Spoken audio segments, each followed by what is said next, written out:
This is Audible.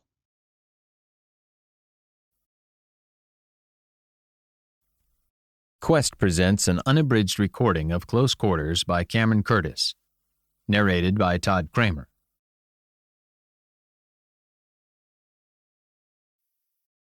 Chapter 1.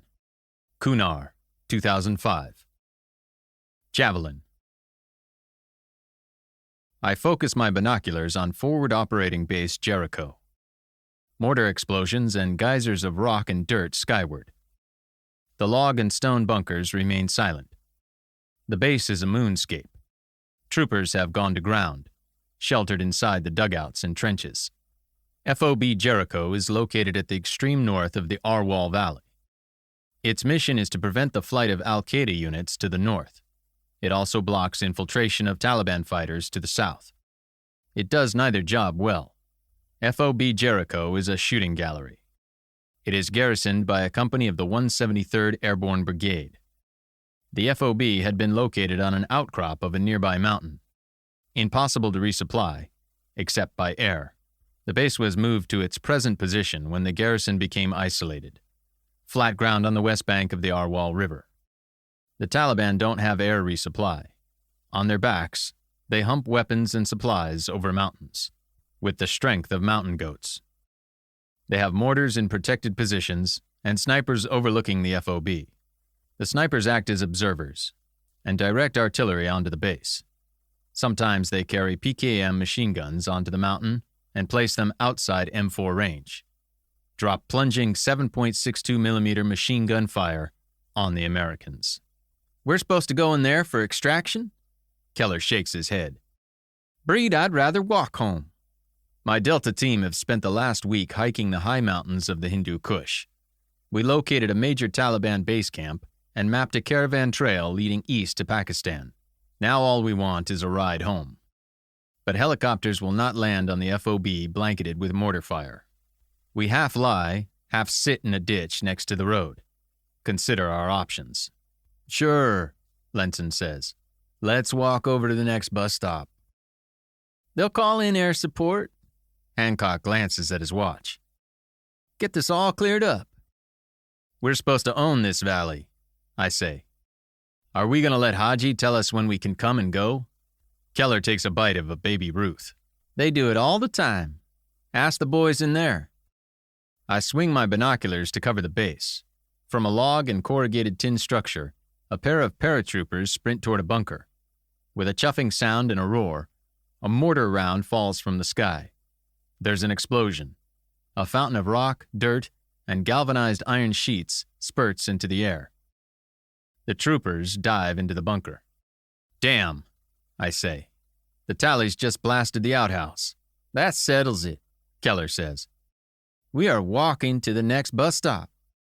Let me have that radio, I say to Lenson. Lenson passes me the handset. I lift it to my ear. 1-4 Juliet from 5-5 Actual. Go ahead, 5-5 Actual. We are a quarter click outside your north wire. Pass the word to your boys, we are coming in. Keller groans. The radio crackles. 5-5 Actual, we are taking fire. Maybe you want to hold off. Negative, 1-4 Juliet. We are on the way. Pass the word. Roger that, 5-5 Actual. As team leader, it's my decision. We shoulder our rucksacks.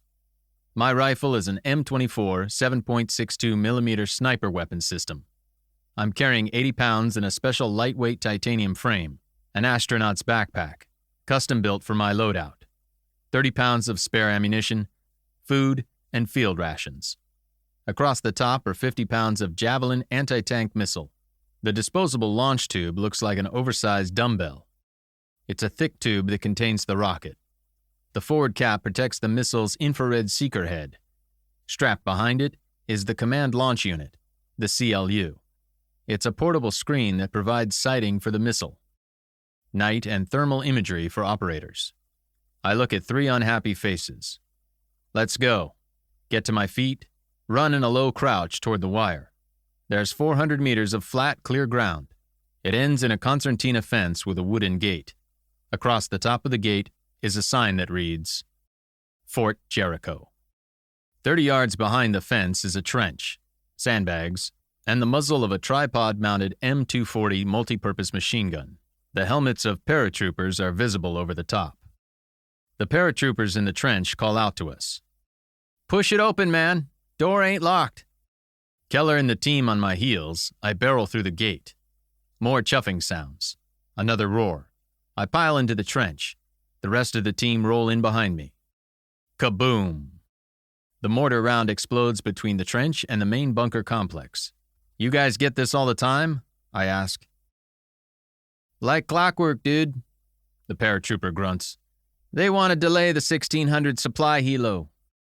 "That's the bus we want," I tell him. "Not today, brother. We need air support to clear that mortar. Then the 1600 bus rolls in, at 1800. "Fuck that. Where's your CO? "He's at the Ponderosa. That's the main bunker 20 yards back of us." I poke my head up, scope the terrain. "That mortar team's on the reverse slope," I tell him. "No shit, Warrant." "So who's spotting him?" Mortars are indirect fire weapons. They lob shells over terrain features like hills, trenches, trees, and rivers. When out of sight of their targets, an observer is required to spot the fall of rounds and direct their fire. "They've got some Hajis overlooking the valley." The paratrooper's friend chimes in. "Yeah, occupying the old digs we gave up for this hole." I look back at the team. Under fire, everyone is a professional. Everyone is an adult. "Let's go see the CO, I say. Pile out of the trench, run for the Ponderosa. Mortar rounds bracket us as we run across the open ground. I hear Keller sucking wind behind me. It's not physical exertion, it's adrenaline, from knowing you can be hit by shrapnel at any second. The Ponderosa is much better appointed than the trench. A short flight of stairs leads into a heavily sandbagged dugout. As we pile in, I see a guy sitting in a small office with a desk-mounted radio. 1-4 Juliet? I ask. "You got it, 5-5 actual?" I nod. "Where's your CO? "That's Captain Harris," the radio operator says. "Back in the map room." I push through the bunker into a lighted, sandbag chamber 15 feet square. A stocky paratroop captain is studying a map of the Arwal Valley. "Captain Harris?" I salute. "I'm Warrant Officer Breed." The captain returns my salute. "Warrant, we were informed you would be passing our way. Thought you might hold off until we got this shelling lifted." "No, sir. We have orders to get back to Bagram ASAP. We need to catch the 1600 bus." "ASA fucking P?" "Warrant, today that means 1800. "Captain, we're a sniper team. If we neutralize that tally observer, we can lift the shelling and get the bus here. On schedule." "Think I don't have snipers and designated marksmen in my unit, Warrant?" "Sir, I am sure you do. Think they're not as mission capable as a Delta unit, Warrant?" "Sir, I am sure they are. That observer team is a click and a half up that hill, behind boulders. My men have been trying to take them out for 2 weeks." "Do you have javelins on base, sir?" Captain Harris blinks. For the first time, he notices the dumbbell strapped across my rucksack frame. How could he have missed it? "Effective to 1.25 miles, sir. I need a clear line of sight long enough to get a lock, that's all." "You got authority to spend $100,000 to get one tally?" "We have time-critical intel, sir. That makes this tally a high-value target." "Be my guest, Warrant. Knock yourself out." "Thank you, sir." I assemble the javelin, remove the missile's caps, and fire up the CLU. The thermal sight is equipped with its own built-in cooling unit. While I wait for the device to make itself ready, I scan the mountainside with binoculars. Next to me, Keller has his own binoculars and a laser rangefinder. "There they are," Keller says. "I make 1, 2, 3 tallies with a radio. Reckon it's an ICOM ICV-8 or HT. Folding antenna, range 1,300 yards. A tough ask for a .308 sniper rifle. Impossible for an M4. Of course, the Talib is equipped with squad comms you can get off eBay. Simple, cheap, and effective. I take a sitting position in the shallow ditch outside the wire. We tried to get a lock from inside the perimeter, but the tallies were hiding behind a boulder. It was impossible for me to get a direct lock on any of them. Outside the concertina, I have a better angle. I set the CLU to maximum magnification. By default, the weapon's system operates in top attack mode. When fired, the missile climbs to altitude. From there, it plunges onto the top of the target on which it has been locked. The top armor of a tank is invariably thinner than its frontal armor. That makes the top attack more effective. Total flight time is between 3 and 7 seconds. It's great for taking out Taliban who hide behind rocks. I've got them. I lay the crosshairs of the sight on the Talib holding the ICOM. That way, if the Taliban scatter, the missile will take out the guy carrying the comms. In this business, details matter. There's enough thermal differentiation between the Talib's body and the surrounding mountainside to lock the seeker head on target. Firing. I launch the missile. The Javelin is a 2-stage, soft launch system. That means the first stage of the solid fuel rocket ejects the missile from the tube, tosses it 15 or 20 feet downrange. Then the flight rocket ignites and sends the missile onto the target. The system minimizes backblast. It allows the Javelin to be fired from inside bunkers. A bright flash marks the ignition of the Javelin's flight rocket. In seconds, the missile is arcing high toward the target. I set the tube down and grab my binoculars. 7 seconds flight time is plenty to lay your binos on target. The Taliban jabber at each other, point at the glowing lance ascending its lethal trajectory. The missile peaks, noses over, and plunges toward them. The Taliban duck behind the boulder. They look straight up, then cower. Kaboom!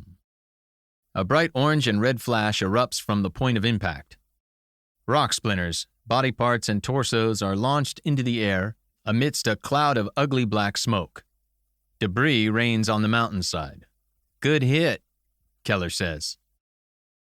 Silence descends on forward operating base Jericho. The mortars have stopped. I check my watch. Reckon we can catch the 1600 bus.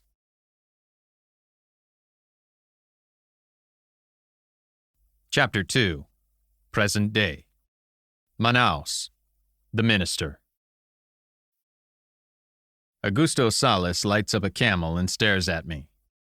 "You will never find Fiat Connor," he says. "I am not insensitive to her father's anguish. As one man to another, Mr. Breed, I tell you she is dead. Lost somewhere in the 33,000 square miles of Brazil's Selva da Morte. Cuchulainn has dispatched you to find a wild goose." We stand at the top floor windows of the Port Authority, a functional government building. The offices up here are plush. The color of a bruise, the Rio Negro stretches from the floating port to the far bank. To my left is the Encontre das Aguas, where the Negro's dark waters merge with those of the Rio Solimões. Together, the two tributaries form the Amazon. Ships tied up at the piers are of surprising size. Everything from large container vessels to fishing boats stop at Manaus. The streets are crowded and dusty, choked with clouds of dust particles and embedded in a matrix of hot, humid air. "I've studied the maps," I tell him. "The search area can be narrowed to within 6 miles of the Rio Preto." Salas has commandeered the harbor master's office, a wide desktop of Amazonas mahogany. More pedestrian wall shelves have been crammed with shipping schedules and logbooks. Charts, marked with surroundings, are spread on a long table. Old watercolors of riverboats have been hung on the walls. The maps. Brazil's Minister of the Interior exhales a puff of smoke and waves his cigarette. "The maps are not the ground. Do you have any idea what conditions are like in that rainforest? Do you know what it means? 6 miles? Salas is 50, of average height and build. Black hair slicked back, mustache carefully trimmed. He wears a white Panama suit, shiny burgundy dress shoes, and a cinnamon pocket square. His tie is dark against a silk dress shirt. As a matter of fact, I do. The Selva da Morte is a vast tract of virgin rainforest at the northwest edge of the Amazon River. It stretches south and east from the White Triangle. This is the tri-border between Brazil, Colombia, and Peru. The Rio Preto is a small tributary of the Amazon that cuts through the Selva. From its birth at the height of the Andes, the larger river runs west to east, winding through the Selva, The Rio Preto runs south to north. Really? Salas does not hide his skepticism. And where do you come by this experience? Triple canopy jungle in the Philippines, Panama, Hawaii. In what capacity? I was in the army. Salas turns to the third man in the harbor master's office. The army? Mr. Breed has been camping in the woods. The Selva da Morte is a jungle like none other. Eurico Vargas says, people die simply from entering. They die months later, outside the jungle, from diseases for which there is no name. As if that is not enough, the arqueros kill those who enter their lands. The arqueros are a mysterious tribe that inhabits the Selva da Morte. These hunters rarely allow themselves to be seen and avoid contact with outsiders. Strangers who venture too far into the jungle never return. I study Vargas. He's a powerfully built man in his early 40s.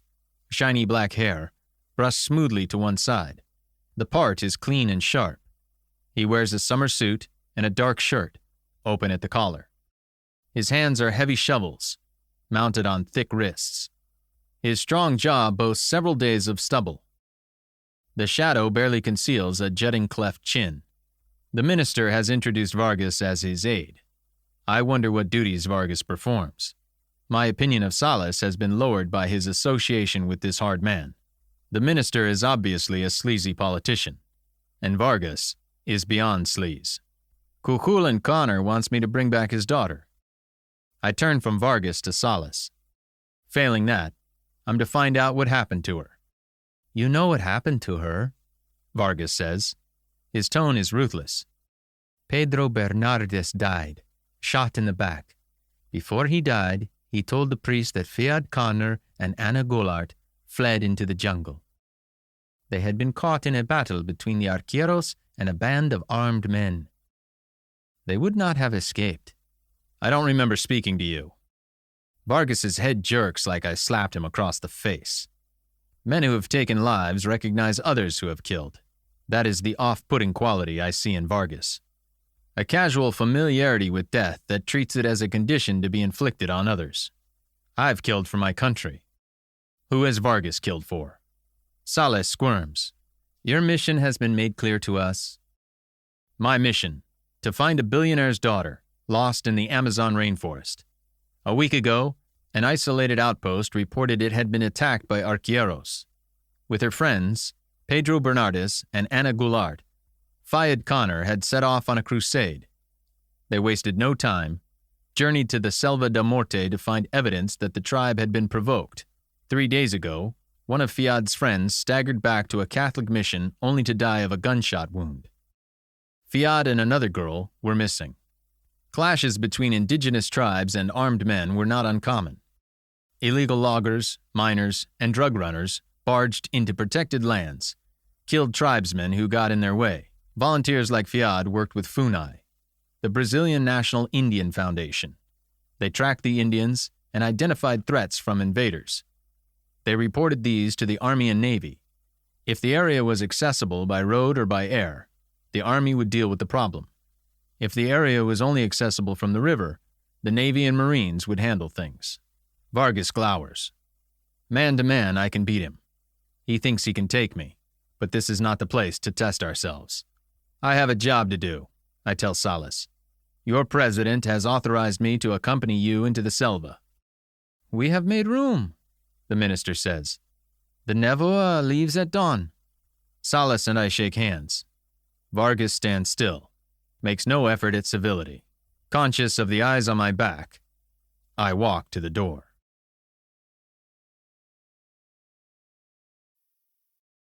Chapter 3. Day 1. Manaus. FUNAI. Minister Salas's blunt assessment of Fiad Connor's fate took me aback. It didn't matter that I agreed with him. I expected him to be more delicate. Cuchulainn Connor's investments in Brazil's economy carried weight with Salas's president. Vargas's intrusion pissed me off. As far as I'm concerned, aides are meant to be seen, not heard. Vargas is a gangster, and he's far too comfortable around Salas. The trip hasn't even started, and already red lights are flashing. The heat outside the Port Authority is stifling. It's a typical government office, not as beautiful as the old Alfândega. I walk past this stately example of 19th century Portuguese architecture. The rubber barons who built Manaus wanted to compete with the best of Europe. They spared no expense. 88 degrees. My cotton shirt clings to me. I can feel the sweat soaking my back and under my arms. I avoid the crowds and open-air markets. The humid air stinks of exhaust fumes mixed with the cloying scent of fruit. The city is a riot of bright colors, a canvas painted by an inspired impressionist.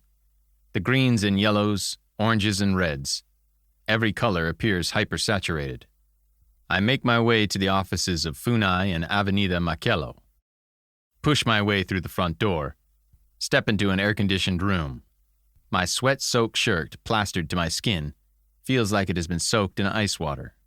"May I help you?" A pretty mestiza greets me. "I have an appointment with Manuel Barros." Before the girl can respond, a wiry man of average height steps out of an office. "Mr. Breed," he says. "Welcome. I am Manuel Barros. Father Andrew has told me so much about you." Father Andrew Quinlan, Fiad's friend and mentor, knows nothing about me, only that Fiad's billionaire dad is paying me a whack of money to find his daughter. Since I left the army, there has been no shortage of demand for my services. "Father Andrew's a good man," I say. "Yes, yes." Barros ushers me into his cluttered office. The sign over the doorway reads, "Director." "Please sit down. Tell me, how can I help you?" I lower myself into the armchair. Barros's desktop is cluttered with stacks of papers and notebooks, stained with crusty coffee rings. Behind him, a large map of Brazil and neighboring countries has been stapled to a corkboard. Pins with colored beads for heads have been stuck into the map. "Tell me everything you can about Fiad Connor and her expedition to the Selva da Morte." "Of course." Barros straightens. "I have known Fiad for 6 years. It is a terrible thing that has happened. Terrible." I tilt my head, encourage him to continue. "At first, Fiad worked at local missions with well-known native peoples. But one cannot work in the Amazon without hearing stories. Loggers and miners invade protected lands. They destroy the rainforest and harm isolated tribes' people. Many tribes have had little or no contact with their neighbors, let alone modern men. Fiad was troubled by these stories. She sought me out." "Why you?" Barros shrugs. "I have spent many years working to protect the Indians. There are uncontacted tribes. To our knowledge, they have never met modern men. We have only heard stories about them from neighboring Indians or villagers. On our treks to the bush, we have found evidence of their passage. There are other tribes with which we have had contact, but remain isolated. All are threatened by timber and mining interests. FUNAI is the Brazilian Indian Affairs Agency. It is our role to protect the indigenous population." "How was Fiad involved?" "She and her friends worked at missions on the frontier of the Selva da Morte. They volunteered to scout for signs of tribespeople and interlopers." I shake my head. "A bunch of kids have no business tramping around in there. Didn't you tell her it was dangerous?" "Of course." Barros shifts in his chair. "I threw her out. But Fiad has a very strong will. She led her friends into the jungle anyway and reported illegal activity to me. It was good information. I had to act on it." "She won you over." "I wouldn't say that." Barros frowns. "She bullied me into using her. Left me no choice. In the end, it was better for me to cooperate. I was able to give her guidance that might save her life." I slowly digest the FUNAI director's words. The girl sounds like the Fiad that Father Andrew described to me. "Tell me about the Arqueros." Barros spreads his hands. "We don't know much about them. They have lived in the Selva da Morte for hundreds of years.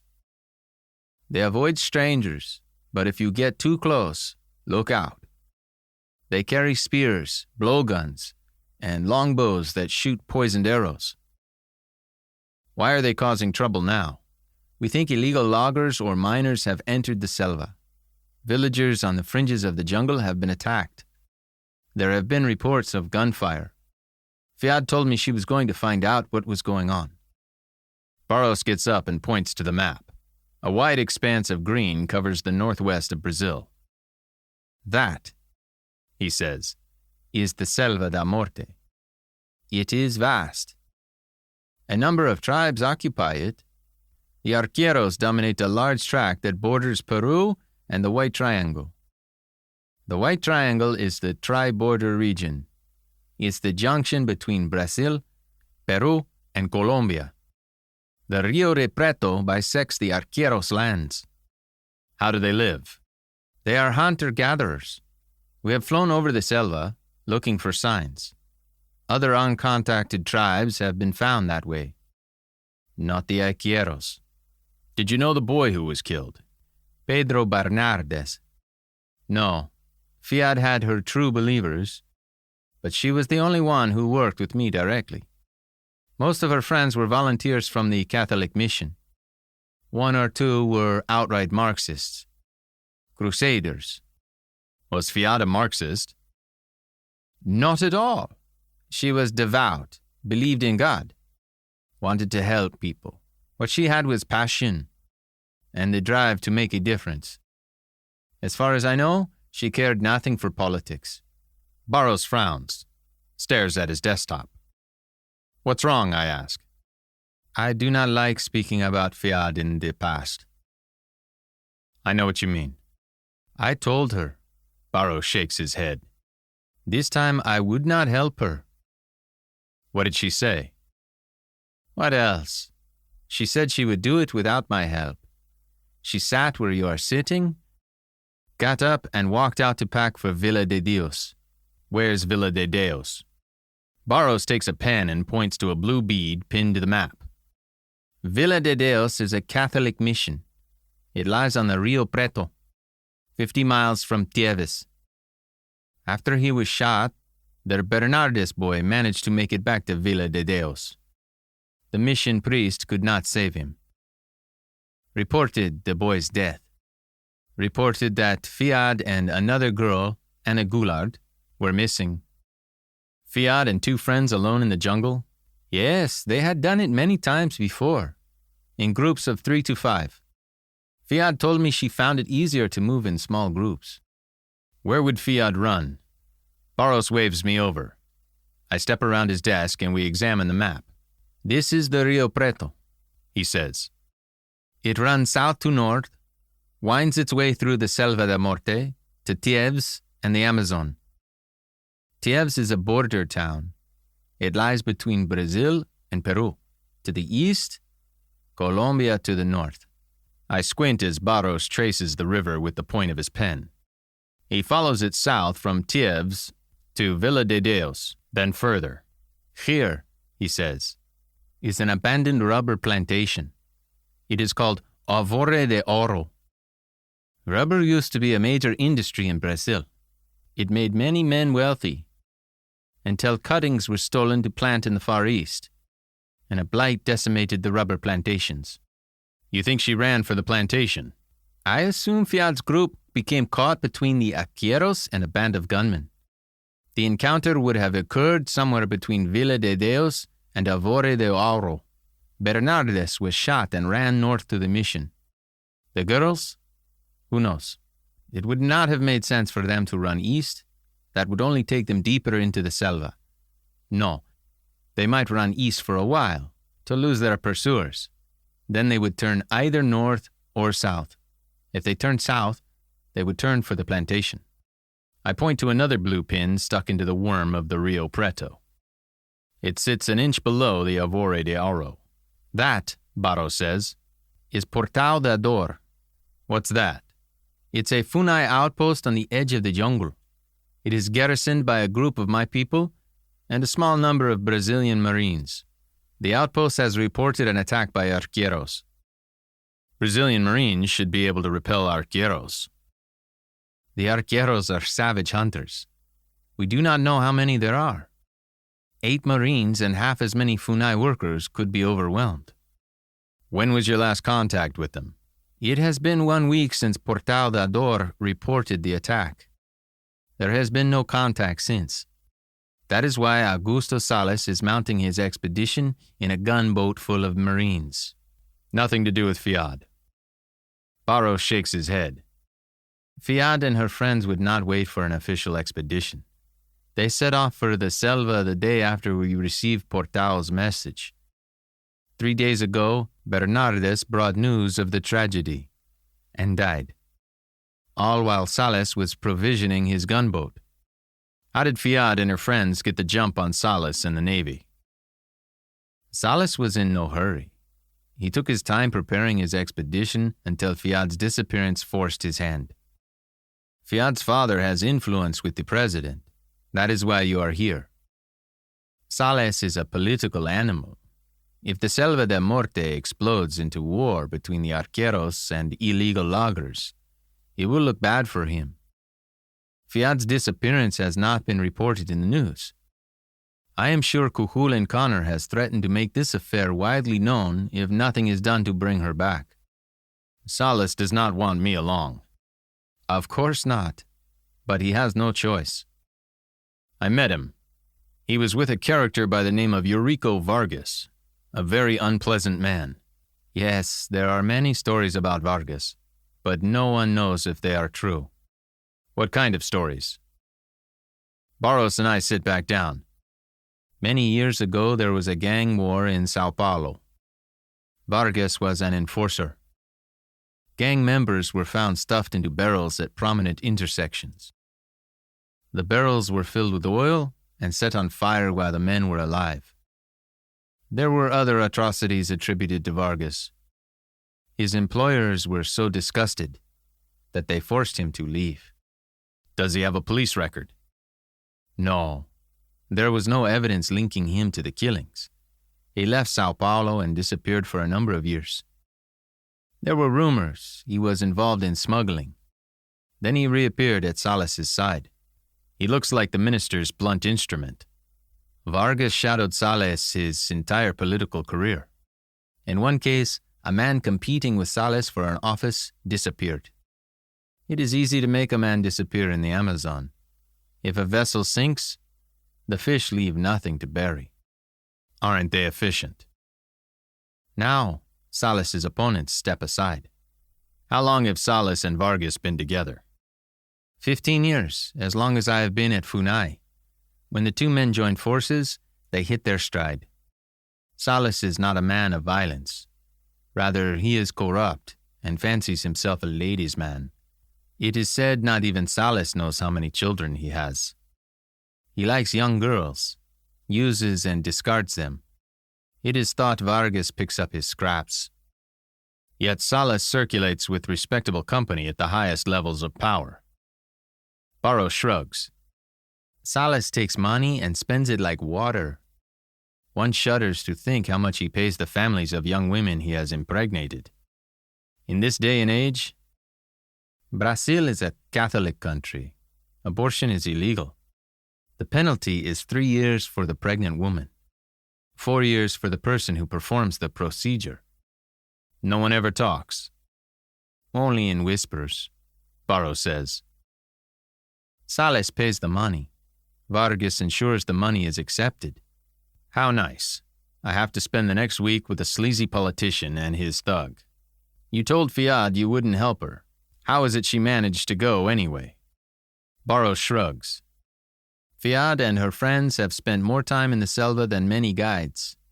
It would not cost much to finance a small group. Fiad and I shared intelligence. She obtained her financial support from Our Lady's Mission of Hope. Failing that, she had enough money to finance the expedition herself. Most spoiled brats take their father's credit card and go shopping. It takes a special kind of girl to mount a reconnaissance mission into a forest of death. I need maps, I tell him. At minimum, 1 to 50,000. If you have 1 to 25,000, it would be better.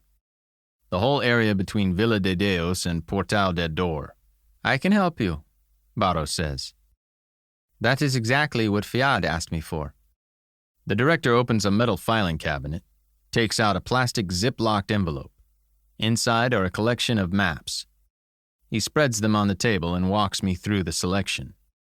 There is a 1 by 50,000 showing the region, 3 detailed 1 by 25,000 maps of the area surrounding Vila de Deos, Arvore de Oro, and Portal de Dor.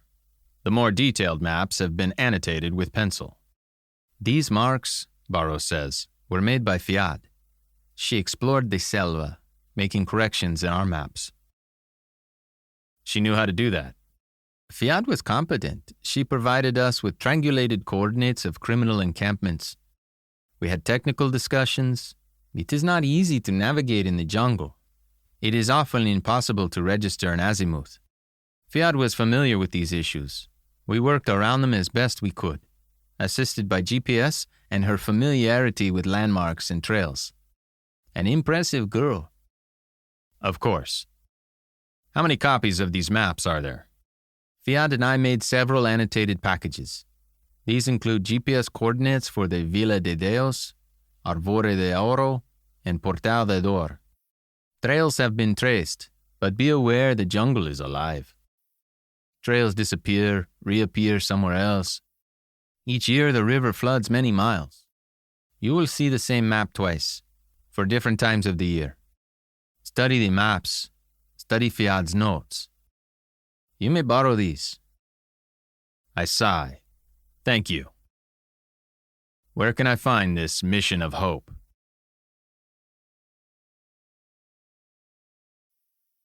Chapter 4. Day 1. Manaus, the mission of hope. Avenida de Setembro is scorching. By the time I pass the Catedral de Manaus, I'm drenching in sweat and smelling ripe. I turn right onto a side street and head north. Our Lady's Mission of Hope occupies the ground floor of a small building, 100 yards from the cathedral. The outer walls are freshly painted, bright pink with green shutters over the windows. The roof and tin rain gutters are painted the same bright green. The structure is well maintained and diligently scrubbed. The other buildings in the neighborhood are older and dustier, in need of a wash. Local women line up at a side entrance. The women stand behind a table in the doorway, rationing parcels of food. One of the women wears a simple nun's habit. The other is an attractive girl in white t-shirt and jeans. A boy is sweeping the entrance. His broom has been made with the thin ribs of palm leaves, bound at the handle. Where can I find Father Aguiar? The boy looks up, expression blank. Father Aguiar? I keep my voice low. Pai Aguiar? The boy's eyes light up. He gestures toward the front door. I accept the invitation, turn the metal knob, and step inside. The interior is not air-conditioned, but feels cool. From the windows, knives of sunlight slice the room. Everything they touch dissolves into blinding highlights. The black shadows are impenetrable. Posso ajudar? I squint to try to make out the speaker, a tall, thin shadow standing at the door to an interior room. Father Aguiar? I ask. Yes. The man switches to English. I'm Breed, I tell him. I'm here to find Fiad Connor. It's a terrible thing that has happened. The priest shakes my hand, leads me to a sitting room. He calls out, Marcelo! We fold ourselves into wicker chairs with deep cushions. We sit on either side of a low coffee table next to an open window. Outside, I watch the women wait in line for their charity. The nun and the girl must be in the next room, behind Father Aguiar. A bolt of sunlight slashes across the table. The priest is tall and gout, with a long face and dark hair. He wears a long-sleeved black shirt and cleric's collar. In this heat, the rest of Father Aguiar's features are cloaked in shadow. Senpai? The boy who enters looks 10 years old. Chocolate-skinned, he wears khaki shorts and Nike walking shoes. Marcelo, bring us some tea. The boy leaves as silently as he arrived. Father Aguiar turns his attention to me. Fiad Connor and her friends worked for Our Lady's Mission of Hope, I say. What can you tell me about her journey to the Selva da Morte? We have a small mission at Villa de Deos. There were reports the Arqueros attacked the Funai outpost at Portada d'Or. Later, they attacked villagers at the fringes of the Selva. Yes. Fiat Conner, Ana Goulart, and Pedro Bernardes journeyed to Villa de Deos. There were reports that the Arqueros were in conflict with gunmen in the Selva, illegal loggers or miners. Fiat wanted to obtain proof this was the case. She was convinced the Arqueros would never attack unless they were provoked. I heard there are cannibals and headhunters in the Selva, I say. That is true. But it is not the custom of tribes like the Arqueros to seek out victims. Rather, they reserve cannibalism and headhunting for enemies. They absorb their enemy's strength by consuming them. I thought we didn't know anything about uncontacted tribes. The priest waves a hand dismissively. We know enough from the tribes we have contacted, the people we have relationships with, those we draw into our flock. I see. Fiat was particularly talented. She worked closely with the Indians, learned to speak one or two dialects. One or two? Many of the dialects are similar. I mean, she learned to speak dialects spoken by two separate tribes. I have no talent for languages. I cannot tell them apart. Marcelo returns with 2 cups of tea and a pot. They are balanced on a wooden service that he sets on the table before us. The priest thanks him, and the boy withdraws. I stare at the shadowy figure, incredulous. You allowed Fiat and 2 friends to venture into the jungle, with open warfare brewing between a tribe of cannibals and a gang of criminals. The priest sips his tea.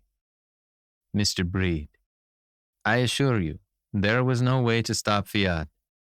She and her friends would have gone regardless of what I said. But you tried to stop her. I cautioned her to withdraw as soon as she had the evidence she sought. What did she hope to achieve? Exactly what Fiat had achieved many times before. She identified the criminals, reported them to Funai, the army, and the navy. The criminals were arrested or driven off. In some cases, Fiat forged relationships with the tribes, and we brought them to our flock. In other cases, it was necessary for the tribes to remain uncontacted. As you know, they have no immunity to diseases we may bring into the Selva. Something as simple as the common cold can wipe out a tribe. What a smug son of a bitch. I'd like to wring his neck. Tell me about Fiat's party, Ana Goulart and Pedro Bernardes. There isn't much to tell, Father Aguiar says. Both were young, energetic soldiers of Christ. Ana and Pedro were committed to making things better for the poor of this country, eliminating the gulf that exists between the wealthy and those less fortunate. They both came from good families. Most of Fiat's friends did. Barros had told me of the Marxist strain that ran through Our Lady's Mission of Hope. He also told me Fiat had not been infected, but she must have been sympathetic. How were they financed, Father? Our mission provided some funds, enough for provisions and passage to Villa de Deos. Is that all? When Father Camos told us the news, we reached out to the young people's families. Where do you think Fiat and Ana went? Father Aguiar shrugs. They had 2 choices. Run north to Villa de Deos, or south to Portal da Dor. Not that abandoned plantation? Arvore de Auro. There is nothing for them at Arvore de Auro. At Villa de Deos, they would find Father Camos and his mission. At Portal da Dor, they would find Funai and military assistance. What would you do? Father Camos would not have been able to offer them protection. Portal da Dor is further away, but the military would have been able to help. I've learned all I can from Father Aguiar. I get up, shake his hand. The priest ushers me out, and I blink in the harsh sunlight. I turn for one last look, but he has gone back inside. I walk back to the Avenida, conscious I never got a good look at the priest's face.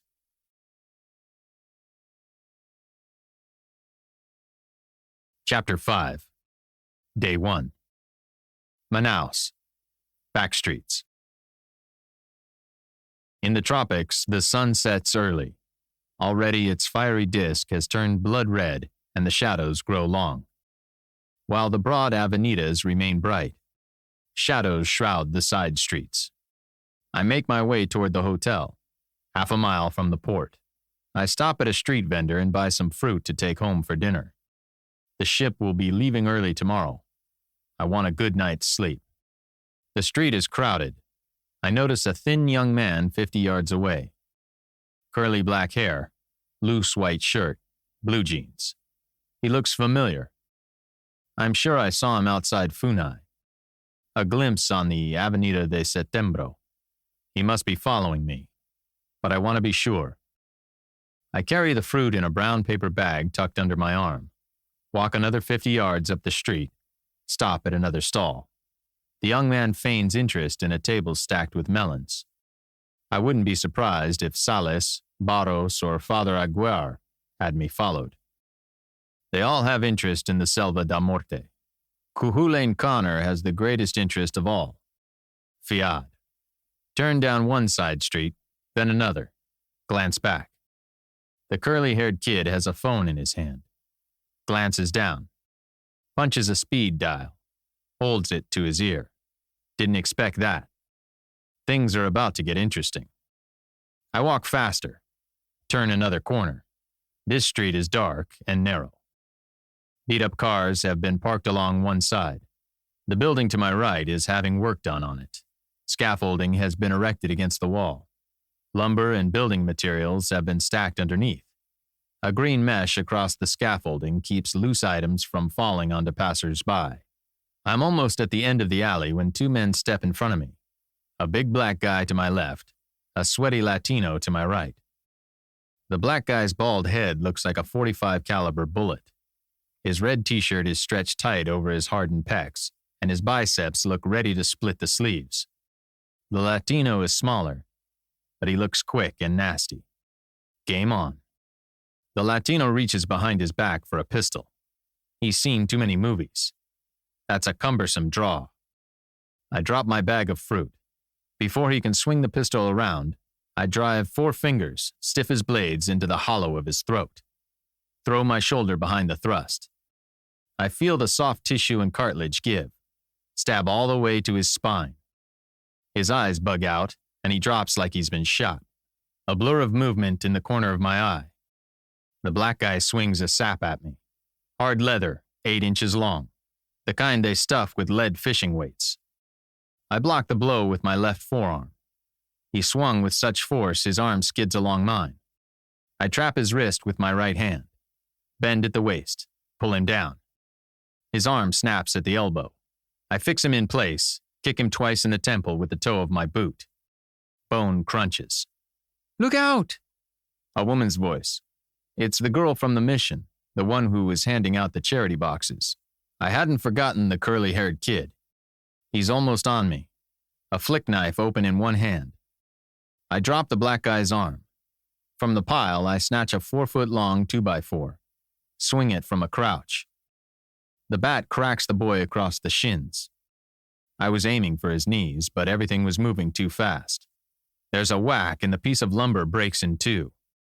The impact transmits harmonic waves of vibration through my arms. One piece of wood remains in my hands. The other flies off to one side and bounces off the wall. With a shriek, the boy drops the knife and tumbles to the pavement. 10 seconds and it's over. I straighten and survey my attackers. The Latino is staring at the sky, hands clasped to his throat. His eyes are bursting from their sockets as he gasps like a fish out of water. His face is purple, the lips blue-black. Without a tracheotomy, he's done. 2 more gasps, and he lies still. I reach down and pick up his pistol. A SIG P210. The black guy is lying on his back, head tilted to an odd angle. His temple has been smashed. No bleeding, just a concave dent in the side of his head. A crushed eggshell inside a sack of flesh. The girl is standing over the kid.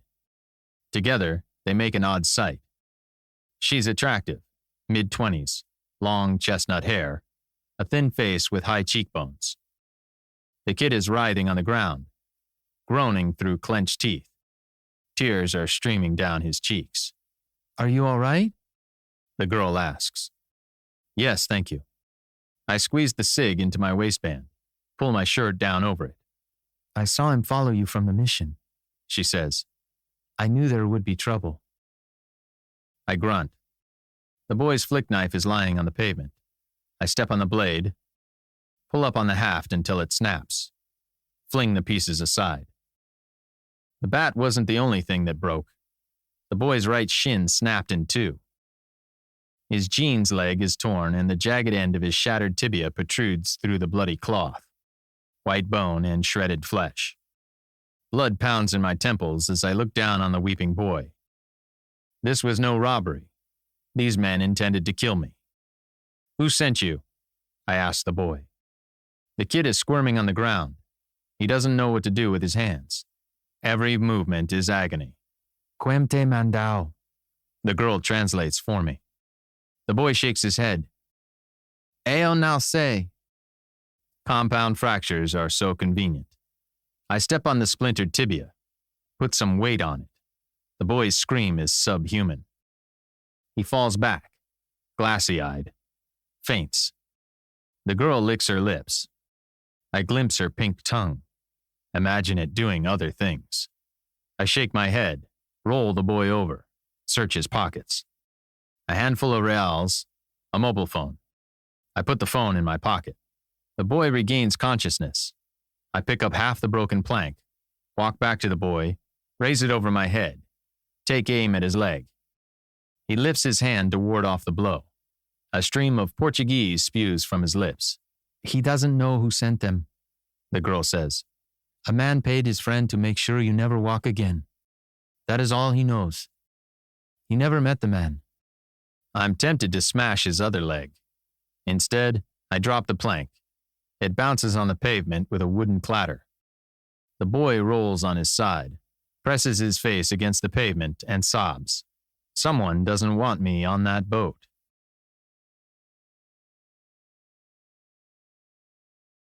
Chapter 6. Day 1. Manaus, Laura. The girl and I walk from the alley and lose ourselves in a web of streets. Vendors at the alley mouth give us odd looks, but turn away. This will be like any large city. Nobody saw anything. Nobody knows anything. The girl looks at me. What is your name? Breed. I am Laura Alves. You work at the mission? I volunteer at the mission. Fiad, Ana, and Pedro are my friends. I overheard you speaking with Father Aguiar and decided to meet you. When you left, that boy followed. I smelled trouble. Night has fallen. The shops and stalls lining the street have turned their lights on. Mosquitoes, flies, and moths whirl in clouds around the naked bulbs. The night is warm and muggy. Again, I smell the rich scent of fruit hanging in the air. Are you hungry? I ask. We can have a meal in one of these places. Yes, Laura says. This one looks good. I lead her into the restaurant. It's dimly lit, but we find a private corner, away from other couples. A soft melody issues from speakers concealed in the shadows. A piano, Latin guitar, and discreet drums. A simple, elegant samba. The waiter comes with menus and I order beers. He sets a mosquito coil on the edge of the table and lights it. Rose-scented, carcinogenic smoke curls into the air. I glance around, gauge the size of the room. How hungry are you? Her accent is subtle, hard to place. As far as I can tell, her English is fluent. I could eat a horse, I tell her. The girl gives me a strange look. After all, she has watched me kill 2 men and leave another crippled. She does not seem disturbed. Laura Alves is made of stern stuff. You shall have char-grilled picanha then. She turns her menu to face me, points at an enormous steak. Allow me to order. Please. The waiter returns with our beers, served so cold that chunks of ice seem glued to the glasses. Laura rattles off our orders in rapid-fire Portuguese. The waiter nods and disappears into the kitchen. I drain my glass with one gulp. Laura smiles. Is killing men such thirsty work? I didn't kill all of them. 2 out of 3. The girl shrugs. Not bad. You don't seem too broken up about it. This is a rough town. Criminals like that are everywhere. A silly musical ringtone sounds from my pocket. I take the kid's phone out, hold it between myself and Laura. Accept the call. Está feito. The voice is low, a man's. I can't prove anything, but I can guess who it is. Eurico Vargas is officially on my shit list. Next time, send people who know what they're doing. I reply. I disconnect the call, pocket the phone, and turn back to Laura. Where are you from? Laura picks up our conversation as though we had not been interrupted. Sao Paulo. Yes, it can be as rough. But Manaus is a port city. People drift in and out, commit crimes, disappear on the next boat. In Amazonas, the river keeps many secrets. Her eyes are brown, flecked with gold. They glitter in the warm sodium light. She wears a loose cotton top that leaves the hollow of her throat and one shoulder bare. My eyes are drawn to her thin black bra strap, the expanse of soft, milky skin. She's aware of my interest, but unconcerned. She's a natural, used to the attention of men. I signal the waiter for another round of beers. You said you wanted to meet me. Here we are. Yes. I was friends with Fiad and the others. Many times we went together to the Selva da Morte. Fiad wanted me to come with them. You remained behind. I told Fiad not to go. The Funai outpost at Portal da Dor was attacked.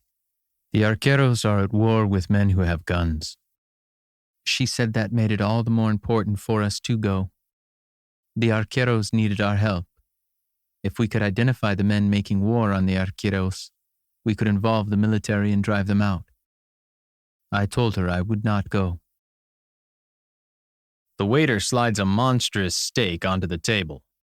For Laura, a salad with grilled chicken skewers. Now, I say, Pedro is dead and the girls are missing. Yes. Father Aguirre doesn't seem to care much. Laura sniffs. Father Aguirre is interested in saving souls. So interested he counts the souls he saves, so he can report to his bishop. You don't like him? No, but he provides funding so we can help people. What about Father Camos, the priest at the Villa de Deus? He is a good man, Laura says. He serves in the Selva, where there is no one but God to see. Do you believe in God? Of course. I cannot serve him like this my whole life, but for now, yes. Fiad wants to serve him all her life. Laura Alves is the only person I have met today who speaks of Fiad as though she is still alive. I wonder why that is. Perhaps she is the only one who cares. We dine in silence. Comfortable with our thoughts, we listen to the music issuing from the speakers. A woman sings softly in Portuguese. The song is gentle and moody, a stark contrast to the violence we experienced such a short time ago. That's a beautiful song, I say. Laura smiles. Saudade. What does that mean? It is Portuguese, Laura says. How does one define a feeling? It is a single word that encompasses melancholic nostalgia, a longing for the unattainable, and an acute sense that this moment is slipping away. Once lost, it's gone. Forever. The gold flecks in her eyes are hypnotic. I finish my steak and wash the last bite down with cold beer. Lean back in my chair. How did you meet Fia? We met at a function in Brasilia. My father owns manufacturing companies, as does Fia's. We often circulate with the families of people in government. It is through such connections that contracts and approvals are obtained. Same all over. Yes. We were in college at the time, 18 or 19 years old. Her father brought her to Brazil often. She volunteered at the mission and told me about the work they were doing. She became friends with Anna and Pedro. We graduated. She decided to stay, and we worked at the mission together. I appreciate your story, I tell her, but I don't know how it helps me. It doesn't. Laura's voice is calm and even. You have been asked to find a needle in a 33,000 square mile haystack. How are you going to do it? The Minister of the Interior is mounting a relief mission to Portal da Or. I will go with him and try to pick up Fiad's trail. I doubt she would stray far from the river. The river twists on itself. The switchbacks are tight, barely navigable. This reduces the area further. That is true, Laura says. I know the Selva well. Barros told me Fia and her friends knew the Selva better than many guides. Do you? You don't believe me. I didn't say that. You may know the Selva, but it still doesn't help me. Laura leans forward. Take me with you. That's a shot from the grassy knoll. You're crazy. I should never have let Fia go in there. Had I been with them, I might have been able to do something. There is no point in second-guessing yourself. Had you gone with Fia, you might be lying dead with a bullet in your back, like Pedro. Laura leans back, her expression contemplative. Perhaps, but I feel responsible. I want to help. No, I say. I should go alone. I know Minister Salas. Slightly. I lift an eyebrow. How do you know Minister Salas? Who else attended those socials in Brasilia?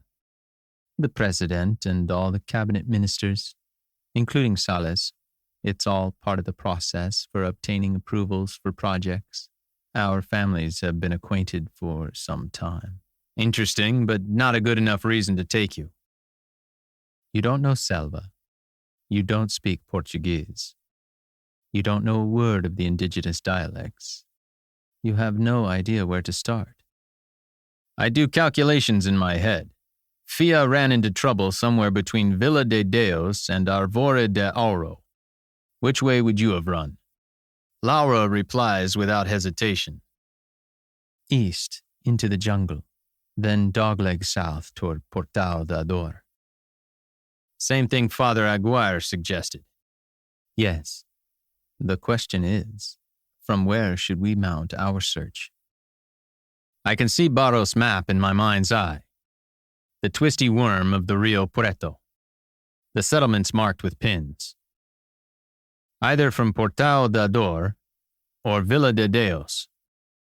Laura places her hands flat on the table, spreads her long fingers. To be thorough, we should start from Villa de Deos. To save time, we could start from Portal da Dor. Father Aguirre has no problem using passionate young people to serve his needs. Am I any different? I study Laura Alves carefully. She looks like a girl who knows what she is doing. Her evaluation is right on. I don't know the land, the language, or the people. I need her help. All right, I tell her. If they let you on the boat, you can come. Chapter 7. Day 1. Manaus. Miracles. How many men have I killed? 9 with my bare hands. Countless others with a range of weapons. Well, that's not exactly true. I beat one Talib to death with a rock, but it's accurate enough. The Pentagon says I killed 127 men with a sniper rifle. The scope was so powerful I could see the color of their eyes, the stubble on their jaws, the stains on their teeth. The bright pink mist as the bullet blew their brains out. The Army made a lot of body count statistics. To me, killing was less than half of a sniper's trade. The real art was getting close without being seen. To sneak in, lie in wait for days, do the business, and sneak back out. That is where a sniper's brilliance shines. Not in the trivial act of killing, but in the dance. There is little art involved in killing a sentry.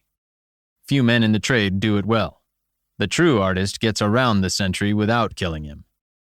Hits the target, escapes without being seen. Then there were the women. 3 Afghan women I shot while they were flaying our men alive.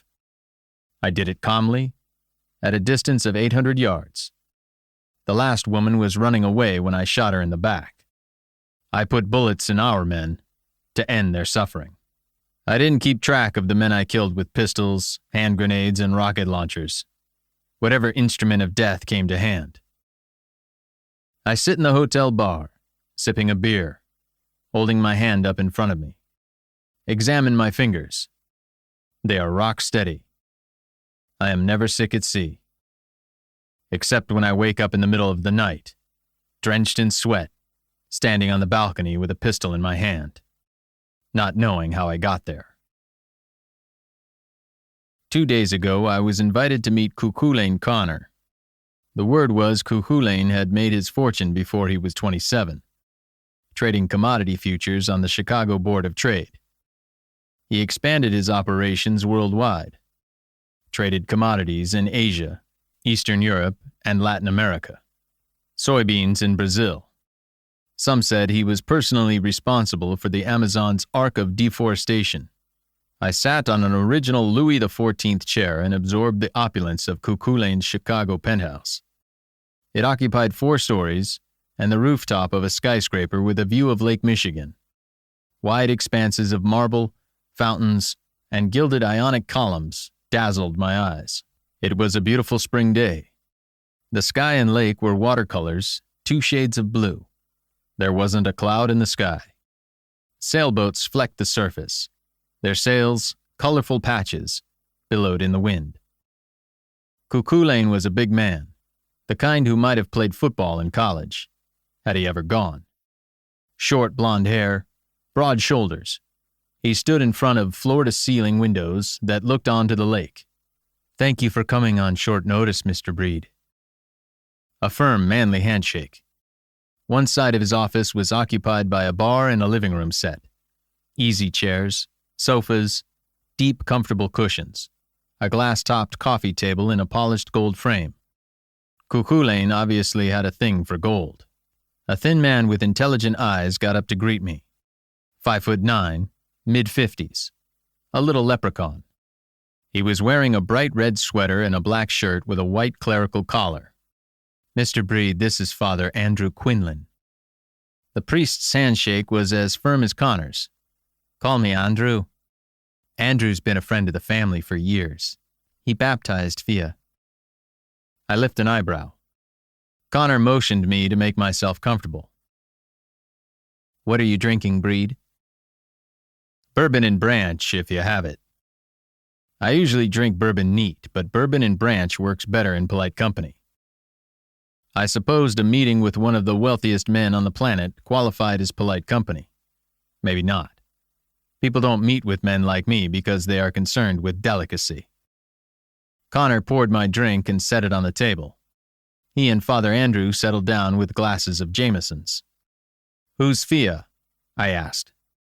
"My daughter," Connor says. He took a sip of his drink. Father Andrew and I sipped ours. "Her name is Old Irish. It means wild or untamed. That's Fia. Like her mother, a green-eyed Irish beauty. But that's where the likeness ends. Fia is a rebel." The commodity trader nodded to the bottle of liquor on the table. "Case in point, we are a Jameson's family. Fia is the only one of us who drinks Bushmills. An affectation she acquired simply to be different. Andrew, tell Breed about Fia's year at Trinity." "It's all right." Uncomfortable, Father Andrew cleared his throat. "Fia spent her junior year at Trinity. As it happened, I was scheduled to give a lecture at the college. Invited her and her girlfriends to the talk. Went to her lodging, and her roommate let me in. Asked me to wait in the sitting room. It was 11 o'clock in the morning. Fia came out, dressed in a cotton shirt and nothing else, holding a bottle of Bushmills by the neck. The priest had the good grace to color. I shifted in my chair. Fia is my only child, Connor said. I swore to raise my daughter as I would a son. I would have encouraged a young man to sow his wild oats and develop some judgment while he was at it. I did the same with Fia. Parading half naked in front of a priest didn't strike me as good judgment, certainly not with a bottle of Bushmills in hand. The rich are different from you and I. Was it F. Scott Fitzgerald who said that? I took a slug of bourbon. Let me freshen that up for you, Breed. Connor splashed more bourbon into my glass. I was conscious the branch water was still sitting on the bar. My drink was rapidly turning into straight bourbon. Connor knew what he was doing, enjoyed my discomfort. Don't worry, Connor said. Fia is educated in the ways of the world. I tasked Andrew to guide her. Father Andrew smiled. Fia is very devout, Mr. Breed. She wanted to become a nun, but she also possesses of a fiery spirit, an unquenchable lust for life. Growing up, she was often conflicted. I did my best to ease the way. A black cardboard album lay on the table. Connor leaned forward and flipped open the cover. The first photograph was an 8x10 glossy of Connor and a young girl standing in a field. In his hands, Connor carried a long-barreled over-and-under shotgun, broken at the breech. Holding him by the arm, the girl beamed. She looked 19 or 20. A round baby face with broad shoulders and long legs, rosy cheeks, freckles, and a bright smile. She wore a tweed car coat, jeans, and high boots. Her athletic frame exuded her father's strength and vitality. That year we shot quail in Scotland. Connor beamed with pride. Fia cooked them for us. Delicious. God puts creatures on this earth to sustain each other. I have interests in Brazil, Connor said. I visited the country often, took Fia with me. She made friends, went on safaris, expeditions into the jungle. She wanted to learn more about the country, help people. Fia volunteered at the mission of Our Lady of Hope, Father Andrew said. She saw it as a way to serve God and do good for the country. Connor's face darkened. Let's not sugarcoat this, Andrew.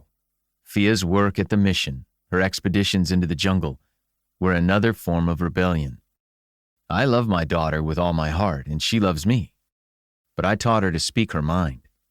She educated herself about the deforestation in the Amazon, the illegal logging and mining activities.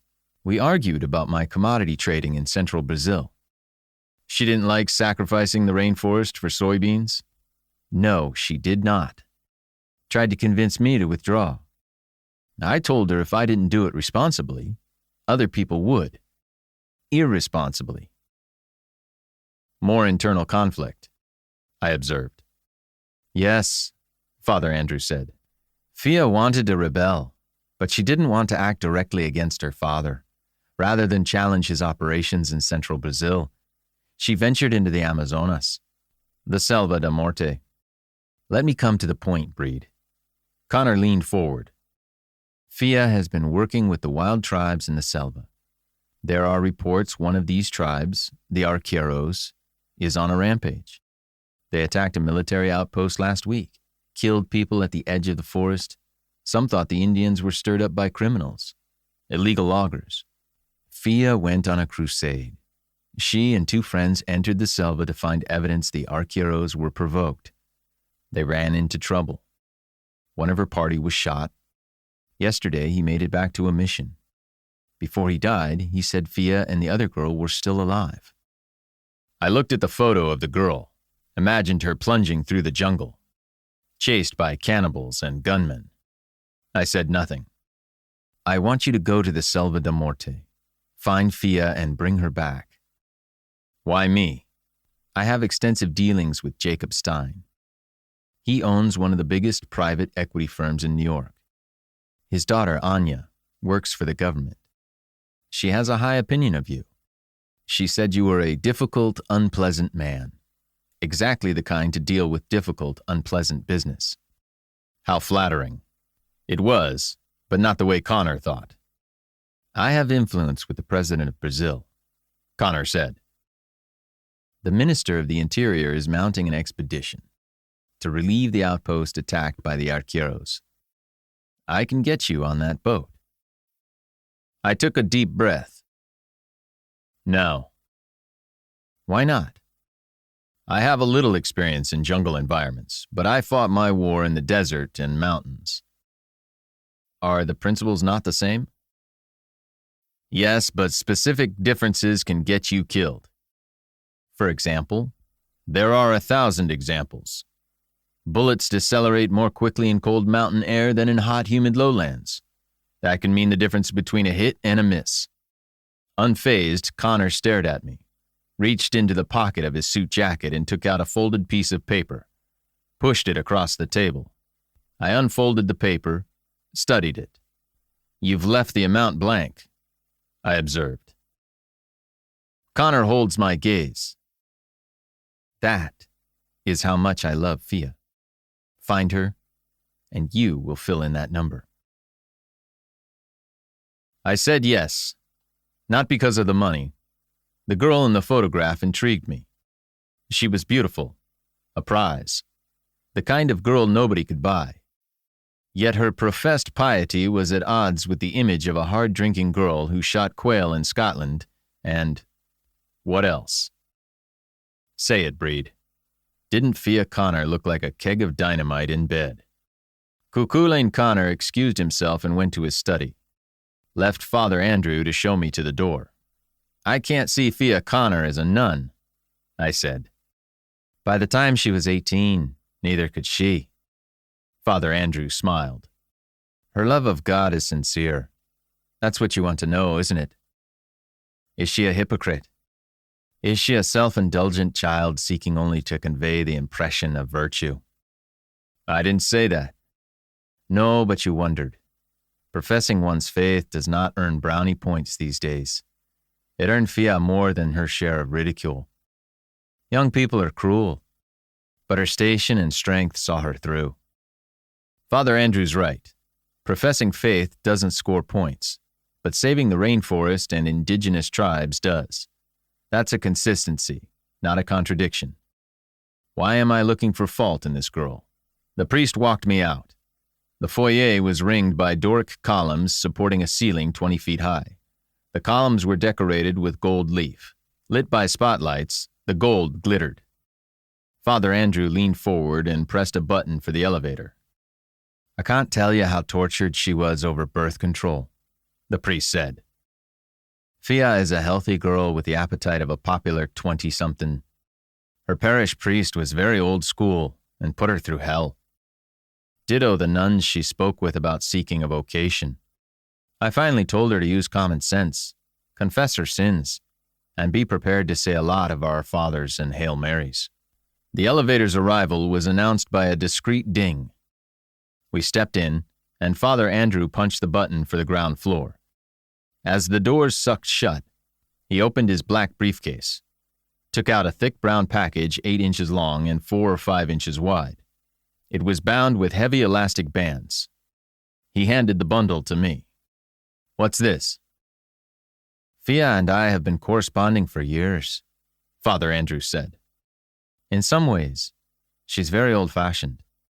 In this day of mobile phones, messaging apps, and email, she prefers the post. She writes a kind of journal, often addressed to me, and posts it after several weeks. The elevator doors open and we step into the skyscraper's lobby. It strikes me that Fia may not be that old-fashioned. She's an intelligent girl, the daughter of one of the wealthiest and most powerful men in the world. She's wise not to trust her private thoughts to email. Get to know her, Breed. Father Andrew stared at me with genuine emotion. Bring her back. I have to speak the truth. You know she's probably dead. Yes, Father Andrew said. And so does Cuchulainn. But he won't admit it. He will not give up hope. It'll take a miracle.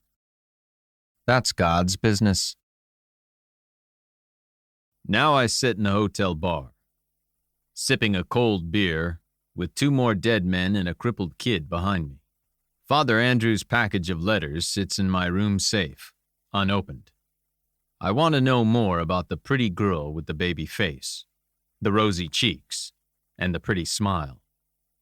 Part of me is afraid of what I'll learn. I can't bring myself to open the letters.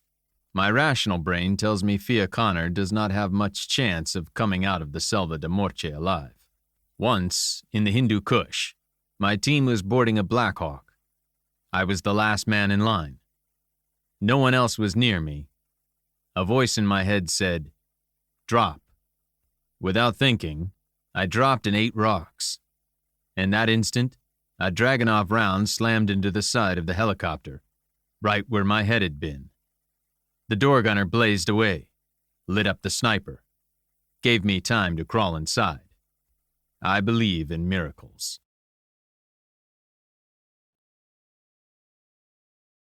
Chapter 8, Day 2. Manaus, Nevoa. Laura Alves shows up before dawn, stands in front of my hotel, looking like she's been into the Selva de Morte before. Khaki pants, high jungle boots, long-sleeve shirt, 40-pound rucksack. I'm carrying the same.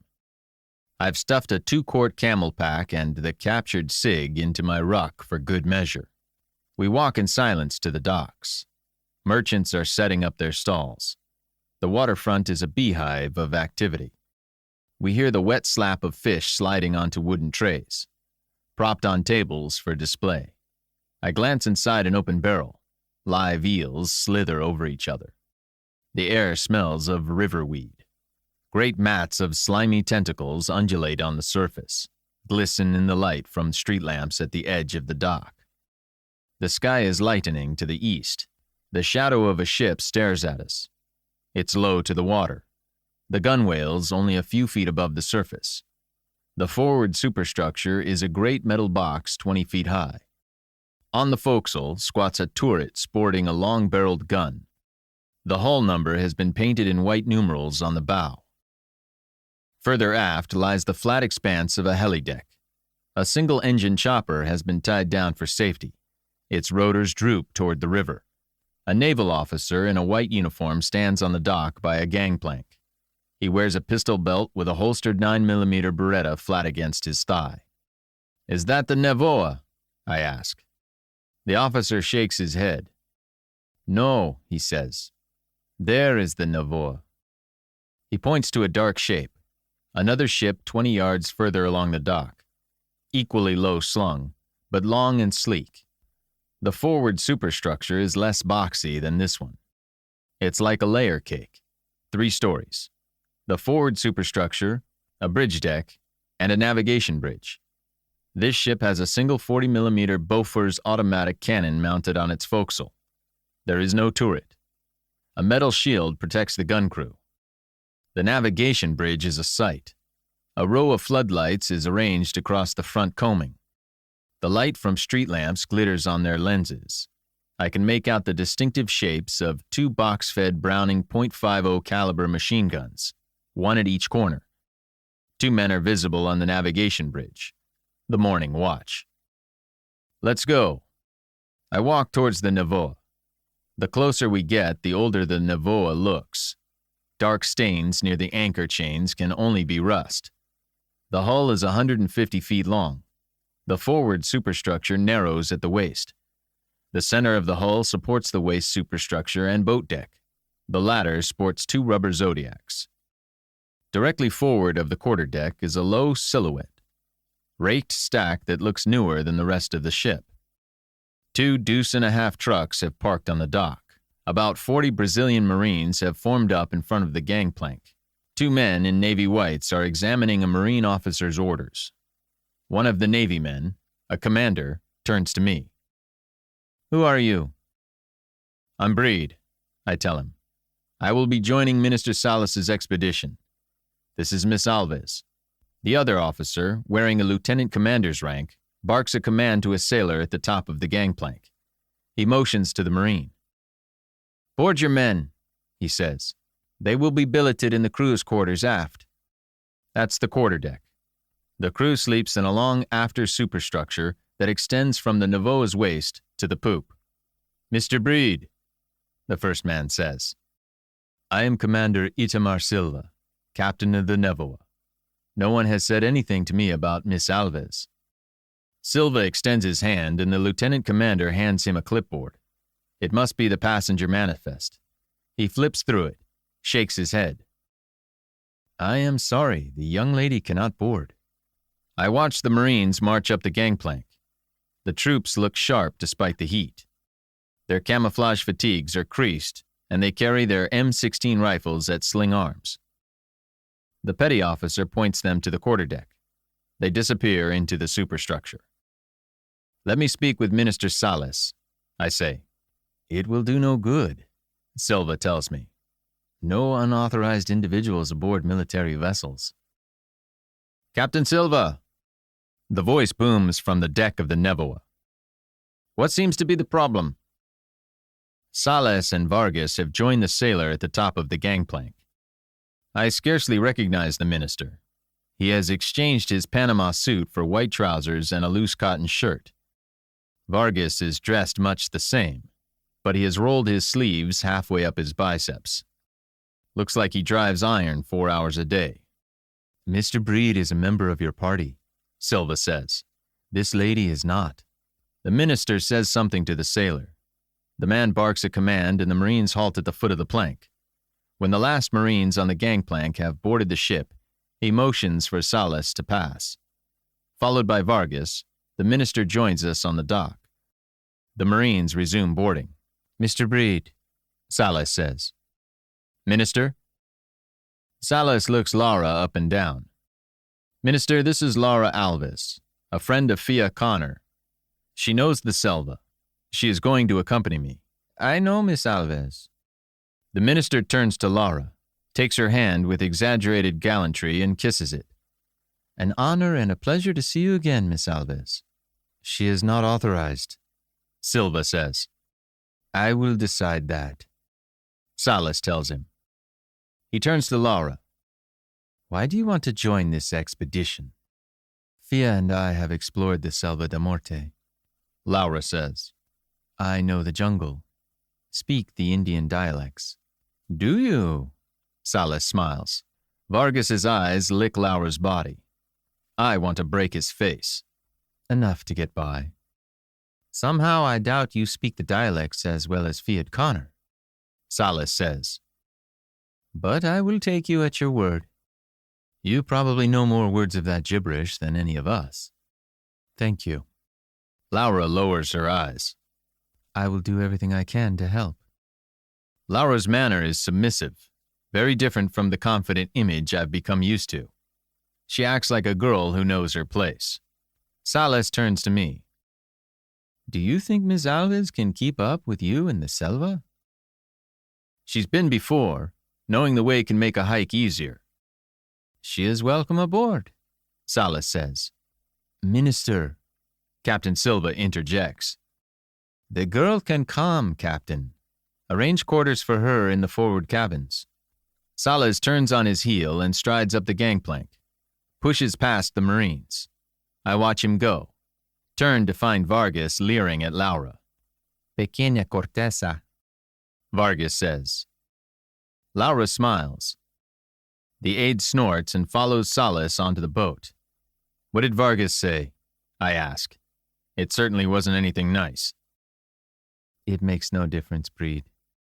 Well, it looks like you've got a ride. Laura touches my arm. Thank you. Don't thank me yet. This will be a miserable trip. Silva is not a happy camper, and it shows. This is Lieutenant Commander Gaspar, my first officer. He will show you to your cabins. Gaspar delivers a courteous nod. Please, come with me. We follow Gaspar up the gangplank, and I assess their strength. 40 Marines, but I have not seen many sailors. A gunboat this size should have a crew of at least 30 men. From the top of the plank, I have a view of the poop. The long muzzle of another Browning .5 caliber juts from one corner. The Nevoa is lightly armed, one 40mm Bofors on the forecastle, 2.5 calibers on the navigation bridge, and another 2.5 calibers on the poop. 40 Marines with small arms. It's a reasonable force for police work on the Amazon. The Brazilian Navy was never designed to combat the navies of state actors. Rather, it was built for internal policing and counter-piracy. The waist of the gunboat is wider than I expected. There's a lot of space on the boat deck. The Zodiac looks well equipped with a powerful outboard motor. We walk to the back of the forward superstructure. As we pass, I try to look inside the portholes of the narrow waist. They are all dark. Gaspar leads us to a watertight door leading into the forward superstructure. Next to the hatch, mounted against the bulkhead, is a metal ladder that leads to the bridge deck above. I assume there is one like it on the starboard side. The first officer steps over a knee knocker. It's a high metal barrier at the base of a doorframe, a nemesis of drunken sailors. "Watch your step," he says. "The captain would not mind leaving you behind with an injury." He seems very professional. Gaspar lifts an eyebrow. "You did not take offense?" "Of course not. I don't mind a by-the-book guy. I can imagine Captain Silva's orders. You will accept the direction of Minister Augusto Salas in all matters that do not compromise the safety of your vessel and crew." Silva can't be pleased. Gaspar looks thoughtful. "You are military?" "I was in the army." The first officer accepts this fact with a nod. Inside, we find ourselves in a surprisingly wide mess. The cabin stretches 30 feet, the entire beam of the ship. There is a table bolted to the deck, with seating for 8 people. The portholes are wide open. There are cabinets and a pantry. We entered from the portside boat deck. There is another watertight door starboard, and a proper wooden door in the center. The center door leads into the waist superstructure. "Very comfortable," I observe. "Yes," Gaspar says. "This is the officer's wardroom. The galley is through that door in the waist. Also our stores and frozen food lockers. The cabins are here." Only one door leads forward from the officer's wardroom. Like the door to the galley, it is not watertight. Apparently, only the doors open to the outside can be sealed. This makes for a civilized interior. We follow Gaspar forward through the center door. The corridor is narrow, to maximize space in the cabins. There are 8 cabins, 4 on either side. I estimate each cabin to be 10 feet wide by 12 feet deep. "Dr. Fonseca?" Gaspar calls. The door immediately to our left is open. I was right. The cabin is narrow, 10 feet wide, with a bunk along one side and a writing desk at the end under a porthole. A man is sitting at the desk with his back to us. He turns. "Yes?" "Mr. Breed and Miss Alves will be joining us on this expedition. This is Dr. Fonseca. He will be the ship's surgeon on this trip." Fonseca turns in his chair and flicks us a salty salute. Middle-aged with graying hair, he is not overweight, but his face sags with dissipation. He wears a tan short-sleeved shirt, black crescents of sweat under his arms. "Welcome aboard," he says. The doctor has taken his cue from Gaspar to speak English. "How long before we leave?" "We have completed onboarding the supplies and Marines," the first officer says. "We shall cast off before dawn." Fonseca grunts and turns back to the desk. I notice an open bottle of whiskey. It's early in the morning to be drinking. All that sweat the doctor is shedding isn't from the heat. Gaspar opens the cabin next to Fonseca. "Mr. Breed, you can sleep here. I will put Miss Alves across the corridor from the doctor." Laura shrugs off her pack and sets it on the deck inside her cabin. I enter my cabin and shove my pack under the bunk. I am not comfortable leaving the SIG unattended, but I'll check it when I return. I step into the corridor and shut the door. Point to the cabin across from mine. "Who does that cabin belong to?" "That is Lieutenant Quadros' billet." "Do you all speak English so well?" I ask. "Captain Silva and I speak English," Gaspar says. "Dr. Fonseca, Minister Salas, Minister Vargas, and our radio operator also." The rest of the crew, not so much. But we are making this journey with a skeleton crew, 2 officers and 6 sailors, to make room for the Marines.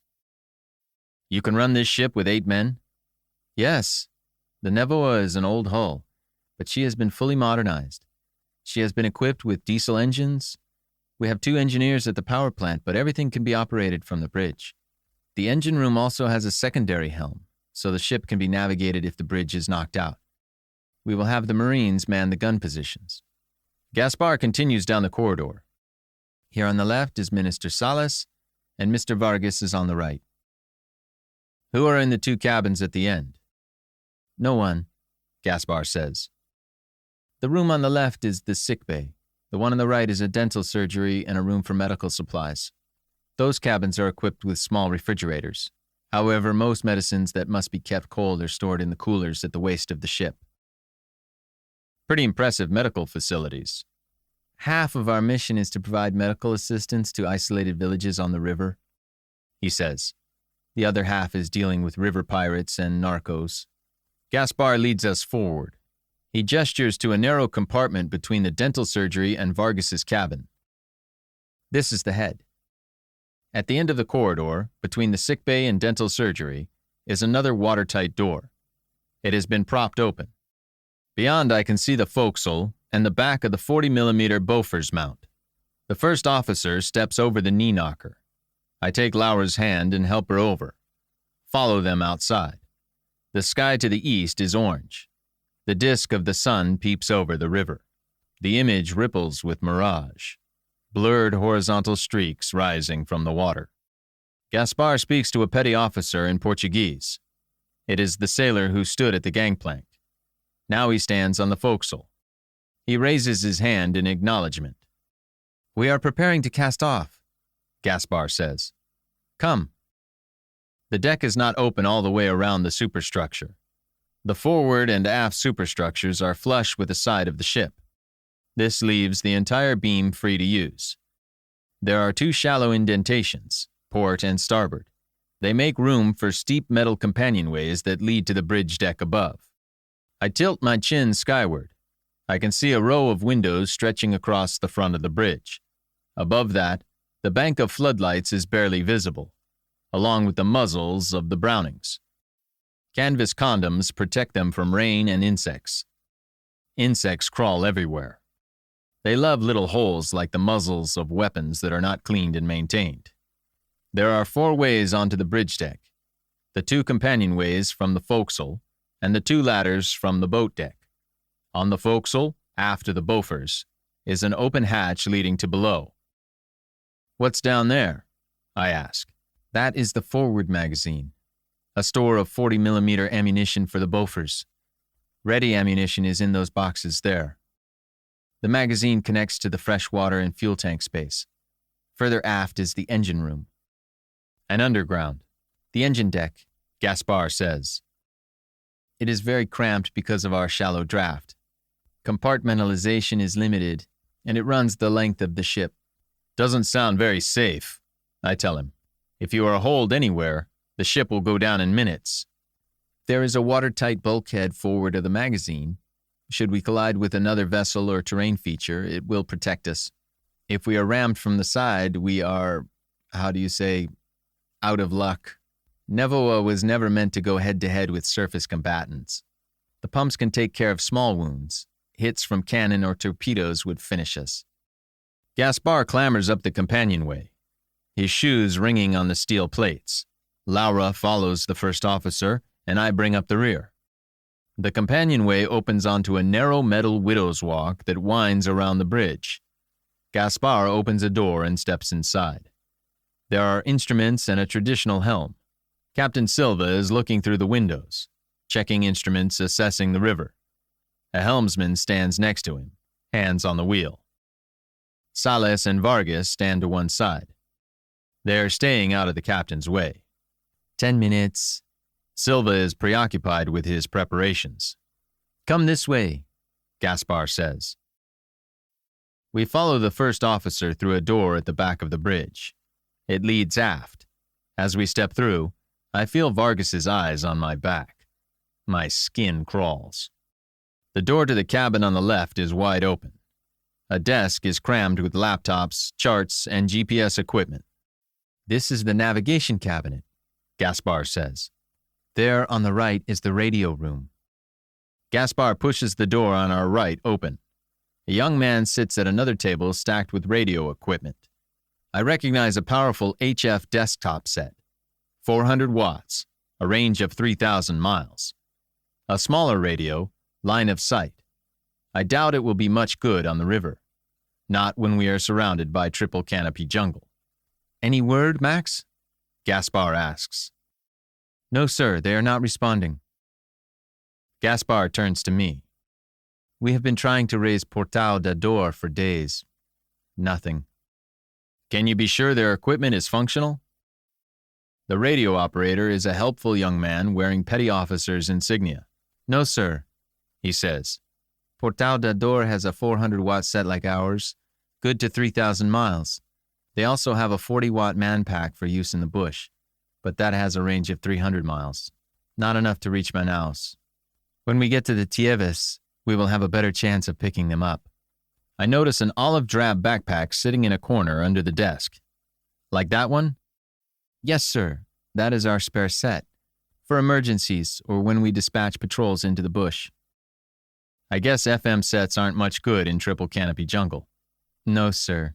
We have them, as well as small unit radios. But you are correct. They are not much use. Come. Gaspar leads us further along the corridor. This is the captain's cabin, on the left. On the right, a cabin shared by our navigator and radio operator. Over here is my cabin. The second officer's is across from mine. We walk the length of the corridor and through another watertight door. Surely the water doesn't reach this high. The bridge is 20 feet above the main deck. Nevoa was given to the Brazilian Navy by the United States. Gaspar smiles. A gunboat of WW2 vintage, modernized to serve Amazonas. She was built to survive Atlantic storms. Brazil has more modern patrol craft. Yes, indeed, Gaspar says. But the Nevoa has more space on its boat deck for cargo and supplies. The newer boats don't have that space. Some do, but they have to leave their helicopters behind. The Nevoa survives in a niche only she can fill. We are standing on the Widow's Walk that surrounds the bridge. There are 2 gaps in the rail, port and starboard. They allow access to the long metal ladders that stretch to the boat deck below. I look aft, admire the elegant symmetry of the Nevoa. The roof of the waist superstructure extends 50 feet aft to the rake stack. Behind that, the quarterdeck and the roof of the crew's quarters. Then the narrow poop, and 2 Brownings, one at each corner. A flag flies at the stern, the bright green, yellow, and blue colors of Brazil. On either side of the waist superstructure are 2 Zodiacs. Only 2, I ask. We are taking on cargo at Tieves, Gaspar says. Supplies from Portal d'Ador. We need space on the deck. The officer turns. We must climb to the navigation bridge. A single metal ladder extends from the starboard side of the bridge to the navigation deck. Gaspar climbs quickly with the practiced movements of an old seaman. Warily, I watch Laura follow him. Only when they have both disappeared over the top do I follow. I swing myself onto the navigation bridge. There is a chest-high combing, open only to the top of the ladder. Now I have a good view of the bank of floodlights, extending across the combing. The machine guns are mounted on pintles at each corner. Heavy firepower. Unlike the Bofors, however, they are not equipped with shields. A sailor stands at the front of the bridge, hands on the combing. Gaspar says something to him, and the man descends the ladder. Delphin Dutra, our second engineer, Gaspar says. We are running short. He will be of more use in the engine room. A squad radio on the first officer's belt crackles. I recognize Silva's voice. Gaspar. Gaspar picks up the radio and holds the handset to his ear. Yes, Captain? Cast off fore and aft. We are getting underway. Casting off fore and aft. Aye. Gaspar yells down to the petty officer on the forecastle.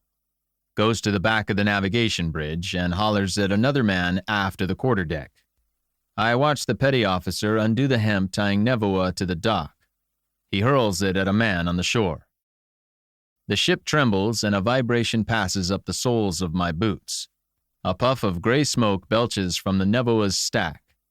Looking aft, I shield my eyes against the blood-red glare of the rising sun. It is halfway above the horizon. Already, I feel its heat on my face like I'm staring into an open furnace. The cries of birds echo across the water. Laura leans close and grasps my arm. It's an intimate gesture, and I'm surprised by her touch. The Nevoa's bow pulls away from the dock, and the ship slowly edges forward onto the Rio Negro. Together, Laura and I watch the sunrise over the Amazon.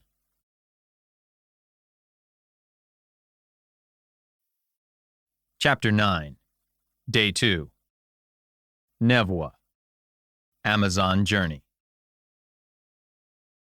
Laura and I return to our cabins. I close my door, lock it, and lay a change of clothes on the bunk. I'm surprised how cool it is. Once underway, Silva ordered the portholes shut and hatches closed. He fired up the air conditioning, and the living spaces of the Nevoa were filled with blessed chilled air. The Brazilian Navy understands how debilitating 100-degree heat can be. I cast my eyes about the cabin, examine the ceiling, the fixtures, the deck. The writing desk and wash basin are bolted to the bulkheads. The swivel chair at the desk is bolted to the deck. Sadly, we must all share the communal head. Cold air hisses from the air conditioning vent above the bunk. I test the bunk, then climb onto it. Pry the grill off the vent. I reach down, take the cig from my pack, and slide it into the tin duct. The thick package of Fia's letters disappears behind the pistol. I replace the grill, climb down, and ensure the vent appears undisturbed. Time to check the rest of the ship. I step into the corridor and close my door. Pluck a hair from the back of my scalp, lick it with my tongue, and plaster it high on the door jamb. There's usually no way to stop a determined burglar, but knowing someone has been in your room is valuable intel. I walk to the officer's wardroom. Laura's room is quiet, as is Fonseca's. I wonder how intimate the good doctor is getting with that bottle of scotch. I wonder how many bottles he has aboard. To my surprise, a table to one side of the officer's wardroom has been converted into a well-stocked bar. The table is bolted to the bulkhead. A wooden rail 6 inches high runs the length of the table to prevent the contents from sliding off onto the deck. It's all there.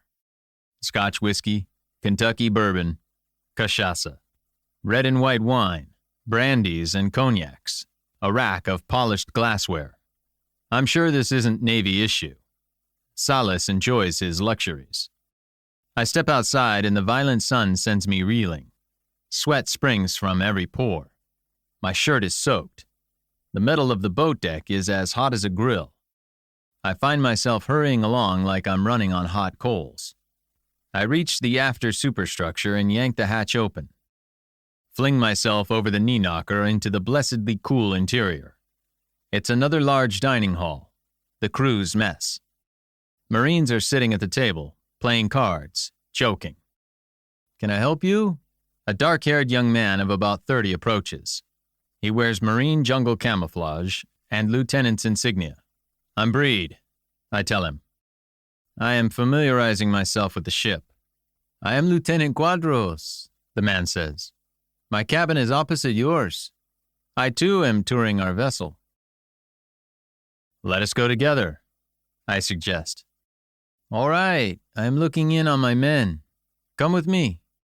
The crew's quarters in the aft superstructure is larger than the officers' quarters. Quadros leads me through 2 barrack compartments, each with 20 men. The bulkheads are lined with rows of top and bottom racks. The air is cool, and the Marines are in good spirits. Their sergeants are directing them to clean their weapons and store their gear. I've been in hundreds of barracks over the years, and this one is no different. Quadros seems a capable officer. He is seeing to his men rather than hanging out with the bigwigs forward. A line officer, not a politician. I like him already. What is your business on this mission? Quadros asks. You aren't shy, are you? If your purpose affects the safety of my men, I have a right to know. I suppose he does. My client's daughter is missing in the Selva da Morte. I am here to find her. Quadros nods. Fia Connor. Everyone has heard what happened. You know she has not much chance. I know. My men and I are to provide relief for the squad at Portal da Dor. We have not been in radio communication with the Funai outpost for over 72 hours. Their main radio might have been disabled. Yes, if their manpack is operational, we might make contact from Tieves. I remain concerned. The Arqueros? Not only the Arqueros. Remember the Bernardes boy was shot. I cannot rule out any possibility. The Arqueros or a strong force of bandits may have overwhelmed the outpost. We exit the quarterdeck onto the poop. Marines are carrying sandbags from storage and barricading the Browning machine guns. Around each weapon, they pile the bags onto the combing and stack them on deck to form an open pillbox. Nevoa's poop begins to resemble a Victorian fortress. The machine guns are not equipped with shields, Quadros says. We must be prepared to take fire from the jungle or from pirate vessels. We shall sandbag the navigation bridge positions as well. This is a wide, straight stretch of the Amazon, and the Nevoa is making a good 15 knots, close to its maximum speed. Have you served on this ship before? I ask. No, but I hear good things about Captain Silva. He will get us to Portal. You are still concerned. I do not like being placed under civilian authority. I guess the minister is concerned about his career. Yes, more so than the lives of men and women at Portal da Dor. Think we'll need those? I jerk my chin at the Brownings. This section of the river is peaceful. The Rio Preto is full of trouble. We must be ready for anything. Let us go forward, I say. I will catch up to you, Quadros says. I must set watches with Lieutenant Commander Gaspar. Assign men to the weapons for battle stations. I make my way forward through the crew's quarters, cross the crew's mess, and step through the door into the waste superstructure. It's a cramped space, with only one row of compartments next to the corridor. It has to be so, to leave most of the ship's beam for the boat deck. To my right is a narrow space with a watertight hatch cover locked open with a metal bar. I look down and see a ladder leading into the engine room. The engine spaces are tight. River gunboats need a shallow draft. If there is auxiliary steering down there, the wheel must be a lot smaller than the one on the bridge. A clank of boots on metal, and a mop of dark hair sticks up through the hatchway. Long, sinewy fingers clasp the locking mechanism of the hatch cover. Tug on it to make sure it is secure. I stand aside, and the man hauls himself up. I'm Breed, I tell him. Over a hooked nose and droopy black mustache, a pair of sharp eyes stare at me. At last he raises a fist and jabs a thumb at his chest. Elvir Kolar, he says. First engineer. Before I can respond, the engineer turns away and heads for the crew's mess, wipes his hands on greasy pants. I decide to pass up the engine spaces, carry on forward. The first 3 waste compartments are meat lockers. The doors look like those of old-fashioned World War II refrigerators. Storage for meat, medicines, and supplies. Forward of the stores is the ship's galley, 2 compartments long.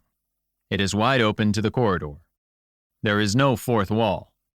I hear the sizzle of meat on a grill, smell the appetizing aroma of barbecue. The chef grins and waves. I open the door at the end of the corridor and find myself in the officer's wardroom. I've surveyed the length of the ship.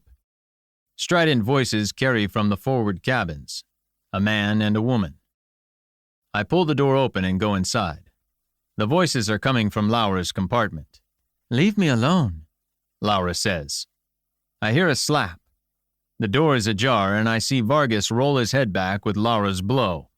Puta, don't you ever touch me again, Laura hisses. Who do you think you are? You're the help, Vargas. Don't be confused. Not to be outdone, Vargas raises his hand to slap her. I push the door open, grab his wrist. For a second, Vargas glares at me. With a jerk, he twists his wrist toward my thumb, breaks my grip, reverses the movement, slams the back of his fist into my mouth.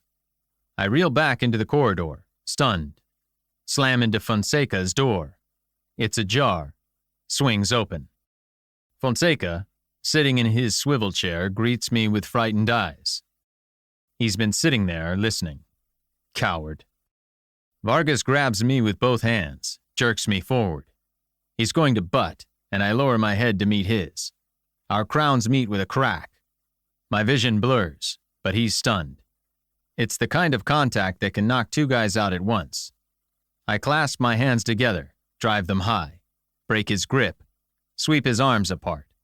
In one fluid motion, I chop the sides of his neck with the edges of my hands. It's not a killing blow, but it's not meant to be. This isn't a fight to the death. Unarmed combat has to be calibrated to the situation. Vargas shoves off the blows, punches me in the gut. I stiffen my stomach muscles, grab his wrist, catch him in an armbar, slam him face first into the corridor wall. Let go. Club him in the right kidney. With a grunt, he drops to his knees, right arm raised to the wall. Right arm under his, I ram my forearm into the back of his neck, throw my weight against him. It's a half Nelson, pinning him against the wall. He flails with his free arm. Big guy. He's a bitch to hold. What now? He's not giving up. I need to choke him out. Laura stands at the open door of her cabin, hands raised to her face. From the forecastle, Salas and Silva storm into the corridor. That's enough, Salas snaps. Vargas relaxes. I release him and step back. Eye him warily. Animal. Laura spits. Vargas ignores her. His eyes are fixed on me. And for a moment, I think he's going to attack again. Silent, Vargas brushes himself off, turns and pushes past Salas, goes to the forecastle. What happened? Silva demands. Laura shivers. He made advances. Breed interrupted him. Silva turns to Salas. Minister, I will not tolerate such disorder on my ship. The two men follow Vargas forward. Lieutenant Quadros joins us. Are you all right? Yes. I brush the back of my hand across my mouth, wipe blood from my lip. The encounter took me by surprise. I didn't expect a fight. Not here. Laura disappears into her cabin, returns with a handful of tissue. Here, she says. The bleeding will soon stop. She brushes the hair from my eyes, examines my forehead. You have a thick skull, Breed. You'll bruise, but you aren't hurt. What was he doing in your cabin? I ask. The door was open. I was unpacking my things and he came inside. I remind myself Laura and the minister are acquaintances. Vargas accompanies Salas to Brasilia Suarez, so he must have his eye on Laura. On the dock, his interest was plain. The sensation of Laura's fingers running through my hair feels indescribably sensual. She's the kind of woman men start wars over.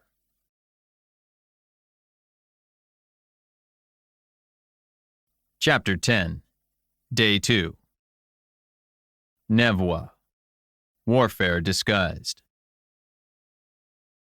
I have spoken with Vargas, Salas assures me. It will not happen again. Somehow I find the minister's words less than assuring. But what am I going to do about it? I say nothing. Come to dinner, Salas says. We are going to be on this boat for a few days. We must get to know each other. We step into the officer's wardroom and find the table has been set with a white cloth and silver for 8 places. Captain Silva sits at the head, Dr. Fonseca at the foot. On one side of the table, Laura sits between Salas and Lieutenant Quadros. On the other side, Vargas sits at one end. I sit at the other. And First Officer Gaspar sits between us like a UN peacekeeper. How long before we reach Tieves, Captain? Salas asks. The chef arrives, carrying a plate in each hand. I recognize him as the petty officer at the gangplank, the one who cast off the stern line. The Nevoie is certainly running with a minimum of Navy personnel. He sets one before Laura, the other before Salas. Hurries back to the galley for more. We shall arrive by noon tomorrow, Silva says. Our cargo is ready for collection. We will depart for Portal de Dor before nightfall. Excellent. Salas watches the chef bring meals for Vargas and Gaspar. Has there been any contact with Portal? No, Silva says. We are monitoring their frequency, transmitting every half hour. No response. Who's driving the boat? I ask. Silva looks down his nose at me. The Nevoie is a ship, Mr. Breed. Petty Officer Kollar is manning the bridge while we dine. The first engineer. Is there much traffic on the river? A great deal, Silva says. Do not fear, Mr. Breed. Gaspar's tone is firm. Elvir Kollar has navigated this river since he was a child. The Nevoie is in safe hands. Has the Navy tried to reach Portal by helicopter? I ask. Overflights have been conducted, Silva says. There has been no contact. Understand, Breed, helicopters are of limited use in the Amazon. One of the reasons we are not using one of the more modern gunboats. Helicopters can't land. No, the jungle is too close to the river. Often outposts are built next to the river, under the jungle canopy. Frequently, the structures cannot be seen from the air. Personnel cannot be transported except by jungle penetrator. A jungle penetrator is a weighted cable on which a man can be raised or lowered. It is an evolution of the Maguire rig pioneered by special forces during the Vietnam War. Flying a helicopter in the Amazon is a hazardous profession, Gaspar says. When you consider there is no place to land except the river, you understand why it takes a brave man. Our Navy loses helicopters and aircrew to accidents and emergency landings in water. The chef goes to the side table and selects a bottle of red wine, opens it with a flourish and hands Salas the cork. The minister sniffs delicately. Satisfied the base is free of mold, he nods. Like spurting blood, wine splashes into his glass. He swirls the liquid, tests the nose. Yes. Salas beams. Excellent. The chef makes a round of the table, carefully pouring wine into our glasses. Salas drinks with obvious pleasure. Vargas drains his glass with one gulp, signals the chef for more. The meal is excellent. I cut my steak into little chewy pieces, savor every bite.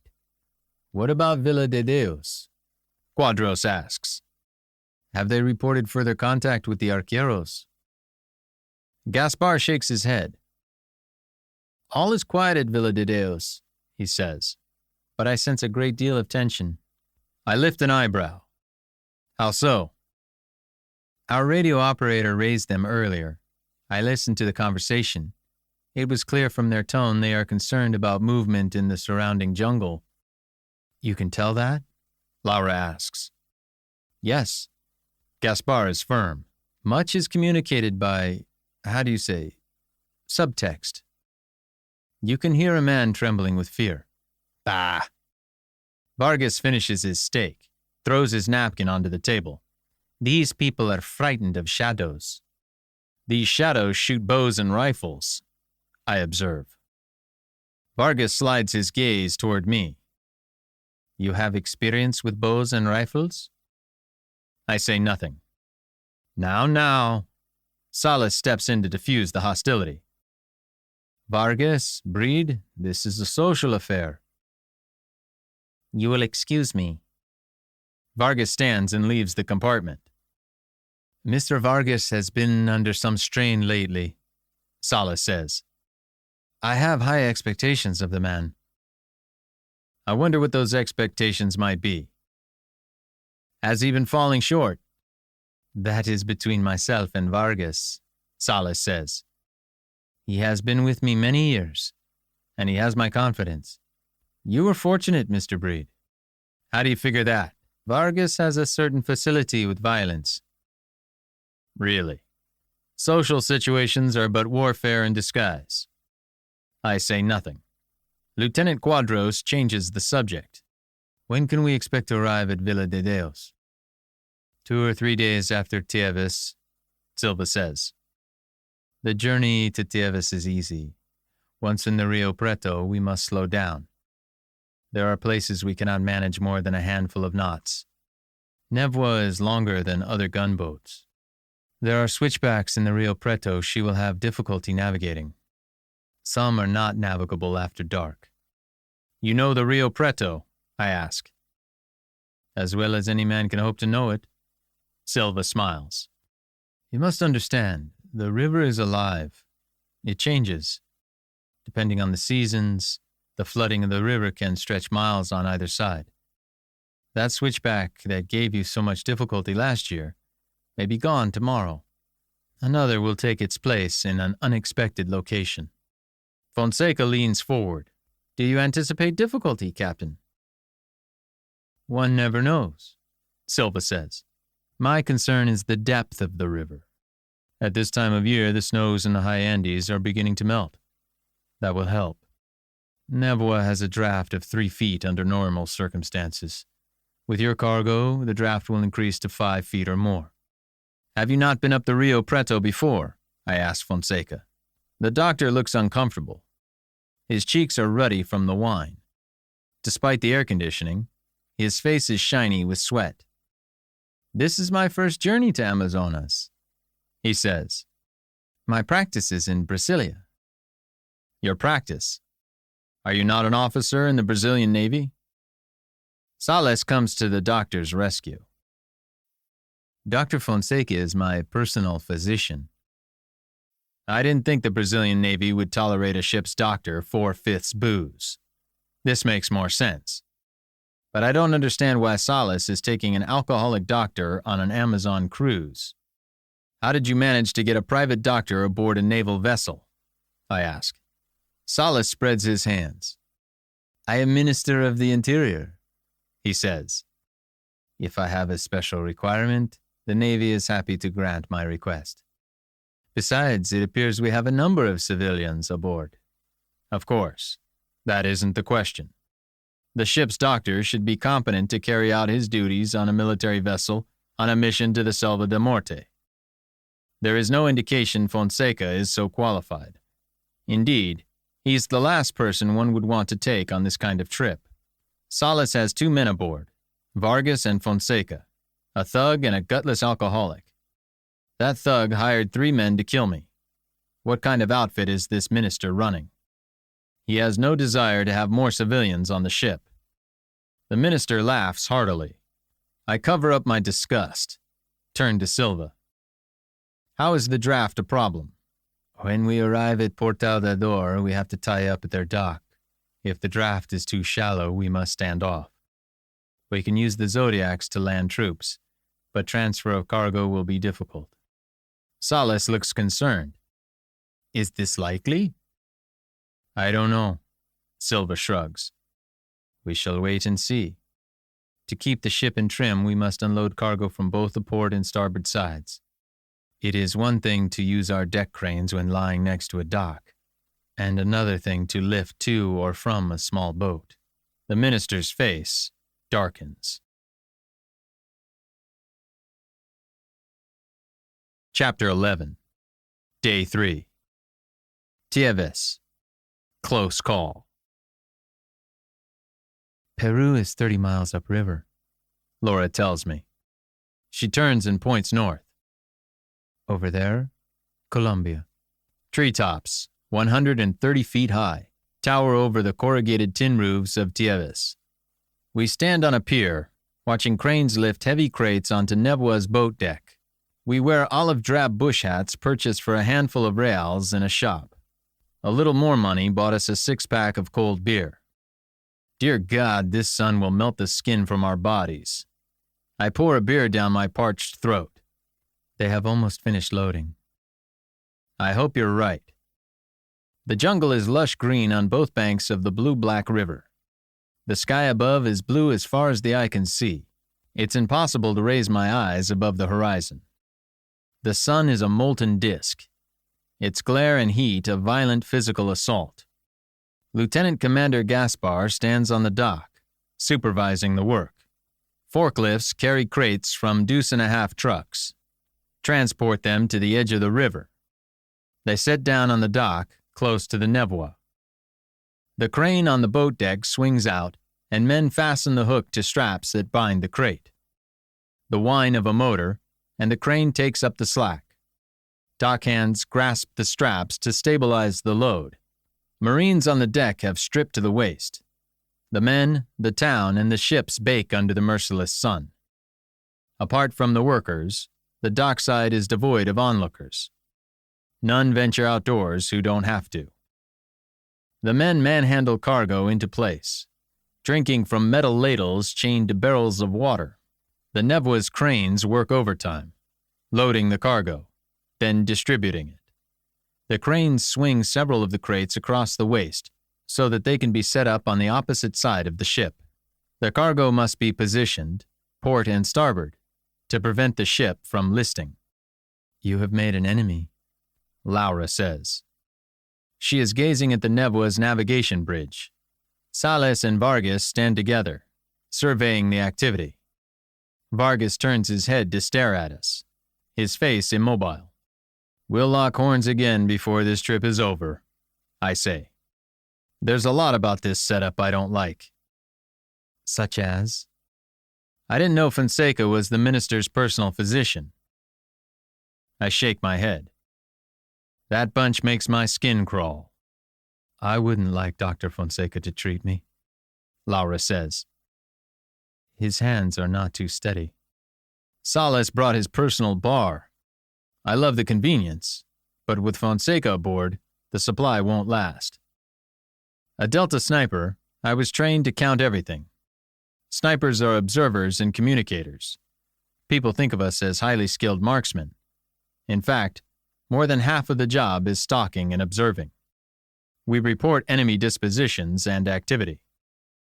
Observation comes as naturally to me as breathing. I've evaluated Nevoie's liquor supply as closely as I'm evaluating Nevoie's cargo. Fonseca likes scotch. I have my eye on 2 bottles of Kentucky bourbon that are going to disappear before this trip is over. I have watched the crane swing 12 large crates aboard. They occupy the boat deck, forward of the Zodiacs, 6 on either side. I don't see any more crates on the dock, Laura says. Thank God. First Officer Gaspar strides up the gangplank, makes his way to the boat deck. He is met by Lieutenant Quadros. Together they supervise the Marines. The crates are fastened to the deck with heavy-duty cargo straps. There is a blast from Nevoie's foghorn. Reckon we'd best get back to the ship, I say. I lead the way back along the pier. We hop down onto the dock and make for the ship. Behind us, a splash. A scaly form slides from the shadows under the pier, thrashes briefly in the water, disappears. Despite the heat, I shiver. I lend Laura my hand and help her step onto the gangplank. Easy part's over. We head for the forward superstructure. Laura pulls open the heavy watertight door. Coming? The blast of cold air from inside is tempting. I shake my head. You go ahead, I say. I'm going to watch Captain Silva take us into the Rio Preto. Enjoy, Laura says. I have seen it before. I climb the metal ladder to the bridge deck, swing myself onto the Widow's Walk, and enter the superstructure. Captain Silva and the first engineer Kolar are on the bridge. Kolar is at the helm. Silva is looking down at the dock with a squad radio to his ear. Gaspar's voice crackles over the receiver.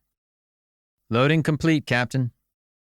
Coordinate with Lieutenant Quadros. Ensure all our sailors are aboard and all his Marines. Yes, sir. Silva lowers the squad radio. Looks pleased. Hello, Breed. We shall be casting off soon. That's an awful lot of cargo, Captain. Yes, depending on our assessment of the threat, we want to grow the outpost at Portal d'Ador. Weapons. Silva frowns. This is a Funai outpost. Minister Salas tells me our cargo is medical supplies and food, enough to sustain 40 Marines for 3 months. Sounds like Lieutenant Quadros will find a new home. He is aware of the mission. Excuse me. Silva raises the squad radio, turns his back on me. I scan the dock, the river. There's more traffic. Fishing boats returning to their anchorage, other ships plying the waters. Nevois isn't a large vessel, but she's the biggest ship in Tieves. The other large ships are multi-purpose affairs. Most carry cargo on container decks and passengers on passenger decks. Cargo decks aft and passenger decks forward. That way, paying passengers don't choke on the smoke and fumes that belch from stacks and exhausts. The ships all look like houses built on rafts, low slung with big boxes for superstructures. Everything on this river looks like it's been built by hand in someone's backyard. The scene is dystopian. Nevois, with its refurbished World War II lines, fits right in. Certainly, one of the Navy's more modern gunboats would look out of place. Silva's radio crackles. All present and accounted for, Captain. Very well, Silva says. Cast off, fore and aft. Casting off, aye. There is no fuss. Silva and I look down at a sailor on the forecastle who casts a line to the dockhands ashore. Silva nods to Kolar. 30 degrees port. 30 degrees port, aye. The captain holsters the squad radio, reaches forward and picks up an intercom handset. Engine room, ahead 1/4. The deck shivers beneath my feet. There is a low thrum. Nevois's bow swings to one side. Slowly, she creeps from the dock. A large passenger ship is approaching from the Peruvian end of the river. Looks like it will cross in front of Nevois. Her right of way, Kolar says. Silva speaks into the handset. All stop. All stop, aye. The vibration under my feet ceases. Nevois drifts forward, carried by its inertia. We will let her pass, Silva says. 300 yards away, the other ship turns to port. Bow on, it makes for Nevois. Kolar swears. What is she doing? She wants our berth, Silva says. He leans forward, slams his palm against a plastic button on an instrument panel. Nevois's foghorn booms a warning. The passenger ship continues its charge. Unaware Nevois has cut power, the other vessel is making for the dock we have abandoned. Silva comes to a decision. He lifts the handset. Ahead full, he says. Turns to Kolar. Hard a port. The deck shutters and Kolar spins the helm. Nevois surges forward. The old ship cannot leap. Her heart and old bones are not capable of leaping. But her screws dig for traction in the slimy water. Nevois's effort is heroic. Captain Silva knows what he is doing. Without power, the water will not generate enough force against the rudder to turn the ship. By steaming full ahead, he is improving the maneuverability of the vessel. Nevois and the other ship charge straight at each other. The distance between the two vessels closes, and I brace myself for impact. The deck tilts beneath my feet, and Nevois's bow swings away from the collision. Turbid water sloshes over the port side of the forecastle. We pass the other ship on its starboard side. So close, I can spit and hit her captain in the eye. Ahead 1/3, Silva says. The ship slows and Kolar straightens the helm. The door to the Widow's Walk opens and Gaspar steps onto the bridge. A close one, Captain. We had several feet to spare, Silva says. There is no accounting for the stupidity of others.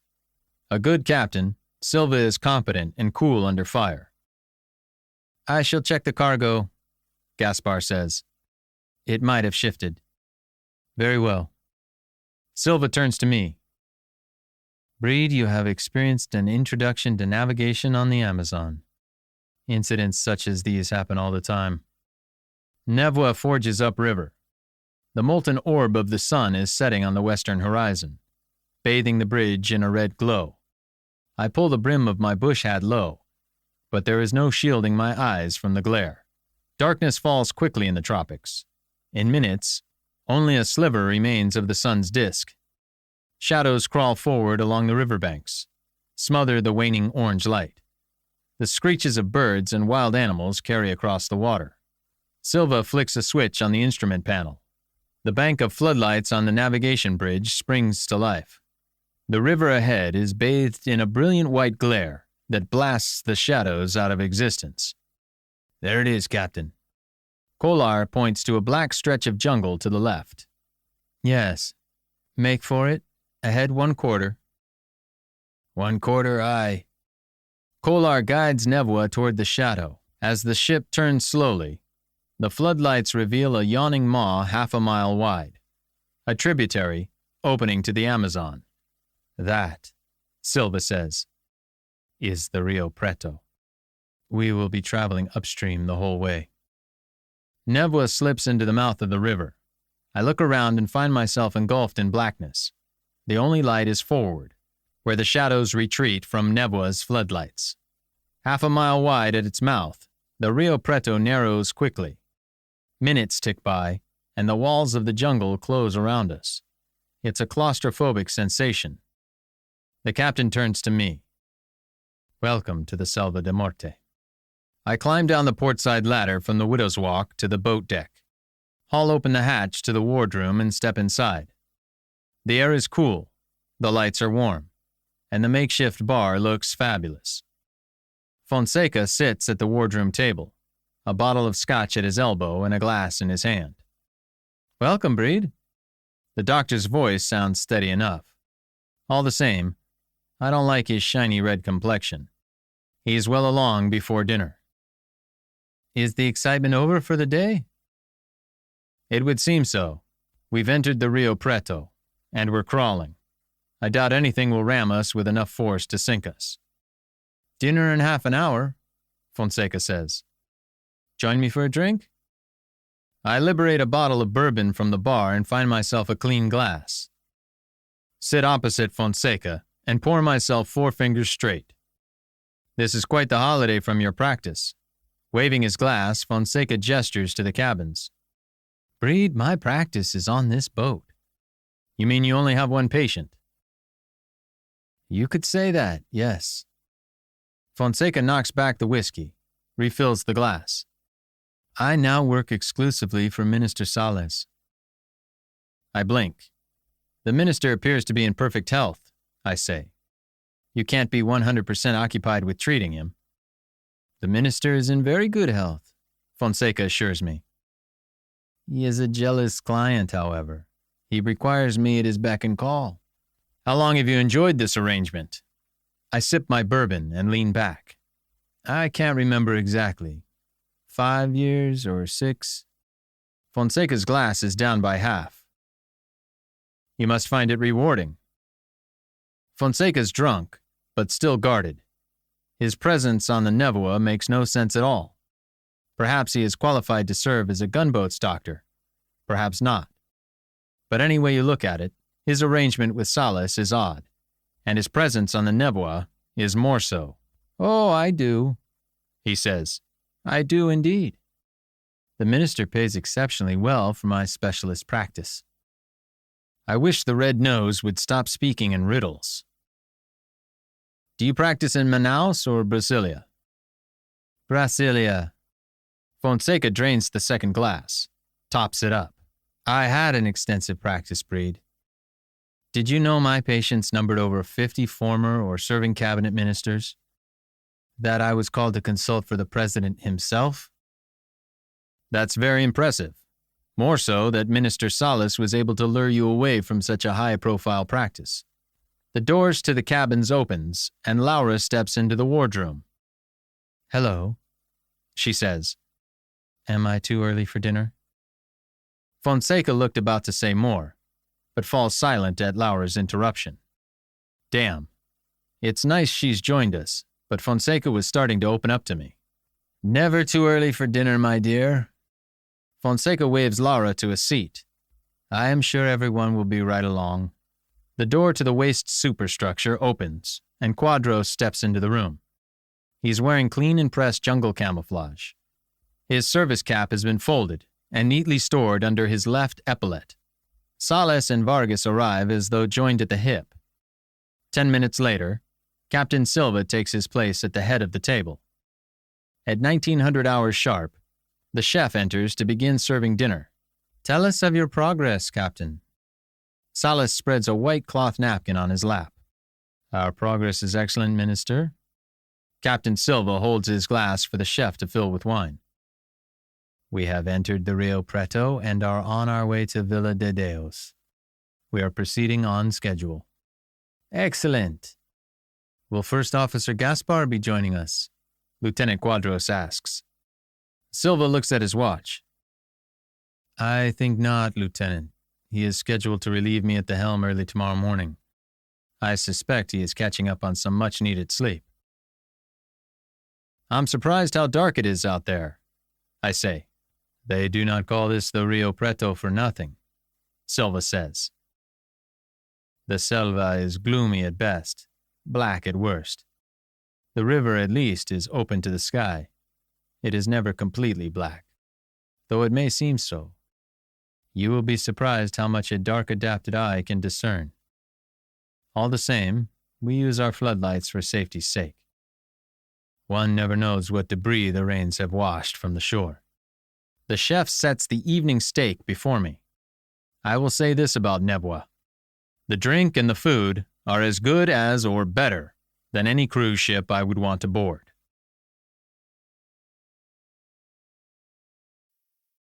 Chapter 12, Day 3. Nebwa. Fia's letters. The hair stretched across my door jamb has not been disturbed. I go inside my cabin, a bottle of Salas's bourbon in my hand. I set it on the desk, change into a loose olive drab t-shirt, pull my boots off, stretch out on the bunk, close my eyes. The Amazon is wild country, but the Rio Preto gives me the creeps. I wanted to see it for myself. Wasn't prepared for the all-encompassing darkness. The glass set in my porthole is a black slate. On the other side, I know snakes and caimans are slithering on the shore, gliding in the murky water. Predators stalk their prey. Jungle cries cut through the night. Aboard Nebwa, the muggy odor of decomposition drifts from the forest, decaying vegetation and other things. The Selva de Morte is raw nature. I can imagine how the region got its name. In this place, death is continuously recycled into new life. From behind the air conditioning grill, Fia beckons. I've resisted opening her letters. Father Andrew, the crafty leprechaun, knew I'd need motivation.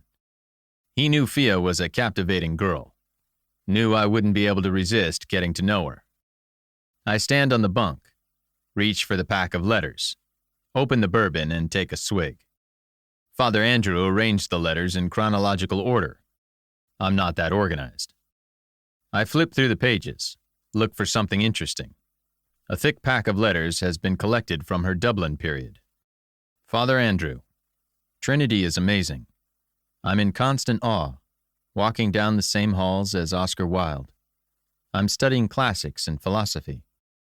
It's not like I don't appreciate science and technology, but these are of man and need to serve man. Like Wilde, I've joined the Phil. The debates are fun, and I'm making a lot of new friends. They give me stick for my Catholic views and all, but I give as good as I get, and they are fair-handed about it. After all, they didn't accept Catholics for their first 200 years, didn't take women for 300. I read Wilde and Yeats in the pub when I should be studying. Then friends come by. We drink and listen to music together. We have our debates in pubs, some grand, some not so much. All of them fun. Bushmills sharpens me, I must say. I'd let a med student pull me at Coppers. He said that, for a while, Bushmills sends you up, then it brings you down. He was right, but his timing sucked. It knocked him out long before it sent me up. What a wasted trip. Hangovers? The fear is my constant companion, but I have learned to tame it. If I miss prayers because of drink, I make my confession and pray twice as hard. I love Wilde's work. What was done to him was a sin. I don't care what the church says. Live and let live. Maybe when I get back, we can talk about it. Or maybe you can come to visit. It would be grand if you can, because I won't be in Chicago this summer. Dad is putting together a deal in Brazil, and I'll spend the time there. Mostly in Brasilia, though I will visit Manaus with my friend Laura. The idea of doing mission work in Amazonas excites me. It's so ironic. Wilde called missionaries the divinely provided food for destitute and underfed cannibals. I'm sure he was a wonderful man, but it's the kind of thing a man would say who had never met a cannibal. I have, and can assure you they do not view human beings as a dietary staple. It's more of a, if I eat the heart and brain of my enemy, I'll add his strength and wisdom to my own, sort of thing. I'm sure it's done, but I've never seen it, and I have never been afraid of falling victim to the practice. I smiled to myself. Only an innocent teenager could speak so casually of cannibalism in the heart of the Amazon. It sounds like Fia enjoyed her time in Dublin. I did well in high school. There's enough math in the Delta Sniper program to send a man to the moon, but I never went to college. It's fun to imagine, but I don't think I would have fit in. You'll be proud of me, Father Andrew. I am being very disciplined. The boys here are a horny bunch, which is a good thing, because I suffer from constant temptation. They are very good when I make them wear condoms. One night we went to Café en Seine for a pre-drink. This hot guy caught my eye. He had a way about him. Oh, he had a line of blarney. But then he was, "Oh, darling, you're not going to make me wear a Johnny, are you?" I said, "Of course I am, darling." He wouldn't, and I walked out on him. I have learned this. It's easier to leave a guy's place than it is getting him to leave yours. Helps keep peace at home, too. Father Andrew, I will never have unprotected sex until I meet someone I know is right for me. Damn you, Father Andrew. You are turning me into a voyeur. The next letter refers to the incident Father Andrew described, the time he visited Dublin to give a talk. Father Andrew, I'm sorry for the way I acted when you came to Dublin. I showed myself to make you want me. I knew you were made of iron, so I wasn't afraid you'd do anything. I felt cruel, and I took my pain out on you. It was a low, cheap thing to do, and I'm ashamed. The night before, I had sex with Joseph, for the last time. It was beautiful, the way God meant it to be. When it was over, I told him I was going to America and wasn't coming back. My mind's made up. When I graduate next year, I'll move to Brazil. There is so much good to be done there. Joseph couldn't understand, and we had an unholy row, the latest in my long string of jilted lovers. After he left, I cried and drank myself senseless.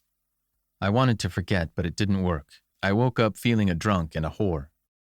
I would be a talented drunk and a whore, don't you think?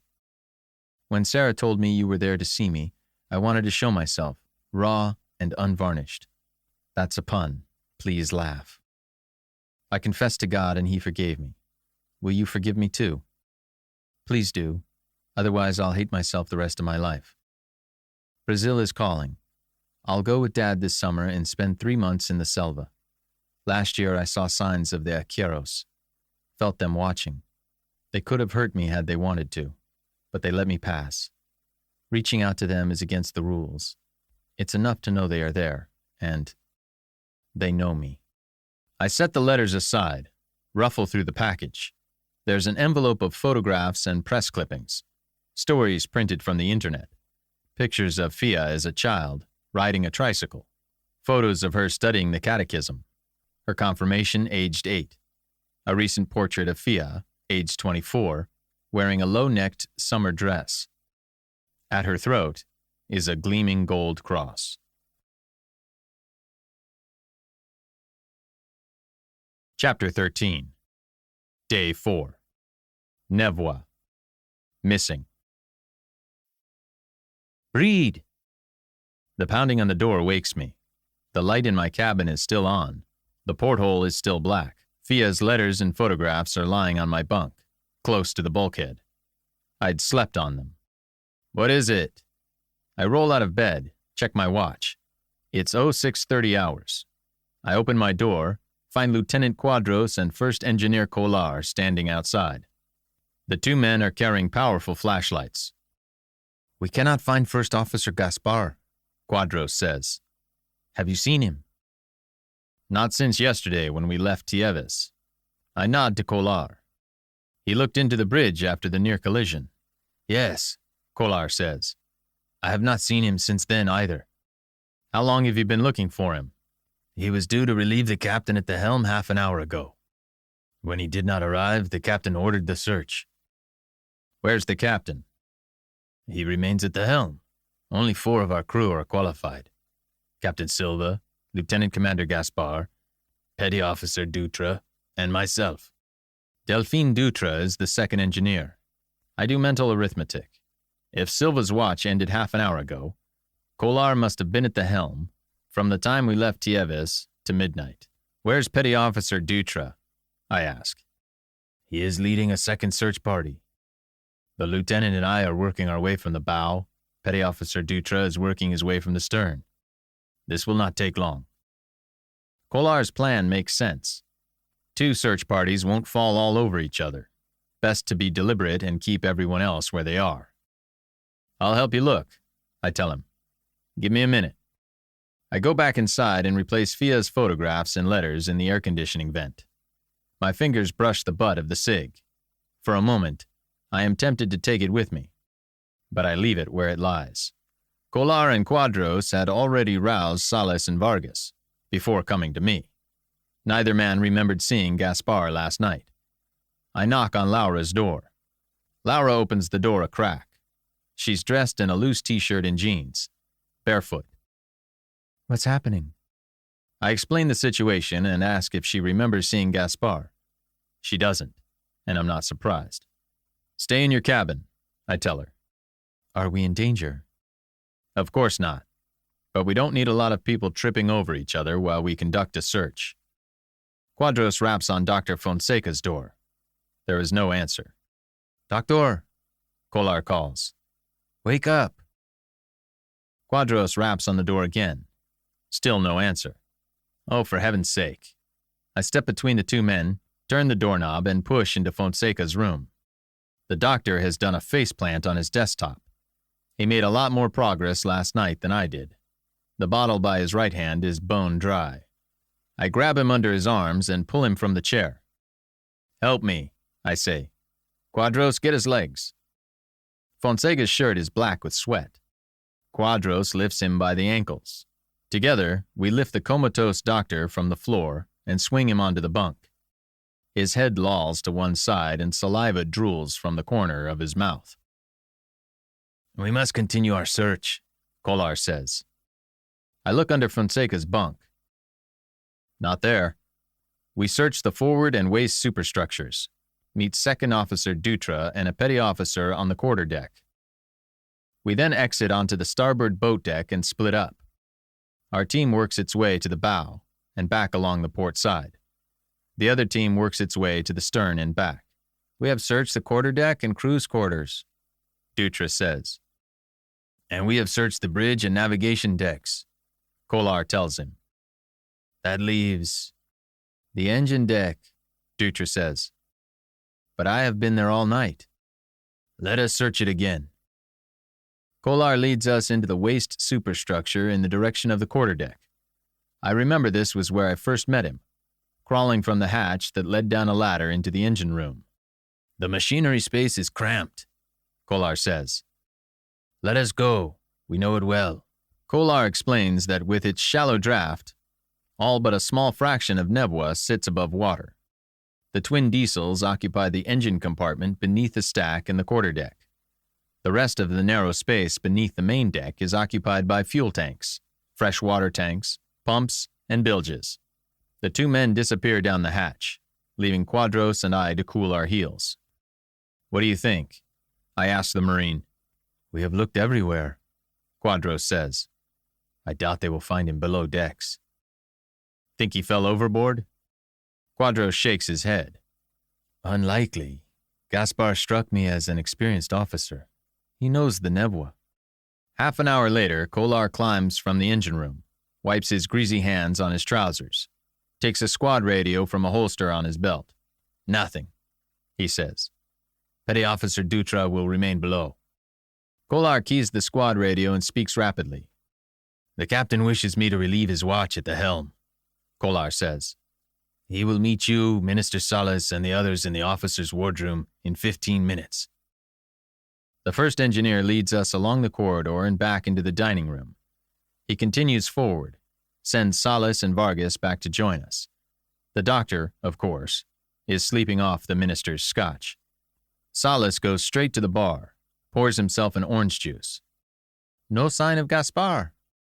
The minister does not have the good grace to offer us a drink. The first engineer must have told him about our fruitless search. I say nothing. Go to the bar and help myself. Offer a glass to Quadros. The Marine shakes his head. Laura steps into the wardroom.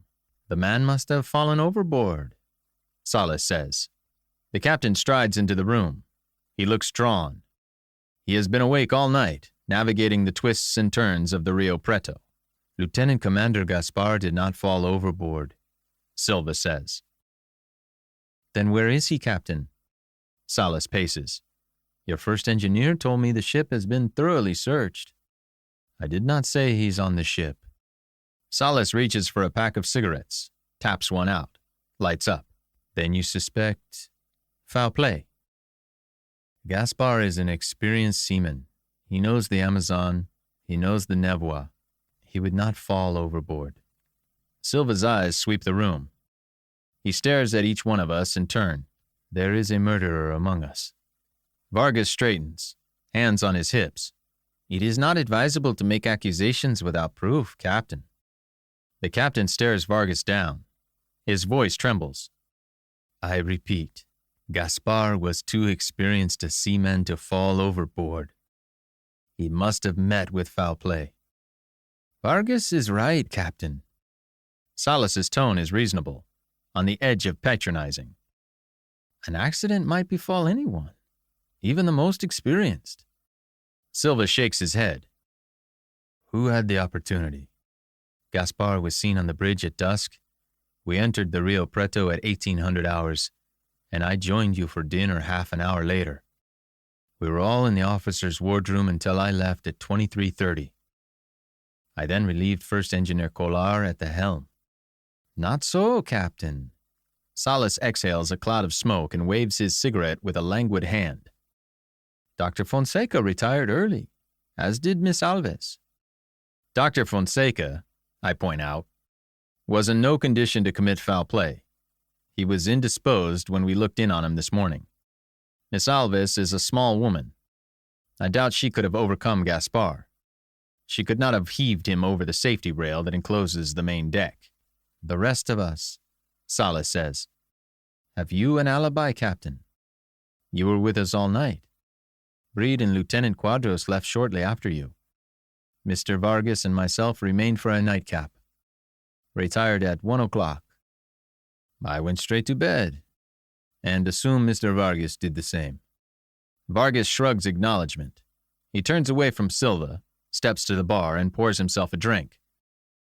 Salas looks out a porthole at the jungle scenery. It is still shrouded in shadow, but the sky has lightened and the sun is beginning to creep above the treetops. You cannot exclude the possibility Gaspar fell overboard, Salas concludes.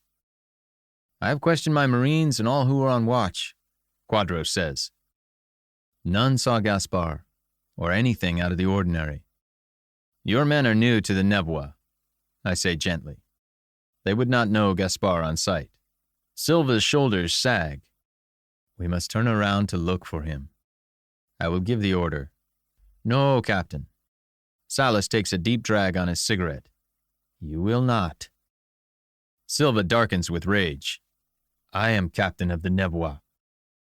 Salas turns to face the captain. Yes, but I am in command of this mission. In all matters save those that affect the safety of the ship and crew. The minister traces an arc with his cigarette. Is this ship in danger? The crew? We have a missing man, Captain. However unfortunate that might be, there are Marines and Funai workers in danger at Portal da Dor. We must find him, Silva insists. Vargas steps forward. If the man has drowned, the piranha and catfish will have left nothing to find. Motherships may find him before we do. Salvas's tone is brisk. I suggest we file a report with Tieves. Have them circulate a bulletin to all river traffic. Come, Captain, let us see to it. The minister escorts the captain from the wardroom. Vargas drains his glass and follows them into the corridor. Quadros, Laura, and I stare at each other. Whatever Augusto Salas's rationalizations, I agree with Captain Silva. There is a murderer aboard. First Officer Gaspar is dead.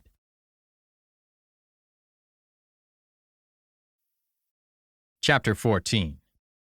Day 4. Nevoa. A knock on the door. There is a murderer aboard. Quadros looks troubled. I must see to my men, he says. With that, the Marine lieutenant leaves us. What do you think happened to the first officer? Laura asks. I pour a glass of orange juice, top up my glass. Someone killed him, tossed him overboard. Food for the fishes. But why? If we knew that, we'd know who killed him. Laura stares at me. This is awkward, I say. Apart from the other Marines and sailors, we all have alibis for most of the period in question. Gaspar's cabin is above us on the bridge deck. Kolar was at the helm, and the captain was dining with us. That leaves Max Moret, the radio operator. He doesn't strike me as the murdering type. Gaspar might not have been killed in his cabin, Laura says. That's true. He could have been killed anywhere on the ship. Assuming he was killed. It's obvious he's been killed. I set my empty glass in the sink. That's why this is so uncomfortable. It's hard to imagine why any of the Marines or sailors would want to kill him. For 30 minutes before dinner, and between 1 and 6, anyone could have done it. What should we do? There's nothing we can do. Frankly, the minister is right. It's possible Gaspar was killed to delay our arrival at Portal da Dor. If that's the case, we must press on. I want the killer to be Vargas. I want it so bad I can taste it. But if Gaspar was killed to delay our journey, it would not make sense for Salas to order the captain to continue. That is suggestive of Salas's innocence. Vargas is Salas's man, so it is also suggestive of Vargas's innocence. I reach for the door. Where are you going? Laura asks. I'm going to take another look around the ship, I tell her. I'm coming with you. We step out of the cool interior of the wardroom and onto the boat deck. Mid-morning. The heat and humidity are oppressive. The Nevoa noses along the river, gliding between jungle walls 150 feet high. I look forward to the bridge. 2 men on the navigation deck, their backs to us. A sailor in his white uniform and a Marine in jungle camouflage. Turning slowly, I look aft, past the quarterdeck. There on the poop, another Marine stands watch. His hand rests casually on one of the Brownings. The helmsman and a lookout occupy the bridge. What are you thinking? Laura asks. The attention of the lookouts is directed forward and aft, I tell her. Gaspar could not have been thrown from the bow or stern without someone seeing. That means he must have been thrown from here. Yes, assuming the body was disposed of after 1 o'clock. Laura and I stand at the rail. Between us and the side of the waste superstructure are 4 massive wooden crates. They have been lashed down with canvas straps 6 inches wide. The crates are arranged in 2 rows, 2 crates deep. After the crates squats one of the Nevoa's 2 Zodiacs. Look, I point to the ugly green water flowing past the Nevoa's hull. Nevoa's draft is shallow. The killer could have pulled Gaspar's body from between the crates and slipped it into the river. Slipped it? Yes. He wouldn't throw the body in. A splash would draw attention from either the navigation bridge or the poop. No, the killer would slide the body into the river, hold it by the legs, lower it into the water, then let the current sweep it away. We are traveling upstream, so the current would carry the body aft. The lookouts on the poop might have seen something drift past, but in the darkness, I doubt it. The muggy atmosphere of the Rio Preto becomes twice as oppressive. I turn and head back to the wardroom. What are you going to do now? Laura asks. I'm going to finish my sleep, I tell her. There is nothing else to do. But let's keep our doors locked. We don't know who killed Gaspar, or why. I return to my cabin and shut the door. Again, I consider taking down the SIG. Again, I resist the temptation. Instead, I recover Fia's papers from their hiding place. I open the package, take out a handful of photographs and letters, and set them on the bed.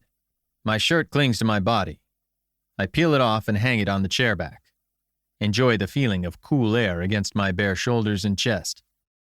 I pour myself 3 fingers of bourbon. I lie on my side on the bunk, prop myself on one elbow, study Fia's pictures. I pick up a sports photograph. 2 rows of girls in uniform. Back row standing, front row kneeling. Center front, Fia, aged 18. Captain of her college lacrosse team. A news story has been printed from the internet. A photo of Fia being escorted from the lacrosse box. Her hair is a sweaty tangle. Fia Connor, daughter of Cuchulainn Connor, arrested for assault and lacrosse fight. Charges dropped. That's interesting. I set the article aside and pick up another printout. This is from Fia's college newspaper. Holy Cross captain suspended for fighting. Fia speared another girl with the butt of her lacrosse stick, shattered her sternum. Any girl who wasn't the daughter of Cuchulainn Connor would have been expelled. I bet the son of a bitch was proud of her. The next letter is from Fiad to Father Andrew. Father Andrew, I want you to hear my side of it. That other team was willing to take me out to win the championship. That girl tried to clothesline me. She missed and hit my mouthguard. Could have killed me. I knocked the stick out of her hands. When she was wide open, I speared her in the chest. She went down, and I raged out. I hit her again and again until they pulled me off. Next thing I knew, I was handcuffed in the back seat of a police car. She's still in the hospital. Dad got the charges dropped, but Holy Cross suspended me and kicked me off the team. Do you know what the girls did?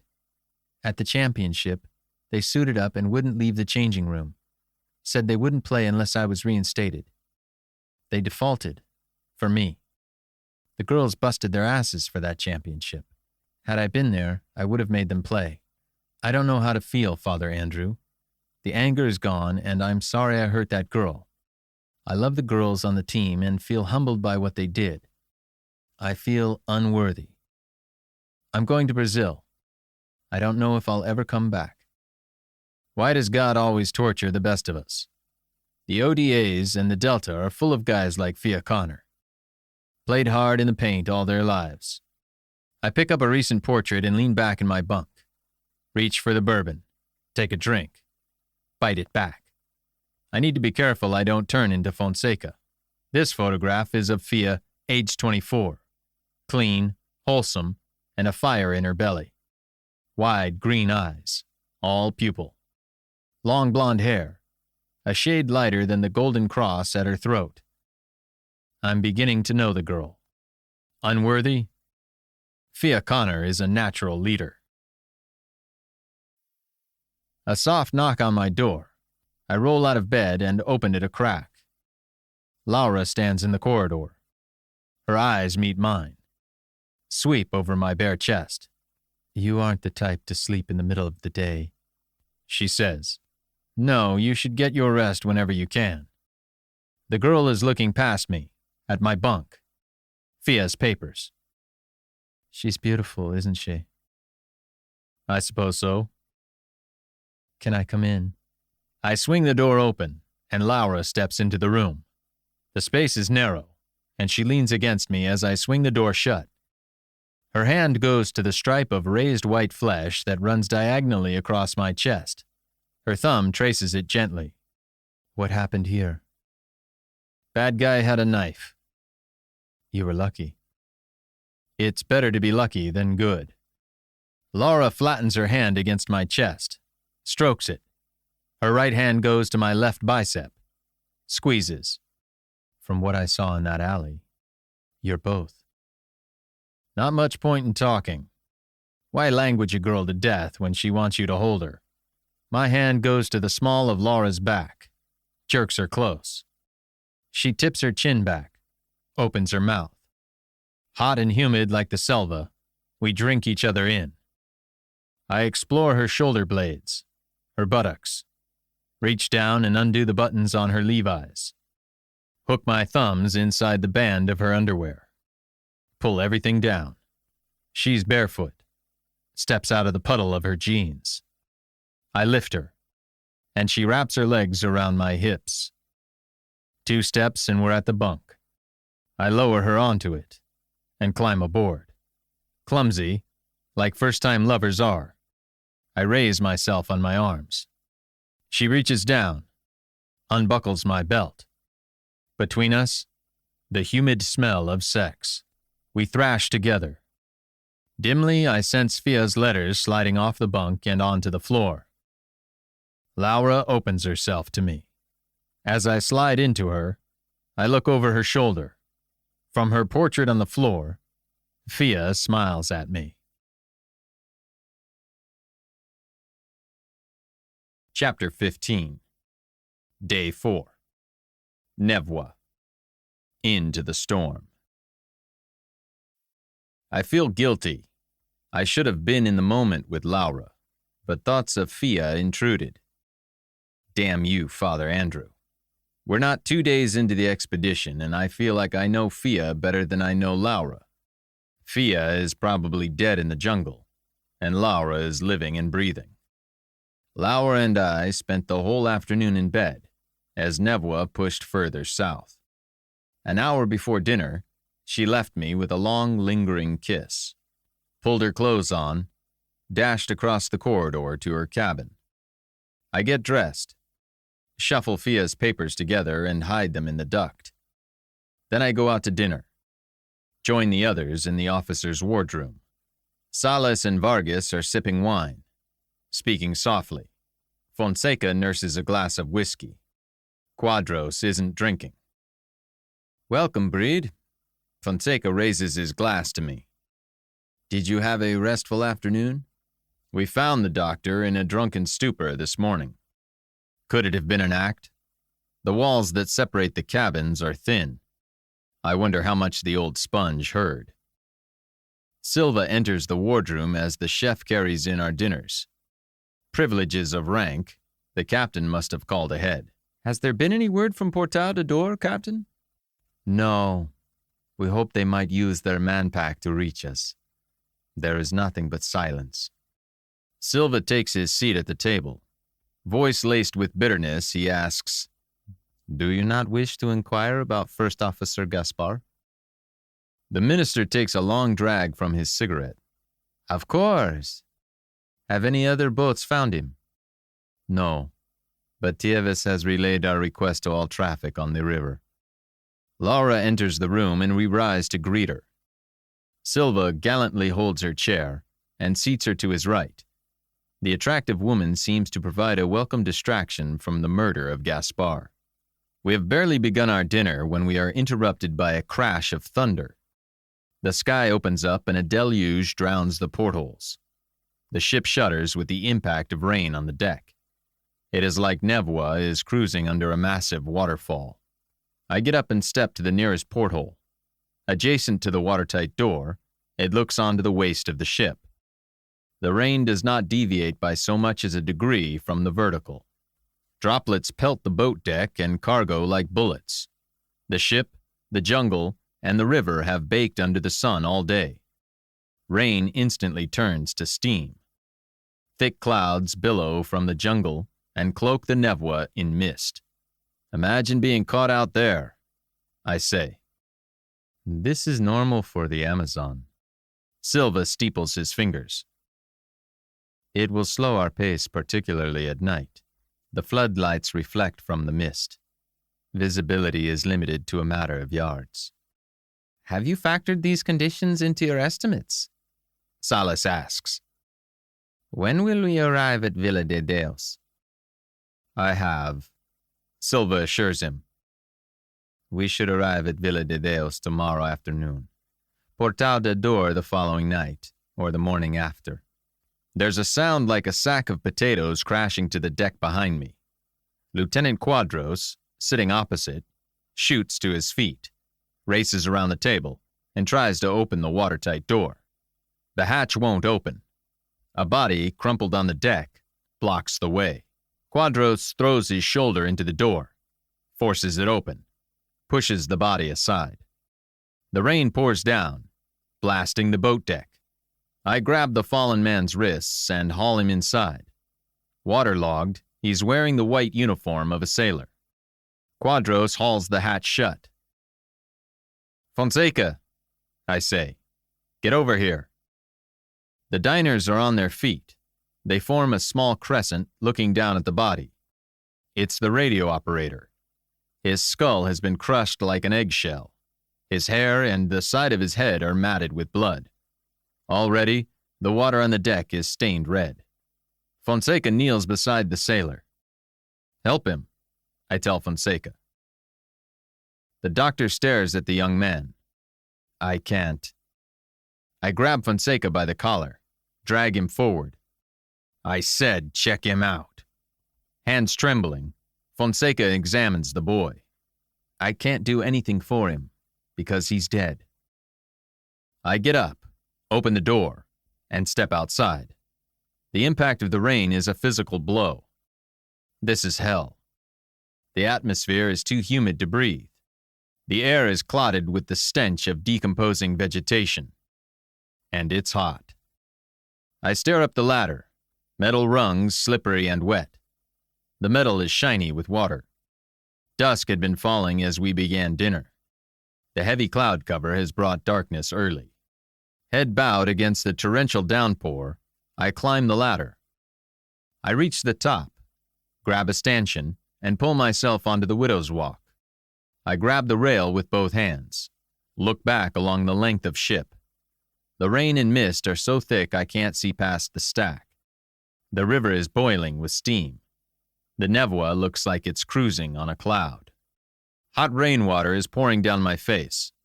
I spit and turn around, careful to keep my two-handed grip on the rail. The widow's walk is deserted. In front of me is the back of the bridge superstructure and the door leading inside. To the right is the ladder leading up to the navigation bridge. I crane my neck. There are two men up there, standing watch in the downpour. Their attention is fixed forward, straining to see obstacles that could endanger the Nevoa. From where I stand, I can see around the bridge superstructure, look forward at the river. The floodlights are on, but the captain was right. The steam acts like a mirror, reflecting the brilliant glare back onto the ship. The light is diffused, like the river ahead is a massive light box. The ship is crawling forward. We are barely making 6 knots. I consider climbing to the navigation deck. Think better of it. The watch, a sailor and a marine, will have seen nothing. Instead, I jerk open the door leading into the bridge superstructure and go inside. Blessed cool air. I am drenched. The corridor is deserted. There are 6 compartments aft of the bridge. I look in the first one on my left. Empty. Nothing out of the ordinary. The one to my right is Gaspar's. I searched it this morning. Also empty. The adjacent cabin is Silva's. I'm not shy. I push the door open. There is no one inside. The captain is clean and tidy, a fastidious naval officer. Clean uniforms in a closet. Dress whites, uniform whites, jungle camouflage. Polished shoes and boots. A small shelf of books, logs and charts. I close the door, look into the compartment across the corridor. Empty. This cabin was shared by the navigator and the radio operator. The ship is operating on a skeleton crew.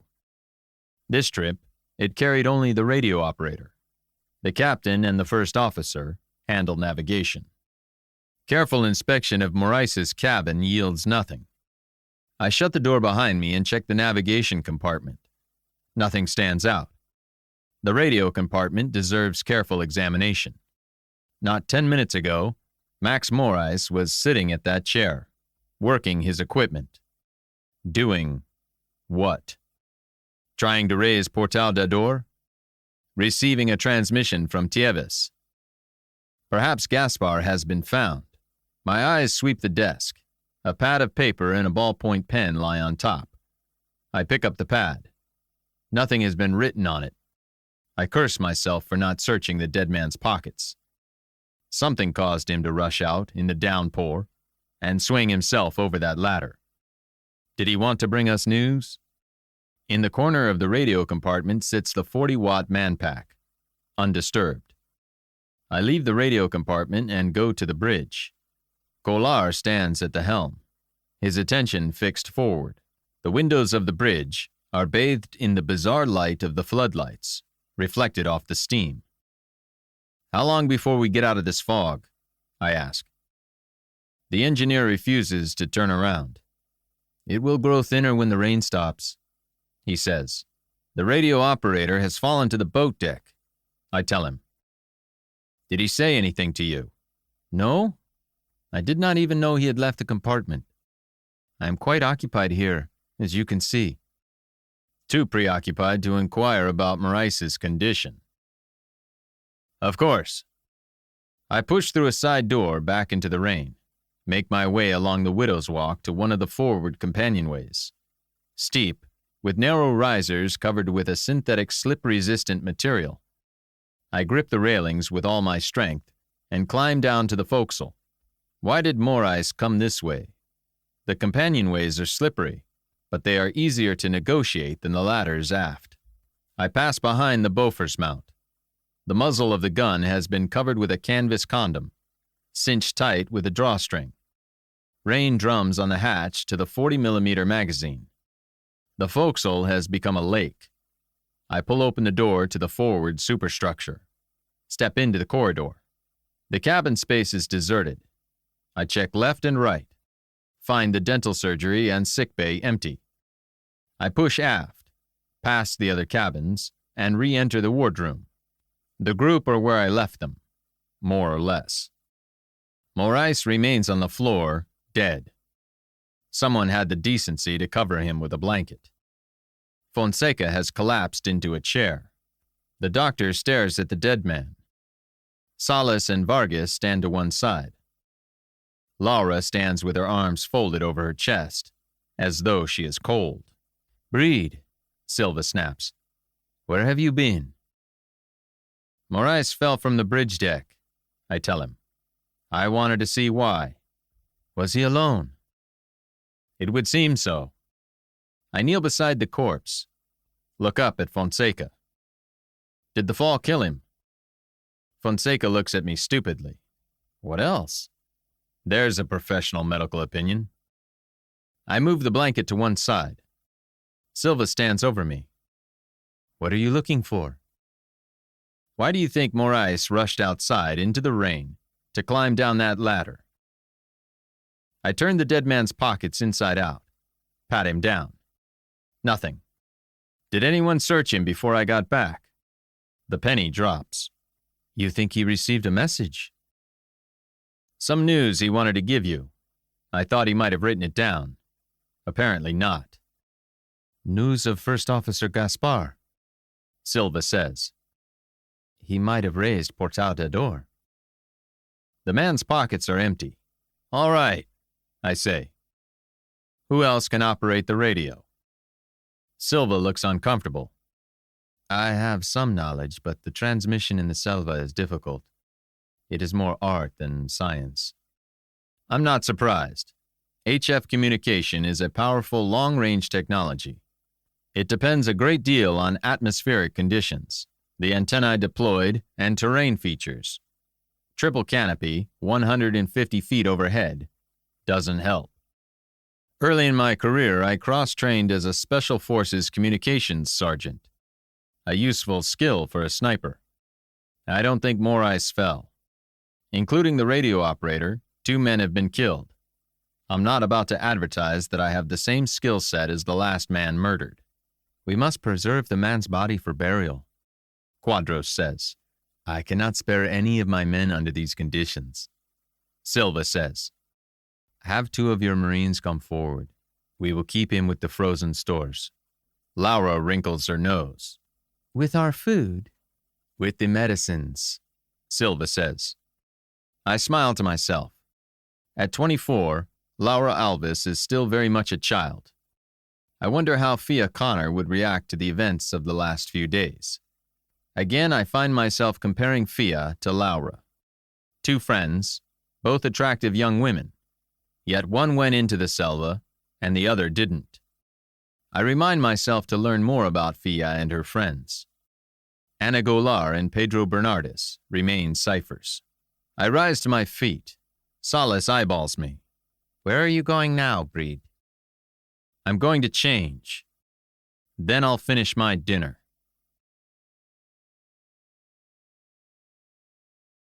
Chapter 16. Day 4. Nevoa. The team. I lock my cabin door, resolve not to let Laura interrupt me. My t-shirt is loose and comfortable. I tug it down over my jeans and stretch out on my bunk. The sheets still smell of sex. Fia's letters from a neat pile on my desk. I prop her portrait next to them, so it feels like she is speaking to me. God, I must be losing it.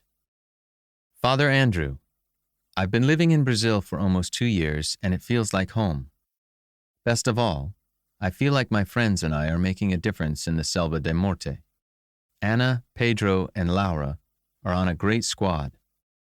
We have each other's back, and that's what counts when you are in the bush.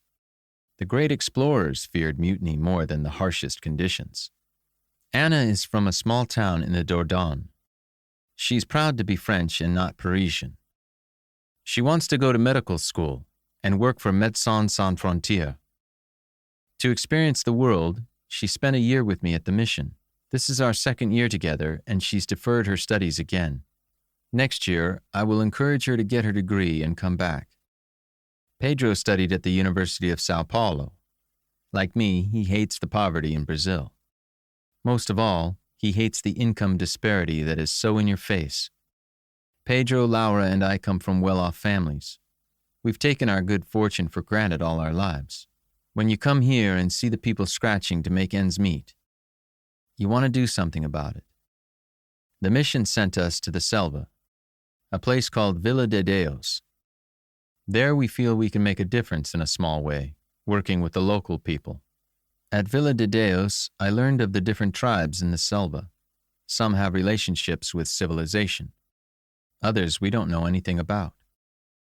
When I learned illegal loggers and miners were hurting them to exploit the country, I had to do something. I started venturing into the bush, finding the crooks, and turning them in. It wasn't long before the others came with me. Laura was my friend before I volunteered at the mission.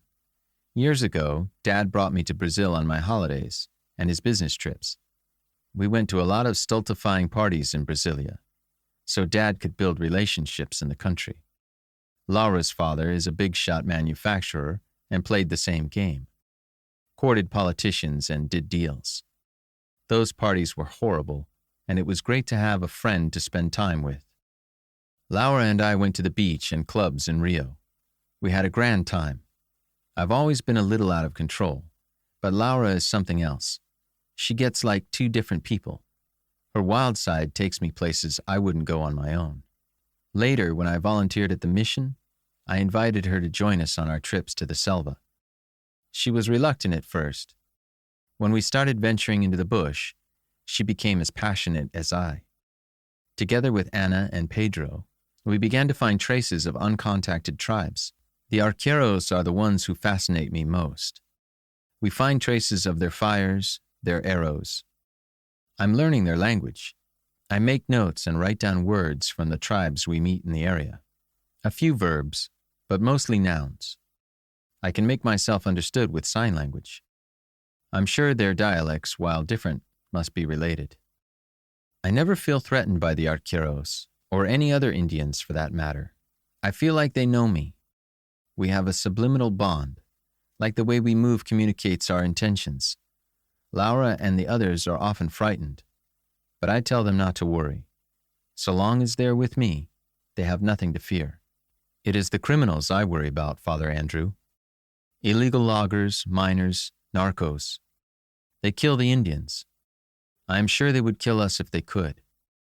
We have been responsible for the arrest of a few gangs. In other cases, the criminals managed to escape, but at least the Army and Navy chased them away. Fia and her team of volunteers were making a difference. 2 years in the Selva, operations leading to the arrest of a handful of criminal gangs. That's enough to make an impression. Manuel Barros at FUNAI didn't want her out there in the Selva, but he used her information. FUNAI, the Army and the Navy respected Fia. The gangs must have respected her enough to make her a target. Barros knew it. That's why he didn't approve of her team tramping around the Selva de Morte. Fia was a crusader, a Christian soldier, driven to make a difference, no matter the risk. Father Camos, the priest at Villa de Dios, doesn't want us in the Selva anymore. He says there are gangs in the forest. He doesn't know who they are, and one of these days they're going to kill us. Manuel Barros told me the same thing. He says the Navy has heard gold miners and loggers have put a bounty on our heads. I told the squad, and they want to continue our work. God bless them. Our faith will protect us. I don't like Father Aguirre, but I need him. He pays for our trips to the Selva. I know he and Father Camos have had words about me. Father Camos doesn't want us in the Selva. Father Aguirre does. Father Aguirre is using us to impress the bishop. He doesn't mind risking our lives to increase his earthly power. He is risking our lives, Father Andrew. Don't think I'm a silly girl who doesn't know what she's doing.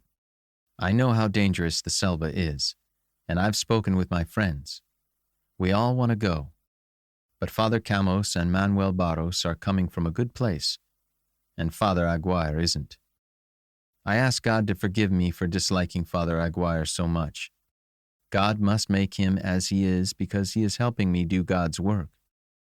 How strange that I should love those who want to stop me and dislike someone who is helping me. Dad always tells me, do what you have to do. And I am my father's daughter. Life is funny like that. Fia Connor led her team into the Selva de Morte, unarmed, knowing there was a bounty on her head. Didn't she understand she could just as easily be killed on the streets of Brasilia? Criminal gangs have long arms. To think of Fia as a naive child is to underestimate her. She's the daughter of a powerful man. She's intelligent, worldly, and educated. She has everything to live for, yet she acts like she's got a death wish. I stare at the photograph. Who are you? Chapter 17. Day 5. Névoa.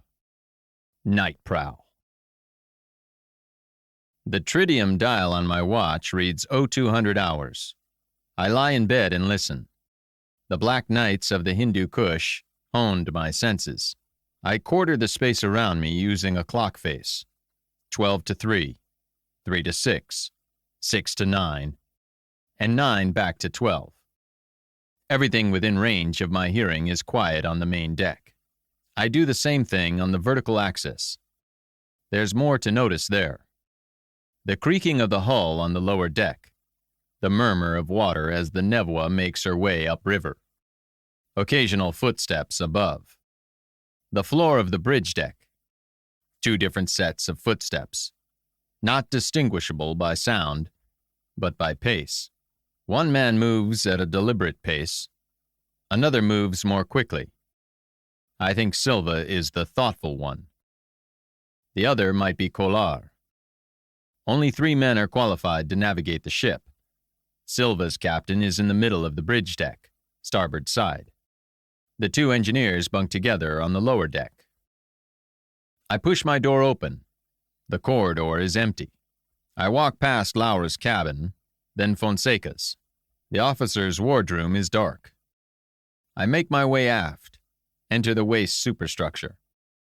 The galley is empty. The chef sleeps aft with the rest of the crew. Spooky. There are 3 refrigerated compartments on my left. I go to the first one and grasp the long chrome-plated handle. Pull the door open. A cloud of cold air billows out. I grope for a light switch. When the light comes on, I look inside. Packaged meats have been stacked in long rows. They occupy the middle and lower shelves of the storage compartment. Below them, boxes of medicines. I shut the refrigerator, move on to the next. The third compartment yields the radio operator's corpse. It's been wrapped in 2 shelter halves provided by the Marines, bound at the feet and shoulders. Max Morais seems heavier frozen than he looked alive. Damn, he's stiff as a log. I drag him into the corridor, undo the rope that binds the shelter halves. I expose the corpse and find that his head and neck are frozen immobile. I roll the body this way and that to examine the wound. Only one wound. Morais's face is unmarked, as is the back of his head. Above the right ear, the side of his head has caved in. There's blood, and his black hair is matted with it. It's a myth that dead men don't bleed. When the heart stops, you don't get arterial spray, but blood gets pushed around. Bodies are wet sacks of mushy stuff, including flexible hoses full of blood. When all that mush settles, it puts pressure on hoses and bladders. All kinds of fluids leak out. What interests me is the angle of the wound. It falls in a perfect horizontal line, 4 inches long, an inch above his ear. I wonder what Morais hit his head on as he fell. I roll the body up and bind the shelter halves together. Push it into the freezer and close the door. In the middle of the Amazon, I shiver in the frigid air. Head to the galley. It's a wide open space. They don't want men having to open and close doors while carrying food. In the light from the corridor, I look around for tools. Thank goodness South Americans love red meat. There's a heavy meat cleaver and a 12-inch Golok machete. They both have spines 1/4 of an inch thick. The Golok is a bit shorter than the Malays, and the British would have it. This one is a good, multi-purpose tool. In the Philippines, it is used for fighting, jungle warfare, and as an agricultural tool. It'll do the job. I take it from its canvas scabbard, go back inside the wardroom. Cautiously, I open the hatch to the starboard boat deck, the same one the radio operator's body blocked. There's enough light from the moon, and 3 lamps evenly spaced on the roof of the waist superstructure. I step into the humid Amazon night, shut the hatch behind me, stand with the Golok at my side, leaning against the superstructure. The boat deck is deserted. As usual, the watch is concentrated on the navigation bridge and poop. The Marines on the poop are out of sight. The men on the navigation deck can see the waist of the ship, but their attention is focused forward. I step to the nearest cargo crate, examine it with a careful eye. Rough-hewn boards, splintery. The cover has been nailed on. I squeeze the point of the machete into the seam beneath the cover. It gives a little, and I work more of the blade underneath. With a bit of pressure, the nails holding down the lid give way. 1 foot is all I need. 18 inches. I cast my eyes over the plastic tubular cases nestled inside the crate. Sturdy coffins designed to absorb the shock of accidental impact. Black in color, identification numbers stenciled in white. I cover up the crate, careful to fit the nails back into the same holes. All it takes is firm pressure to seat the lid. It's been pried loose once. It will come freely more easily the next time. Back inside, I return the Golok to the galley. Nevoa carries more than enough motive to kill 2 men. Enough to kill everyone aboard except the murderer. The only problem is, I still don't know who it is. I go back to my cabin and lie down. Stare at the ceiling. Shut my eyes and listen. Quarter the ship. 2 sets of footsteps on the deck above. Maybe 3. Not the captain. I know Silva's deliberate, thoughtful pace. The footsteps stop. Morais was killed for the radio, the only man aboard who could use it well in this neck of the woods. That's what Captain Silva said. Who's up there? Might not hurt to go for a walk and say hello. I get up, return to the boat deck, climb the ladder to the bridge, swing myself onto the Widow's Walk. I enter the superstructure from the back, find the corridor dark. The door to the bridge is shut. I look left and right. The first officer's and captain's cabins are shut and dark. The navigator and radio operator's cabin is dark. I hear the soft murmur of a voice. I slowly approach the radio compartment. The door is ajar, and a dim light issues from within, casts a stripe across the floor. I strain to hear. The man inside speaks Portuguese in a low voice. Creeping forward, I focus on the pace of the conversation. I should be able to hear the voice of the man on the other end of the comms link, but I can't. The man in the radio compartment must be wearing a headset. That way, he can hear the other party without disturbing others on the Nevoa. I push the door to the radio compartment with 2 fingers of my right hand. The gap widens. The man's shoulder comes into view. A floorboard creaks behind me. Turning, I sense an object swinging toward my face. I roll with the blow, and something solid glances off the side of my head. There's an explosion of pain. A flash, as my vision whites out in the darkness of the corridor. I'm paralyzed, unable to break my fall. Barely conscious, I stare at my attacker, try to kick his knee, but my limbs won't obey my brain. The shadowy form reaches for me. With strong hands, he drags me along the corridor. Another shadow steps from the radio compartment.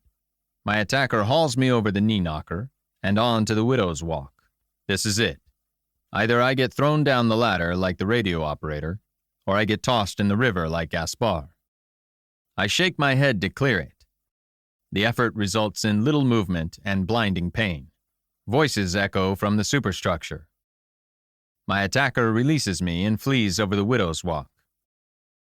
I roll onto my back, stare up at a field of stars and a channel of treetops. A blurred face looks down at me. Breed. Yes. My voice is a croak. Captain Silva's face swims into focus. Arms loose at his sides. Colar stands behind him. Summon Fonseca, Silva says. Sober up the fool. Go after him, I say. Who? Speaking is too much effort. I lift my arm, point down the Widow's Walk in the direction of the bridge, the direction in which my attacker disappeared. I was able to lift my arm. That was impressive. There is no one, Breed. Silva shakes his head. He is gone. Colar returns with Dr. Fonseca. I struggle to one elbow, try to rise. Why would you wake me? Fonseca grumbles. He's not hurt. Look, the man's indestructible. You look at him, Silva barks. I want a thorough professional examination, if you are still capable. I'm fine. I grip Colar's arm, get to my feet. The doctor's voice sounds plaintive. You see, he's fine. Examine him. I need light. Colar helps me into the bridge. I see there is no one at the helm. Who is steering us? I ask. No one, Colar says. We are drifting. It is all right for a few minutes, but I must return to the helm. Get us back under power, Silva says. I will take it from here. Fonseca examines my head under a bare bulb at the back of the bridge. My God, you have a thick skull. A glancing blow. Something heavy and steel. A wrench. Now we know how the radio operator died. I say. What? Fonseca does a double take. Please. The impact that crushed his skull was perfectly aimed. A horizontal blow above the ear. His killer lined it up like a pool shot. There's no way he got that injury by accident. How long have you suspected this? Silva asks. From the first time I looked at the body, I say. Now I'm certain. Whoever killed Morais tried to kill me. Are you strong enough to descend the stairs? Fonseca asks. As Captain Silva requests, I must give you a proper examination. That is best conducted in the sickbay. I'm fine now. Maybe so, but you are certainly concussed. The effects of concussion are unpredictable and can be delayed. Fonseca gathers his dignity. Breed, I am the doctor. I can't help but smile. There might be hope for the old sponge yet. Okay, sickbay it is, but I'm getting there under my own power. I lie in bed, a damp cloth pressed to the side of my head. Not too bad. In the air conditioning, the water is cool. The skin was broken, but the bleeding has stopped. The cloth is tinged pink. Fonseca was indeed capable of a professional examination. Gave me what passed for a neurological exam. Pronounced me concussed, but serviceable. Told me he would have to examine me daily. Silva demanded to know what happened. I told him about the man in the radio compartment, but not about the cargo. The captain looked shocked. What the devil is happening aboard my ship? Silva's anger seems genuine. There were at least 3 men on the bridge deck when I went up there, but I wasn't 100% sure. I thought Silva had gone to bed, but he was the only person in the crew other than Morais who could operate the HF radio. Who else could have been using it? When the radio operator took his dive onto the boat deck, Silva was dining with me in the wardroom. So were Salas, Vargas, Quadros, and Fonseca. That means there are at least 2 killers aboard. I'm certain Salas and Vargas are rotten, but they are obvious suspects. They can't be acting without accomplices. You have at least 1 killer aboard, I told him, and it has something to do with whatever is waiting for us at Portal da Dor. I lie in the dark and tell myself to keep my eye on the ball. The skullduggery aboard Nevoa needs to be addressed, but for me, it's a sideshow. My mission is to find Fia Connor. Chapter 18. Day 5. Rio Preto. Simon the Zealot. The clang of an alarm jerks me awake. I sit up in bed, pull my boots on. The sound of running footsteps in the corridor. A stampede.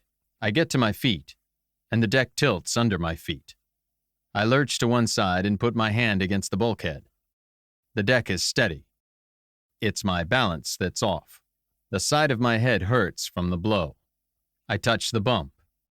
The pain is from the bruised, broken skin. Silva's voice carries from the ship's PA system. Aposentos Gerais. I open my cabin door in time to see helmeted Marines run past. They push through the forward hatch and onto the forecastle. Salas and Vargas step into the corridor. Quadros emerges from his cabin, buckling his pistol belt. He pushes past Salas and Vargas, runs for the open door. What's happening? Laura asks. She closes her cabin door, stands beside me. General quarters, I tell her. Battle stations. Salas and Vargas step through the hatchway. They're careful not to bark their shins on the knee knocker. Marines have manned the 40mm Bofors. One of them reaches up and pulls the canvas condom from the muzzle. 3 men rather than the usual 2. Gun captain, loader, and gunner. The jungle is a verdant green wall. Against it, I see what looks like a shallow clearing. Dark wooden pillars have been erected on the shore. At a range of 400 yards, I cannot make out much detail. Gray smoke drifts skyward from fires on the shore. I clamber up the port side companionway to the bridge. Despite the injury, I feel my usual strength and vigor. Looking up, I see the canvas condoms have been pulled from the 50 caliber Brownings. I push the door open and step onto the bridge. Hold the door for Laura. "What's on that shore?" I ask. Kolar is at the helm. Silva scans the shore through a pair of M22 7x50 binoculars. Lieutenant Quadros has his own binos lifted to his eyes. Salas and Vargas stand back, arms folded. "Loggers," Silva says. "See for yourself." The captain hands me the binoculars and I raise them to my eyes. Adjust focus. Fine-tune the diopter. My heart pounds. I built wooden frames like that on hunting trips. They're game racks, usually constructed from poles, but there are sturdier resources in this camp. 2 uprights formed with logs, horizontal notches that have been cut across their tops so a pole can be braced across them. The game is hung from the pole. On this bloody shore, the game is human. Men, hung upside down by their ankles. "Illegals?" Salas asks. "By definition," Silva replies. "Logging is not permitted in the selva. These men plan to float their mahogany down the Rio Preto to the Amazon. From there, on to Peru." The captain and Quadros confer. Silva turns to Kolar. "Approach slowly. We are going to send a shore party." Quadros lifts a squad radio to his ear, issues orders in a low voice. I step to the lieutenant's side. "I'm coming," I tell him. "There may be some sign of Fia Connor there." "As you wish." Salas looks at us with sharp eyes. "Vargas will accompany you." I step onto the widow's walk, look back along the boat deck. The Marines unlimber the Zodiacs, prepare to swing them out. Quadros and Vargas behind me. I climb down the port ladder. "We shall take 8 men in each Zodiac," Quadros says. "We will launch from both port and starboard." The Nevoa creeps closer to the shore. 250 yards out, she is almost motionless. Her engines provide enough thrust to keep her from being swept downstream. Silva nudges his ship forward, halts her advance 200 yards from the shore. The Zodiacs are lowered and we board. It's been a while since I boarded a rigid inflatable boat. I slip on the polyurethane surface and brace myself. "We must wait for the other boat," Quadros says. Silva holds the Nevoa in place, turned into the current. I sit next to Quadros, with Vargas and a Marine behind us. 4 more Marines occupy the back seats, rifles pointed skyward. I look up at the Nevoa. Salas and Laura stand on the widow's walk, looking down on us. I can make out Silva through the windows of the bridge. The Marine gun crews have trained the Bofors and the 50 caliber Brownings on the shore. Other Marines stand on deck, rifles ready. The starboard Zodiac approaches from astern, and we form up. Salas signals the pilots to take us in. The 2 boats make their way side by side through the greenish-brown water. I sweep the tree line for signs of danger. "What do you think they ran into?" I ask Quadros. "Arqueros or gangs?" "Impossible to say from here," Quadros replies. "Remember, Gaspar said the people at Villa de Deos were wary of the jungle. The mission is upriver, so whoever did this has already bypassed the village and cut it off." A flicker of movement in the corner of my eye. I turn my head, see an arrow sail through the air. Lazy, in a high arc, it gathers speed as it falls. It hits the water to our left with a soft splash. "Arqueros!" the lieutenant cries. "We will fire over their heads." The Marines are required to follow Funai guidance. The Indian Protection Organization's motto is "Die if you must, but never kill." I won't follow it, and I'm sure Quadros won't either. Not if he's about to be overrun. There is a noise, something between a hiss and a whistle. A swarm of arrows rises high and arcs toward us. The arrows drop among our boats. Some hit the steel side of Nevoa. The Marines on the boat deck take cover behind the cargo. The Marine behind me cries out. I twist in my seat. An arrow struck him in the chest. The missile, a thin shaft, fletched with leaves. The point buried itself in his flesh. Quadros barks orders into his radio. The 50 caliber Brownings on the Nevoa open fire, raking the forest. The 40 millimeter Bofors and the Marines on deck hold their fire. We have instructions not to kill indigenous, even if under attack, Quadros says. Only if we are about to be overrun are we permitted to shoot to kill. M2 Brownings are the ultimate macho machine guns. Their bullets, each as big as a man's thumb, shred the foliage. Another volley of arrows arcs toward us. I flinch involuntarily. There is nothing more hypnotic than enemy tracers swarming toward you. They look like clouds of fireflies. I swear, a hail of arrows is equally hypnotic. The boats hit the shore and the Marines tumble out. Bullets from Nevoa's machine guns crack overhead. I sweep the tree line left and right, looking for more volleys of arrows. Nothing. I turn to grab the wounded Marine under his arms and haul him out of the boat. One of the other Marines grabs his legs and we set him on the muddy shore. I seize the arrow by its shaft and pull straight back. The shaft breaks, leaving the point of the arrow and 2 inches of a wooden reed sticking out of the man's chest. "Spread out," Quadros orders his men. We crouch on the shore while the machine guns methodically beat the tree line. There are no further volleys. Quadros keys his radio. "Segur fogo." As quickly as they came to life, the machine guns fall silent. Quadros turns to me. "The arrowhead is barbed," he says. "You cannot pull it out. The only way is to carve it from him." The lieutenant pulls a utility knife from a scabbard on his belt, uses it to cut away the wounded Marine's shirt. Grimly, he stabs the point into the flesh. The man cries out, but the lieutenant is already digging deep. The arrowhead comes out and Quadros holds it up for me to see.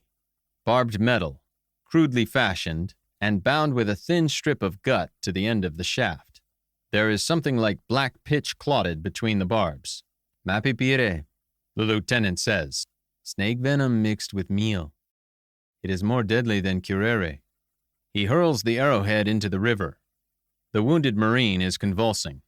Quadros snaps his fingers at a Marine sergeant. "Take one man. Bring him to Dr. Fonseca.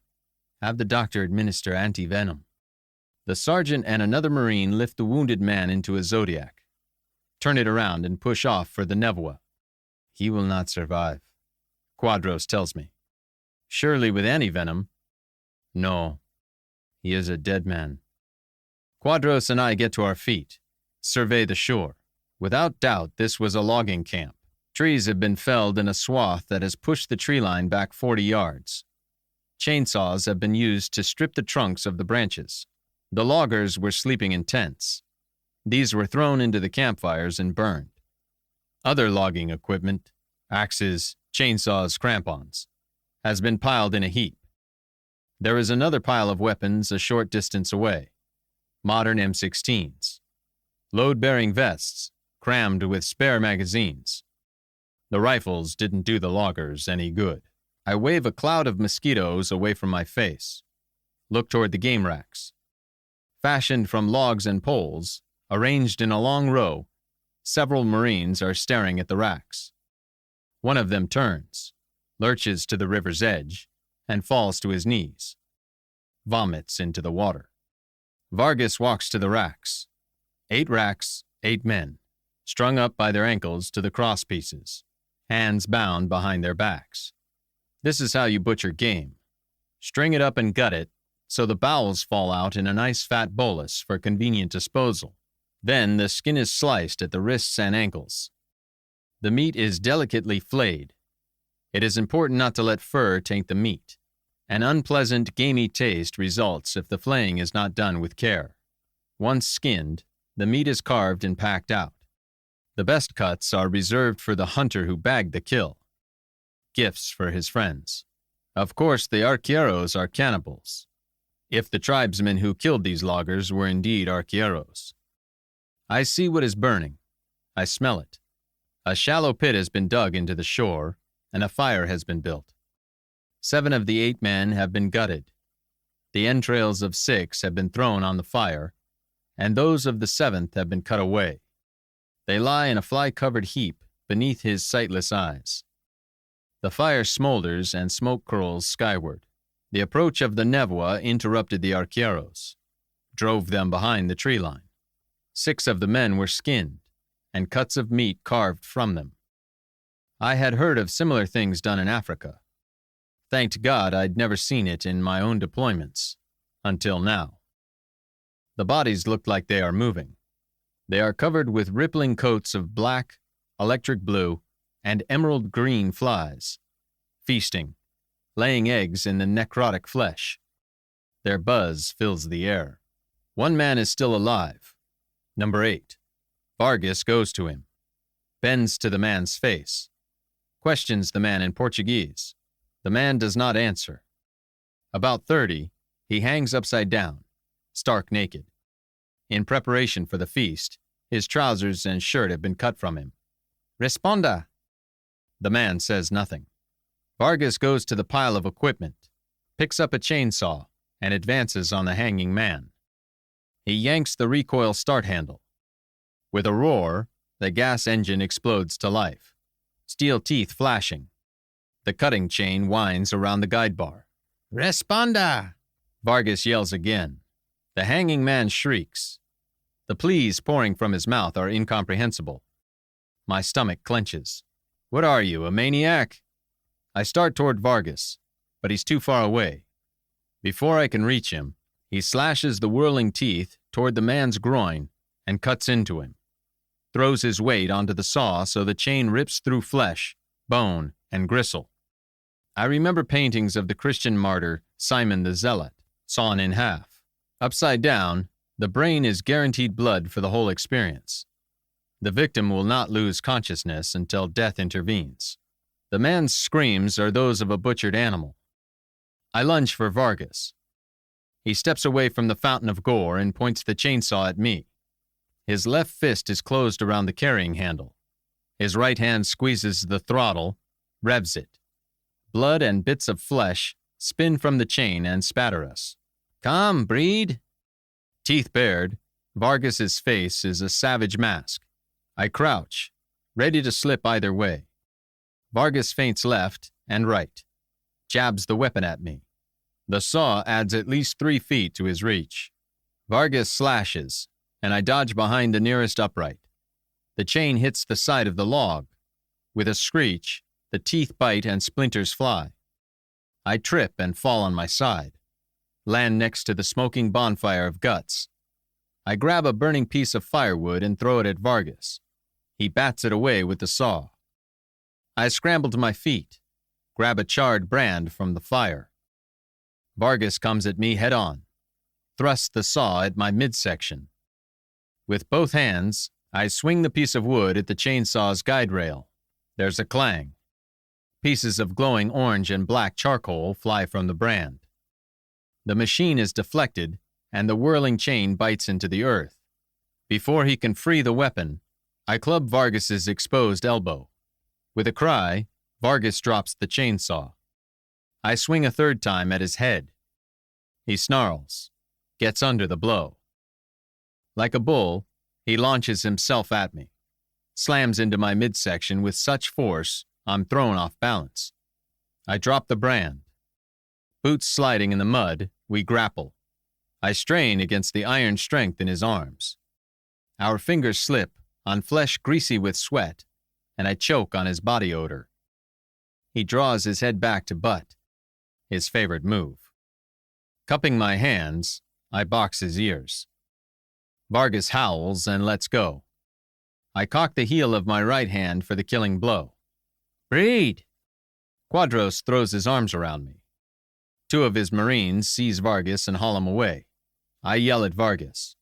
You son of a bitch. Você está morto. Vargas snarls. That is enough, both of you. Quadros snaps. Breath rasping, Vargas and I struggle to free ourselves. Quadros pushes me away. I raise my arms in surrender.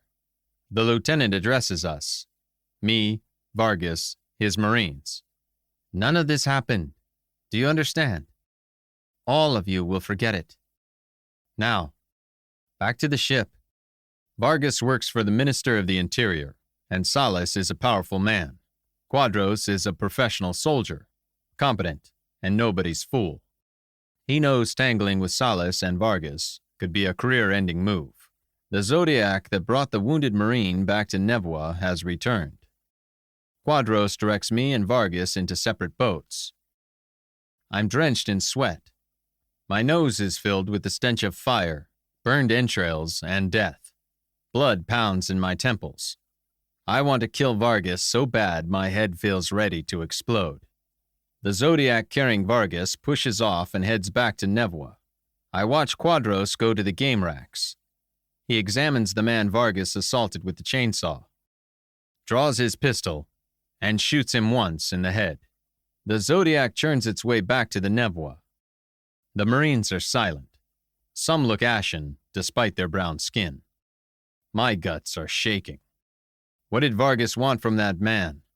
I ask Quadros. The lieutenant looks at me sharply. He does not want to talk about it. Come on, Quadros. I'm not going to make trouble. But 2 men have already died on Nevoa, and Vargas is a psycho. Quadros shakes his head. He wanted to know if there were more men in the loggers' band. He wanted to know where they were. Don't you think he should be more interested in how many arqueros there are? The man would have told him that. Yes, Quadros says. And now that butchered man cannot tell us. But I am not convinced Vargas did not intend to silence him. He genuinely wanted to know if there are other loggers in that band, and he was prepared to torture that man to death to obtain the information. Vargas got carried away. Vargas is easily carried away, Quadros says. There are stories. I've heard stories. Now you believe them. You have made an enemy of that man. Take the matter no further. Surely those on the ship saw. No, we were too far away, and only Captain Silva was using binoculars. He will have seen, but he will remain silent. What are you going to do? The Zodiacs approach Nevoa. Quadros shakes his head bitterly. What can I do? Chapter 19. Day 5. Rio Preto. The Catherine Wheel. Silva stares from the bridge. Silent, he watches us board. Without a word, Vargas leaves us. He is going to report to Salas. I cannot figure them out. Obviously, Salas knows about the cargo, and the deaths of Gaspar and the radio operator. This has to be his operation, and he has accomplices aboard. Everyone is suspect, but not everyone is complicit. Otherwise, Gaspar and Morais would not be dead. Salas does not have full control of Nevoa. There are a kaleidoscope of questions. Who is involved in Salas's conspiracy and who is not? I must assume Vargas and Fonseca are on Salas's team, though the doctor is an unlikely murderer. Why are they doing this, and what are they planning? What is waiting for us at Portal da Dor? I say nothing to Quadros. Once on the boat deck, we walk together to the wardroom. Laura and Fonseca are sitting across from each other at the table. The doctor is single-handedly demolishing Salas's supply of Scotch whiskey. He isn't bothering with a glass today. He's pounding it down, straight from the bottle. Your man is dead, Fonseca tells Quadros. The doctor's face shines with sweat. Did you give him antivenom? Yes. Fonseca stares as though shell-shocked. I have never seen venom kill so quickly. His flesh was black when they brought him. The poison spread in a violet ring of dying tissue as I administered the medicine. When the necrosis reached his heart, he died. Quadros gives me an "I told you so" look. The arqueros concentrate the venom to make it more deadly.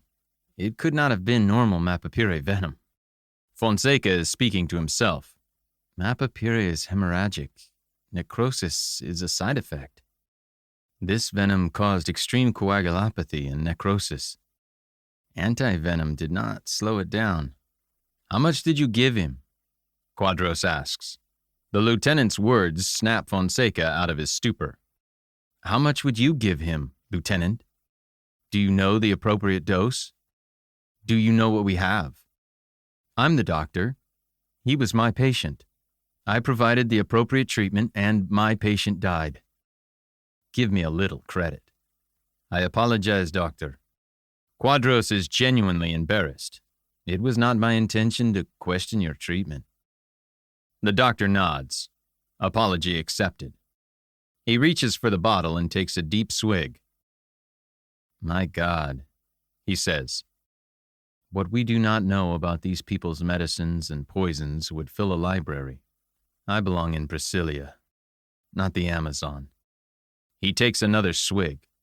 Fonseca has the right idea. I step to the bar and liberate a bottle of bourbon, grab it by the neck and head for my cabin. Laura rises. Breed. Later, I tell her. I'm tired. Can't handle any more right now. The shock of what happened on the riverbank is catching up to me. In combat, you do what you have to do. Stress and exhaustion don't matter. You function as you have been trained to function. Your mind operates in the face of fatigue. We're human. When the fighting is over, one has to process the experience. I push past Laura, go to my cabin, lock the door. I've never seen a man butchered alive. Beheadings and flailings in Afghanistan can't hold a candle to this. I slam the bottle of bourbon on the desk. I'd heard of butchery and cannibalism in Africa, but thought the stories exaggerated. I sit on the edge of the bunk and stare at the wall. Breathe. Keep your eye on the ball, Breed. I take out Fia's portrait, prop it on the desk, stare at it. There is my mission. My hands are shaking. Adrenaline from the fight or something else. I press my palms flat against my knees. The khaki fabric is spattered with tiny dark flecks. Droplets of blood from the chainsaw, now dried. There, stuck to the fabric, a little piece of damp tissue, half folded on itself, no larger than the nail on my little finger. Human flesh. I bury my face in my hands, choke down the scream that rises, unbidden from my throat. Scalding tears flood my eyes. They come, and I don't want to stop them. Fia wrote home about her experiences with indigenous tribes and loggers. Father Andrew, the Marines arrested a dozen loggers today. Last week we found a hunting party of Caribou murdered.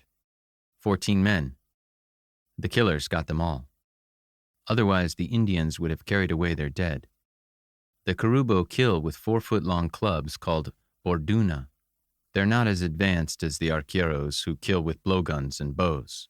The Caribou didn't have a chance against rifles. 14 men is 7% of the Caribou population. There are only a couple hundred we know about. The loggers killed most of them outright, captured 2 men and tied them to trees. Then they poured gasoline from chainsaws onto their victims and set them on fire. We found the corpses, foraged by wild animals. The burned men were dragged into the bush. The animals left pieces of them tied to the trees, scattered the rest all over the place. Father Andrew, I can't describe it. We followed the loggers' trail to their camp. I triangulated, like they taught us in Girl Scouts, plotted the location on a map, checked against GPS. At Villa de Deos, I used Father Camos's radio to contact Tieves. A gunboat and a platoon of Marines made the arrest. What makes men do such things? Atrocities committed for a purpose are evil, but one can understand them. What can you make of atrocities committed for no reason? These have to be beyond evil. I believe because I have seen. I have the capacity to judge. For only God and those who have seen can judge. Is it a sin to believe I have that capacity? I don't know, but I think I do. I know about our martyrs. Terrible stories. Here in the Selva, I see firsthand the evil men do. These things can't be unseen. Father, they play like movies in my head. I can't make them stop. Please, God, make them stop. The paper is wrinkled by Fia's tears. One day, they'll do the same to me. I'm scared, Father Andrew, but I have to go on. You can't see what I've seen and do nothing. I don't want to be broken on a wheel. I could go home to Chicago and live out the rest of my life, but I couldn't live with myself. Cuchulainn Connor will never get his daughter back. Fia's a porcelain doll in pieces. I've never seen a girl so broken up. She broke from his world and found herself. Alive or dead, she's not the little girl he raised in a Chicago suburb. Taught to ride a bike. Drove to summer camp. Sent to Trinity to drink away her youth with Dubliners. Father Andrew knew this, yet couldn't share these letters with Cuchulainn. They could only be shared with a man who had seen the same things as Fia. Cuchulainn told him about my resume, but the priest looked into my heart. He chose me. There's a soft knock on the door. Laura. I want a woman, but I don't want her. Thoughts of Fia fill me with warmth from the inside out. I pick up the bottle of bourbon and pour myself a glass, lean back against the bulkhead, and take a slow sip. Another soft knock. I thought Fia dead and took the mission. Now more than anything else, I want to find her alive. I take a good slug of bourbon, lean the back of my head against the bulkhead, listen to Laura's soft footsteps as she goes back to her cabin. Fia and I have more in common than either of us has with Cuchulainn. I can't leave her behind. Chapter 20. Day 5. Rio Preto, Villa de Deos. The switchback, one click from Villa de Deos, took Nevoa an hour to negotiate. On the bridge, Silva monitored the echo-fathometer while Kolar managed the helm. Second engineer Dutra stood at the bow, leaned over the side and took soundings with an old-fashioned lead plumb in line. The Rio Preto was so tight, no man in his right mind would trust an echo device. There it is, Silva announces. Villa de Deos. I peer through the windows at the front of the bridge. Sure enough, a collection of 20 wooden huts with thatched roofs occupy the left bank of the Rio Preto. The huts are barely distinguishable from the surrounding jungle. They have been built squarely against the green wall. Smoke from the small cooking fires curls skyward. The proximity of the settlement to the tree line disturbs me. No open ground separates the houses from the jungle. Defenders of the village have no protective killing zone. Attackers from the forest can be upon them in seconds. Slow, Silva cautions. Kolar noses Nevoa toward the village. Pirogues hewn from tree trunks are lined up at the water's edge. Everything in the Amazon is made of wood. In this place, the ancient Nevoa looks modern. All stop, Silva commands. Drop anchor. Let us see what these people have to tell us, Salas says. The tension between myself and Vargas is palpable. We have not said a word to each other since the morning's confrontation. The goon tried to kill me twice. I'm this close to taking him out preemptively. If he so much as twitches in my direction, he's a dead man. Salas never wanted me on the expedition. He doesn't bother to hide it. He and Vargas are one.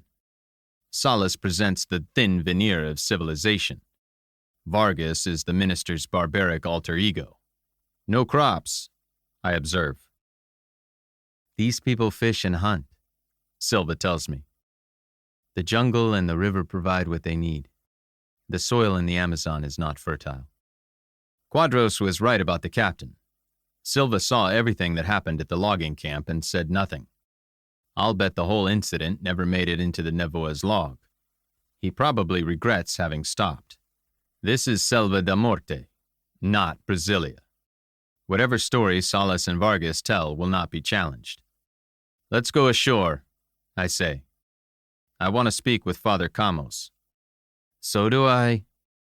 Salas and Vargas push past us, hurry to the companionway. I look at Silva. Are you coming? No, Lieutenant Quadros will go with you. On this visit, we want fewer military. Marines are replacing the outboard on the portside Zodiac. What's wrong with it? I ask. The motor is running rough after the action at the logging camp, Quadros says. We will use the outboard from the starboard boat. We go ashore in the portside Zodiac. Salas and Vargas sit in the bow, followed by myself and Quadros. Laura sits with the pilot, who guides us past putrescent mats of weed. A group of people have gathered at the water's edge. Local men, women, and children.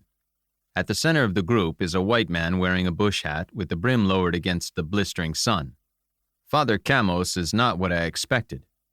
I was looking for a crusty, gaunt priest with white hair and white collar. Instead, I find a man of 45, with graying hair. His dark skin has been burned black by the sun. Quadros steps forward, shakes the priest's hand, makes introductions. Camos and Laura nod to each other in recognition. I was surprised not to see you with Fia and the others, Camos tells her. I told her not to come, Laura says. I knew there would be death. Yes, Camos says. Poor Pedro. Tell us what happened. I want to hear the priest's story firsthand. There has been fighting between the arqueros and criminals in the selva, Camos says. Salas looks skeptical. Has that been established? My understanding is that the arqueros have been attacking our people unprovoked. That is not true, Camos says firmly. Arqueros do not carry guns. Pedro Bernardes was shot with a rifle. That is not in dispute. There are clear signs of illegal logging and mining. The outpost at Portal del Dor reported an attack. Yes, Camos says. We heard the transmission on our radio. We have our doubts. Do you? Vargas's tone is menacing. Either Camos is tone deaf or he does not care. We have been in regular contact with Portal ever since the post was established. The man who sent that message was not the man we usually talk to. Surely your headquarters noticed. Perhaps the regular radio operator has been wounded or killed, Quadros says. It is possible. Arqueros and criminals are active north of Villa de Deos, Quadros says. Your village has been cut off. You are in danger here. Neither arqueros nor gunmen come to Villa de Deos. You should evacuate with us. Salas stabs Quadros with his eyes. No, the priest says. God will protect us. Famous last words. Tell us about Fia, I say. Camos shrugs. There was the message from Portal. Further, 2 of our people went missing in the jungle. We found them, shot with arrows. Mapapire. Your people were killed by arqueros. There is a hint of triumph in Salas's voice. Yes, Camos says. But we heard gunfire days before. I am certain there have been a series of provocations. Your opinion, Salas says. Yes, my opinion. There is no anger in Camos's voice, only confidence. Fia and her friends came. She said she would find evidence of the provocations. You let her go into the selva. The accusation in Laura's tone is unmistakable.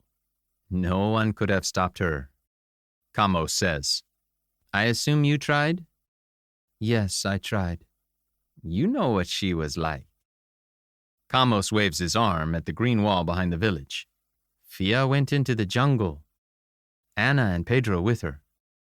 2 days later, Pedro came back, shot with a rifle. I hold the priest's eyes. Tell me, what exactly did he say? They went south, toward Avore de Auro. They stumbled into an engagement between arqueros and gunmen. They were caught in the fighting. Fia, Ana, and Pedro ran. He was shot. Last sight of them. He managed to escape north. As far as he knew, the girls were still running. Battles are rarely static, They wash this way and that, like waves. Even the most alert can get caught if the center of gravity of a fight shifts. Fia and her friends might have been jungle savvy, but they had no experience in combat. Where did the fighting take place? I ask. Laura pushes forward. Did Pedro speak of any landmarks? We have passed that way many times. He mentioned nothing. Where was he shot? I ask. Low in the back, to one side of the spine. I do not know how he managed to return. Did he bandage himself? He tore his clothing, stuffed it into the wounds, also mud and leaves. A healthy young man, 24 years old, in good physical condition, not experienced, but desperate enough to treat himself in the field. He would have died from blood loss. Slowed by emergency measures, I make a mental calculation. How long before Pedro returned? Be as precise as you can. 2 days. More precise. How many hours? Camos's brow furrows. You are right, he says. It was 36 hours. I turn to Quadros. This is where we part company. What do you mean? Your business is in Portal da Dor. Mine is to find Fia Connor. Quadros stares at me. Amused, Salas lights a cigarette. I reckon Avore de Oro is a day's march from here, I tell Quadros. Nevoa has to pass it to reach Portal. We are not waiting for you, Salas says. Nevoa isn't making 3 knots on these switchbacks. I'm cutting through the jungle. If I beat you to Avore de Oro, I'll signal. If you see nothing, keep going. Salas exhales a cloud of tobacco smoke. You are insane. I'll take my chances. Laura clutches my arm. I'm coming with you, she blurts. I say nothing.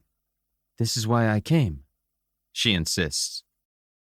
This is why you brought me. Nevoa rides quietly at anchor. I consider the murderers aboard. Arguably, Laura is safer with me. At least we'll know whoever comes at us is trying to kill us. All right, I tell her. You can come. Fia stares at me from her photo. I slip it into the package of papers Father Andrew gave me, wrap it in a clear plastic bag, stuff it into my ruck. I make sure the camel pack is full of water, put my arms through the straps and adjust the weight on my shoulders. I pick up the SIG, drop the mag, rack the slide, and do a 3-point check. Snap the loose round into the magazine. Lock and load. I squeeze the weapon into my waistband. Appendix carry. Tug my shirt tail down. I wish I had a 10mm or a .45, but this'll have to do. Never shoot a larger caliber man with a small caliber bullet. I guess that goes for jaguars and anacondas too. Laura and Quadros are waiting for me in the wardroom. She has dressed for the selva, packed her own ruck. Where are you going? Laura asks. I go through the door into the galley, route around, find the golak, go back inside. Can you loan me a pistol belt? I ask Quadros. Quadros unclips his holster and hands me the pistol belt. I fasten the golak's scabbard and strap it over my shirt tail. I expect you to return the belt, Quadros says. It's his way of telling me to bring myself back. Don't worry, I tell him. We'll see you at Arvari.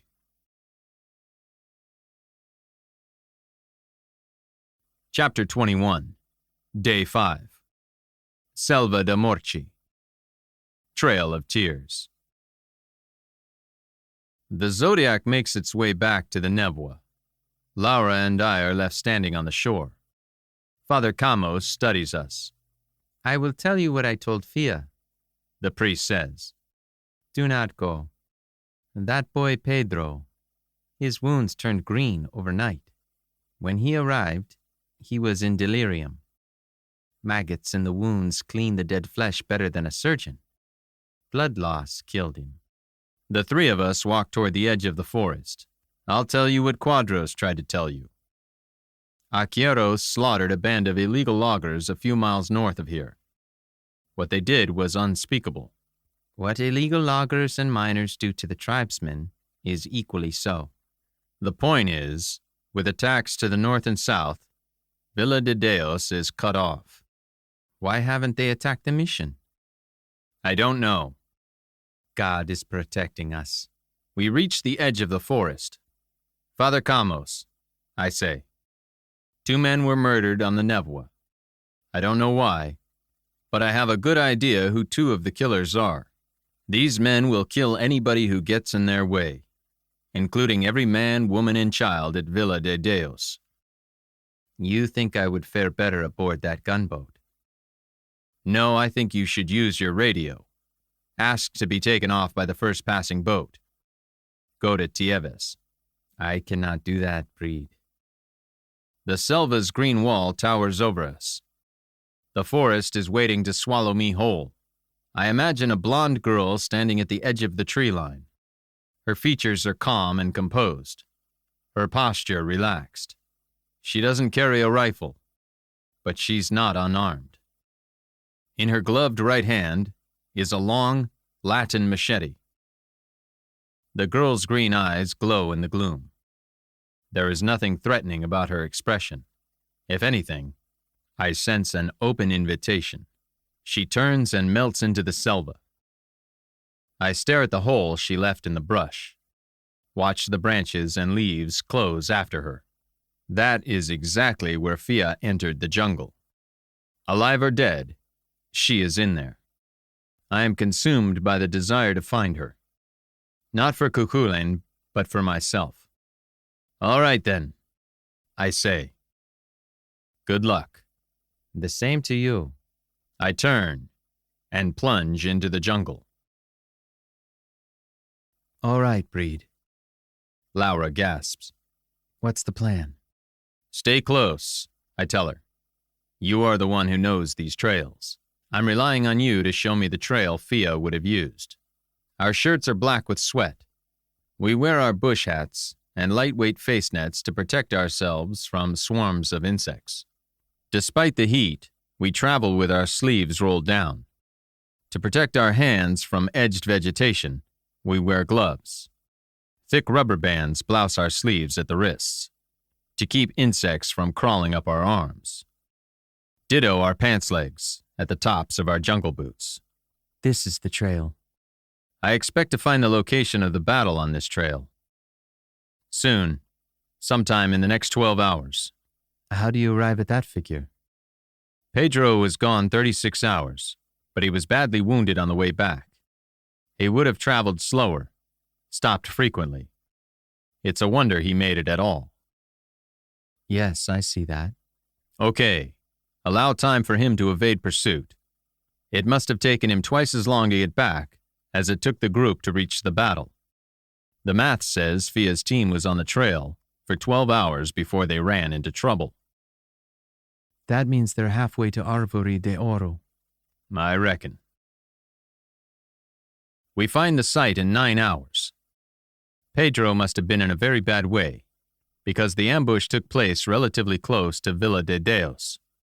In a combat zone, soldiers tend to avoid trails, because trails are frequently mined. Mines weren't an issue in the Selva de Morchi, so all parties used the trails. Caution had to be exercised to avoid falling into an ambush. Somebody had set an ambush, and somebody had fallen into it. That much is clear from the skeletons we find. Bleached, disarticulated bones lie next to the trail. Others we find in the bush. Many have been scattered by wild animals tearing at limbs, feasting on dead flesh. The 4 skeletons lying next to the trail are wearing boots. Laura stares at the remains with morbid fascination. I've seen this before. When the fighting is over, there is often no time to bury the dead. The gunmen won the battle, so they took the time to stretch out the bodies in a kind of repose. They knew the jungle would devour the corpses in short order. Once the casualties were out of sight, they were out of mind. Gunmen were following the trail, and they died on it. Arqueros fought from the jungle. We find 2 skeletons in the brush beside the trail. These skeletons have no boots, indicating the men were barefoot. What do you think happened? Laura asks. It's hard to say. The gunmen followed the trail. It's clear the arqueros were positioned in the jungle beside the trail. When the gunmen passed, the arqueros shot their bows. These 4 gunmen were hit. They were either killed outright or died later from the mapapire. They literally died with their boots on. Gunmen opened fire and killed 2 arqueros. Those fell where they were hit, where we found them, in the bush. The remaining arqueros figured they got the best of the exchange and faded back into the jungle. Why didn't they take away their dead? No time, I tell her. The arqueros were fleeing superior firepower. They carried or dragged along their wounded. They're dead. They left. The gunmen didn't think they had time either. They got caught with their pants down. Lost 4 men. They beat off the attack, but they didn't know how many men the arqueros had. They took the time to stretch out their dead. Maybe they took away their wounded. The wounded didn't last long. The arqueros concentrate the mapapire they use to poison their projectiles. Closer examination of the skeletons bears out my theory. There are no rifles to be found on the trail. The gunmen retrieved their casualties, weapons, and ammunition. American-issue jungle boots and scraps of clothing adorn the remains. The dead men wore olive-drab fatigues. Ants and worms have polished the bones. Not a scrap of flesh remains. My God, Laura breathes. there were people around these bones. Sobers you up, doesn't it? I turn the dead men's pockets inside out. Find nothing. Packs of cigarettes, lighters, and matches. Once we're gone, that's all that's left of us. Except for our souls, if you're a believer. Fia believes. I straighten. Yes, I know. Don't you? Of course. Laura doesn't sound so sure. The 2 skeletons in the bush are crumpled in awkward fetal positions. Bows and quivers of arrows lie close to them. Knives and hatchets. Light hammocks and mosquito nets. These men died with their weapons close to hand. I tell Laura. Their friends didn't come back to collect them. There is no blood. Everything has been exposed to the elements. Laura straightens, asks the $64,000 question. What happened to Fia and Anna? There are a few possibilities. My eyes sweep the trail. Fia, Anna, and Pedro blundered into this battle. It was dumb luck. A meeting engagement. What is that? That's when 2 forces run head-on into each other. It's an accident. My guess is Fia ran into the gunmen, who were just as shocked as she was. They stopped and opened fire on Fia. At the same time, the arqueros opened fire with their bows. All 3 groups were surprised. All right. Laura says. Which way did Fia and Anna go? Fia, Anna, and Pedro ran. Pedro, being a courageous young man, he encouraged Fia and Anna to run ahead of him. He got shot in the back for his gallantry. Pedro fell, but fear flooded him with adrenaline. He kept running, away from the girls. He wanted to divert the attention of the gunmen. He ran north to Villa de Deos. The gunmen didn't chase him because they were still coping with the arqueros. Pedro got away. That leaves Fia and Anna. Yes. I lead the way back to the trail, stand over the bodies, and fix Laura with a stare. You operated with them. What would you do? Laura's brow furrows. She stares at the denuded bones, the polished skulls, the empty eye sockets. The jungle recycles life and death with ruthless efficiency. I would run east. She says at last. Why? I would be reluctant to run north to Villa de Deos. If the gunmen followed me, they might harm the people at the mission. That's one reason. Laura points in the direction of the arqueros skeletons. The arqueros attacked from the east and fled the same way. Fia would be running after the arqueros. She would think, the enemy of my enemy is my friend. Yes, I say. Fia felt an affinity for the arqueros. It makes sense she would join their flight. Anna would follow her because Anna followed Fia in everything. What lies to the east? Tens of thousands of square miles of selva. Fia would not continue in that direction. As soon as she felt comfortable, she would turn and strike south, toward Arvori de Oro and Portal da Dor. Why Portal da Dor? There is nothing at Arvori de Oro. At Portal, she would find Funai and Marines. Would she bypass Arvori de Oro? I ask. Unlikely. There are 3 trails leading from Villa de Deos to Arvori de Oro, and only 2 from Arvori de Oro to Portal da Dor. Travel through the jungle becomes increasingly difficult the further south one goes. I knew Fia would take this trail to Arvori because she told me she would. She thought it was the trail most likely to be taken by criminals, because it is closest to the river. Loggers harvest trees where transportation is convenient. Why only 2 trails from Arvori to Portal? The jungle is alive. It reclaims trails that are not frequently used. One day it is there, 3 months later it is gone. All right, I say. We'll pitch camp off the trail. Tomorrow, we'll go to Arvori de Oro. The light is fading. I lead us away from the battleground, then step 100 yards off the trail. I use the golak to clear away vegetation, and we string our hammocks and mosquito nets. I found it difficult to sleep on the Nevoa. It's impossible in the selva. As night falls, the din of the jungle multiplies 100-fold. Parrots screech and monkeys chatter. Animals, large and small, crash through the vegetation. Clouds of mosquitoes hurl themselves at our nets and gather in thick whining clots. They compete with the midges for airtime. I close my eyes, separate the high-pitched whine of the mosquitoes from the buzz of other insects. Beneath our hammocks, scaly creatures slither. Out of habit, I hold the cig at my side as I try to sleep. I have no confidence it can stop the most dangerous animals we're likely to encounter. I close my eyes and construct a map of the battlefield in my mind. Then I replay the encounter, an ambush, or a meeting engagement. Arqueros ambushing the gunmen, or the gunmen running into Fia and her friends. It was one or the other. The gunmen did not run into the arqueros. Does it matter? At this point, I have more questions than answers. Everything matters.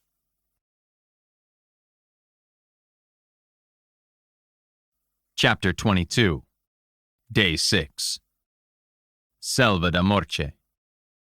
Arvori de Oro. 2 graves, mounds of earth near the tree line, 15 yards from the river. One could never tell there had once been a rubber plantation on this shore. Laura pushed aside vegetation to show me old cement foundations. Nothing made of wood survived. The selva overwhelmed everything man left behind. Not even rubber trees remained. They were wiped out by a blight that decimated the rubber industry in Brazil. What do you think? Laura asks. I survey the clearing. The earth over the graves and mud on the shore is smooth. Rain has washed away footprints. There's no way to tell how many men gathered here. I think they carried the wounded away from the battle. These 2 didn't make it. The 2 graves look the same size. I've seen how quickly concentrated mapapire kills. These men must have been strong to make it all the way from the ambush to Arvori de Oro. I check my watch. Survey the river. We've beaten Nevoa by going overland. Between Villa de Deos and Portal da Dor, the switchbacks become more treacherous. We have time. I unsnap the golak from its canvas scabbard. Wish I had a trench tool, but the machete will have to do. I drop to my knees. Blade up, I use the flat of the machete to scrape earth from the first grave. Black hair, shoulder length, a white t-shirt with blue stripes. The shoulder musculature is that of a male. I uncover the corpse as far as the waist. There is no visible wound in his back. This is consistent with an arrow wound in the chest. Laura shrinks back, assaulted by the odor of decomposition. Foul gases released from the grave. I turn to the second grave and begin scraping. Flies and mosquitoes swarm me, buzz against my face net. Blonde hair.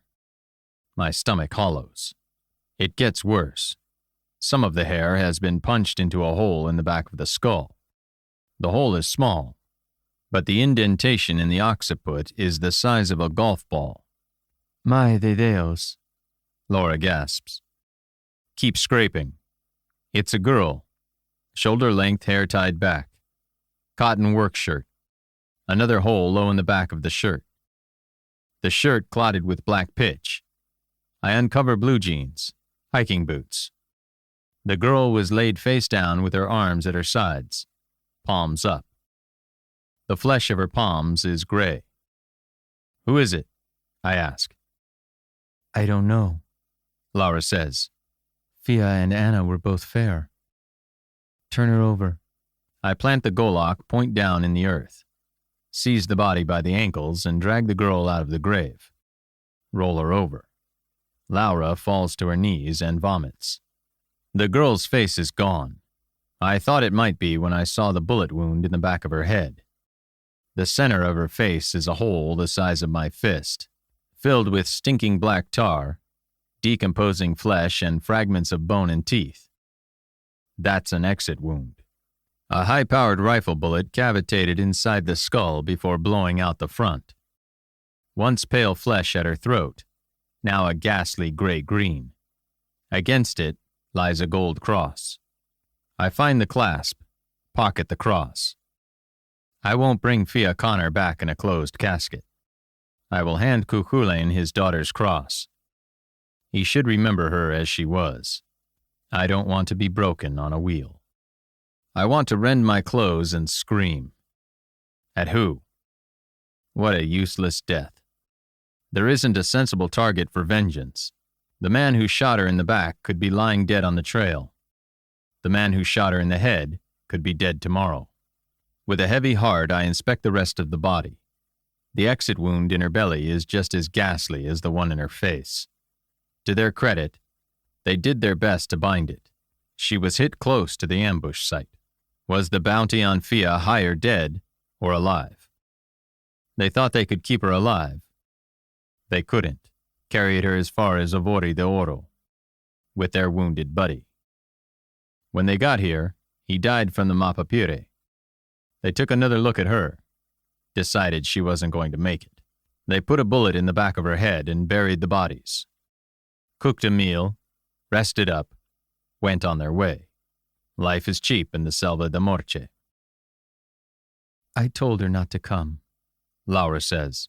You knew she wouldn't listen. The words were meant to be accusatory, like Laura should have tried harder. Held Fia in Manau. Flies swarm in clouds. Like rivers, armies of ants pour into the man's open grave. Already they are marching on Fia's. I cover her body the way I found it. Pack the earth as hard as I can. The ants will try to dig. Perhaps I can delay them. I stand and step back, check my pants and gloves for insects. Anna is still out there, Laura says. Yes. We should find her. My job is done. I throw my head back, suck hot, humid air into my lungs. The only question is, how do we get back to Manaus? Nevoa will come. I gaze at the river. I'm not sure I want to go back on that boat. Salas and Vargas are killers, and they aren't the only killers aboard. Surely not the minister. He might not do the killing himself, but Vargas works for him. So do the others. What others? Who? I don't know. Salas is up to no good at Portal de Dor, and I have no reason to get involved. What choice do we have? Hike back to Villa de Deos. Catch a boat to Tieves. Just like that? Just like that. This stretch of the Selva is full of arqueros and gunmen. On the Nevoa, we have the protection of the Navy and Marines. Do we? Has Salas corrupted Lieutenant Quadros? Both Silva and Quadros fear the minister. I walk to the waterline, survey the river, the clearing.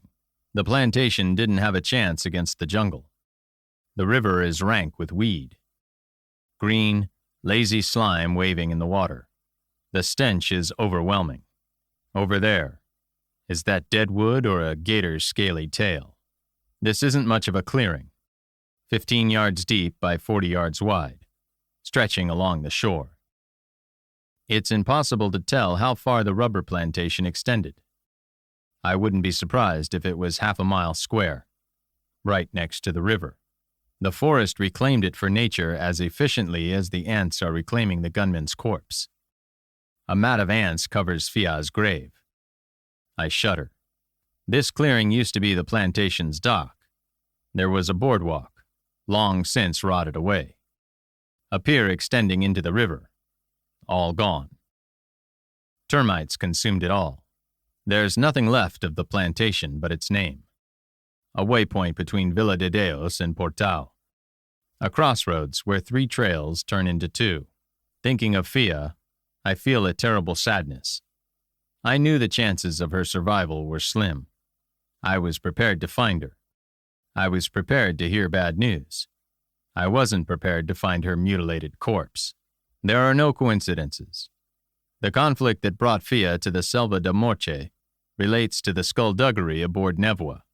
At least indirectly, Salas is responsible for her death. When Cuchulainn Connor asked me why his daughter was killed, I must have an answer. I need an answer. My eyes sweep the jungle. I quarter the ground, listening carefully. I hear cries of birds, the chatter of monkeys. There, at the edge of the forest, a snake. Its body, the color of lead, is as thick as my thigh. Can't tell how long it is. The creature slithers into the brush. The jungle goes quiet in the right quadrant, the direction of Portal da Dor. Not good. I hold my finger to my lips, motion Laura to crouch low. Breed. Laura is pointing to the river. I follow her finger. There, coming around a bend, is the Nevoa. I recognize her bows, the forward superstructure that looks like a set of stacked boxes. As she approaches, more detail becomes visible. The 40mm Bofors and the Browning machine guns are manned and ready. The sandbag machine guns on the navigation bridge and poop make Nevoa look like a floating fortress. Silva will be watching for us. I take a smoke grenade from my ruck, pull the pin, toss it on the riverbank. A red cloud billows from the canister, covers the clearing. Nevoa's foghorn booms in recognition. Silva guides the gunboat toward us, stands 100 yards offshore. Marines scramble on the boat deck, lower a Zodiac. The jungle has gone quiet, both inland quadrants. I pull back my shirt, draw the SIG. What's wrong? Laura asks. I say nothing, motion her to stay down. The Zodiac approaches with 3 Marines aboard, a pilot and 2 men at the bow. There is a high-pitched crack, an M16 firing from the tree line. The first shot is followed by a full volley.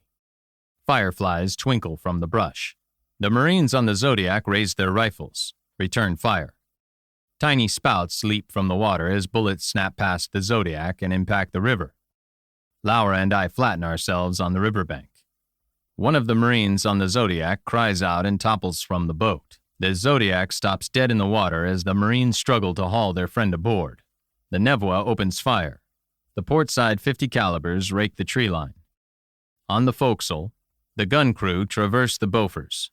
Swim for it, I tell Laura. What? You heard me. They aren't coming any closer. Men in jungle fatigues emerge from the tree line, run toward us. I raise the SIG. Fire. 3 rounds hit the first man center mass. He tumbles into the clearing.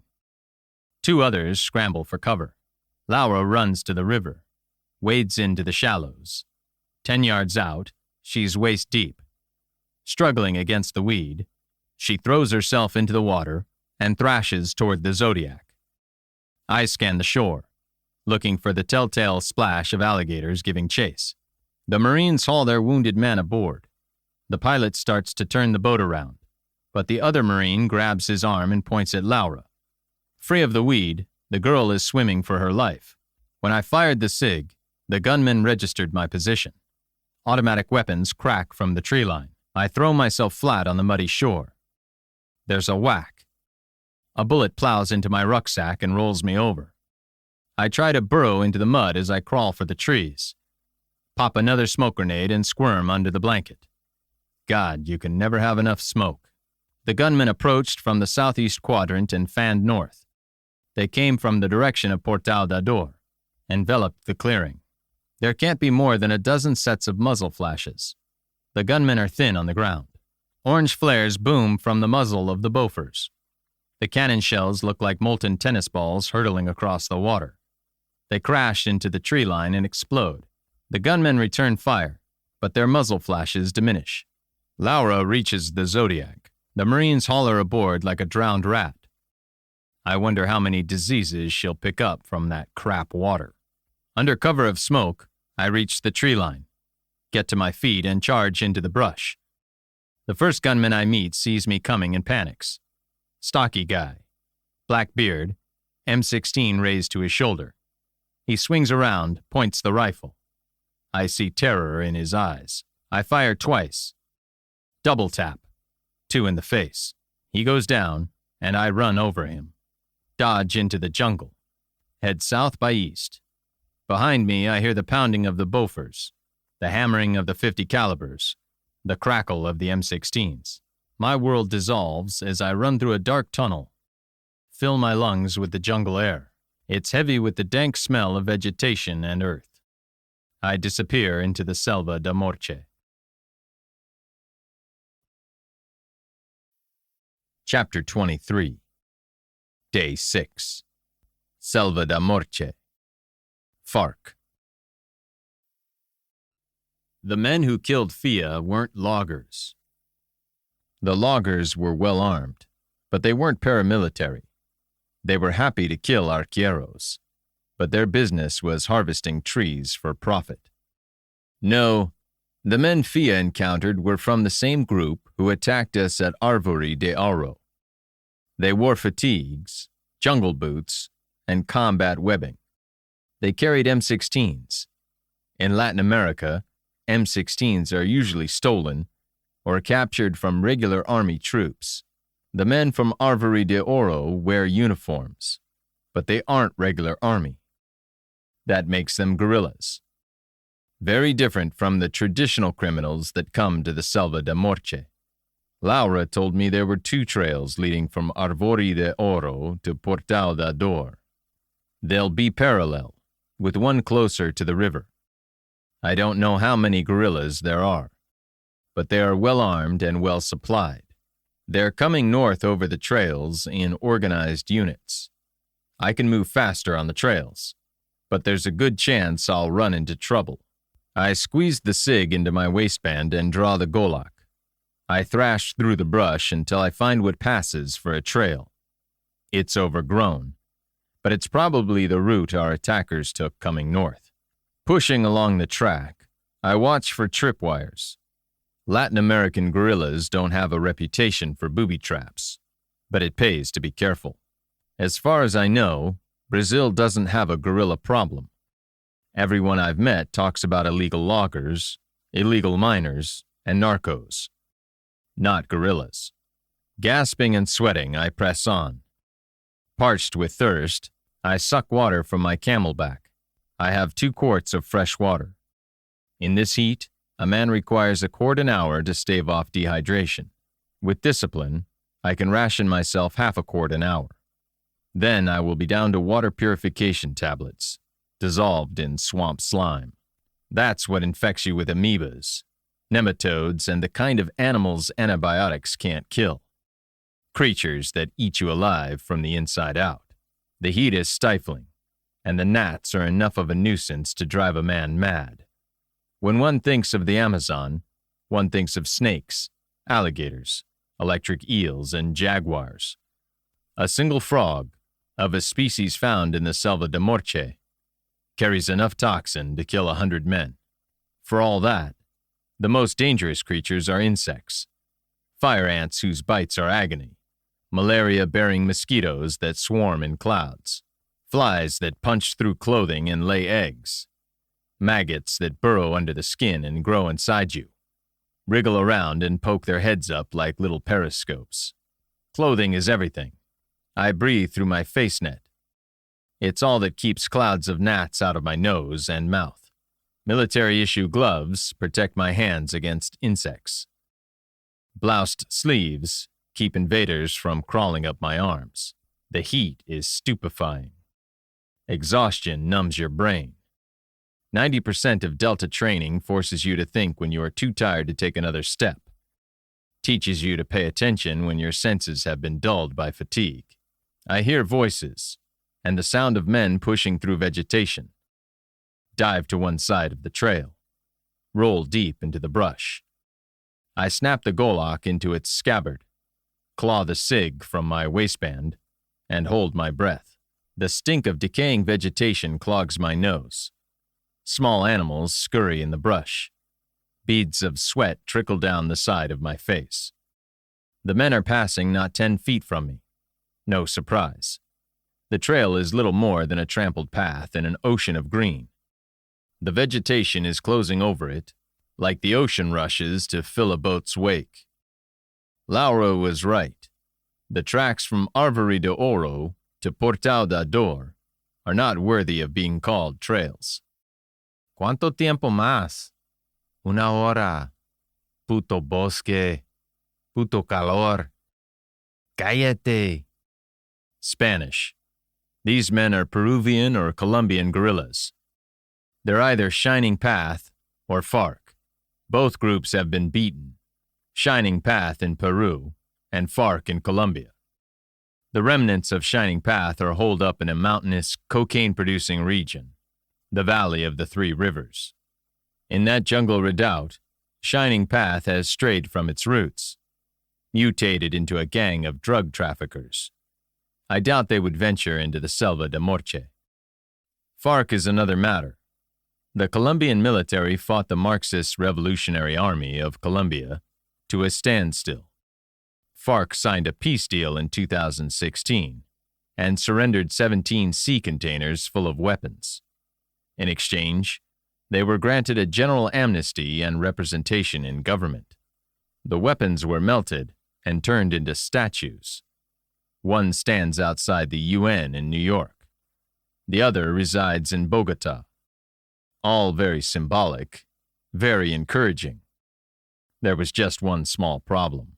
The country wasn't ready for peace. Over the decades of war, atrocities were committed by both sides. The thirst for vengeance seemed impossible to quench. Former FARC guerrillas took advantage of the amnesty and tried to pursue normal lives. They were hunted down and assassinated by right-wing vigilantes. Atrocities multiplied. On the other hand, not all FARC guerrillas bought into the peace deal. The die-hard revolutionaries went on fighting. Short of weapons and money, they sought sanctuary south of the border. FARC had always operated in Venezuela, Brazil, and Peru. After the peace deal, the FARC dissidents fled the country. Aggressive Colombian army patrols kept FARC south of the border.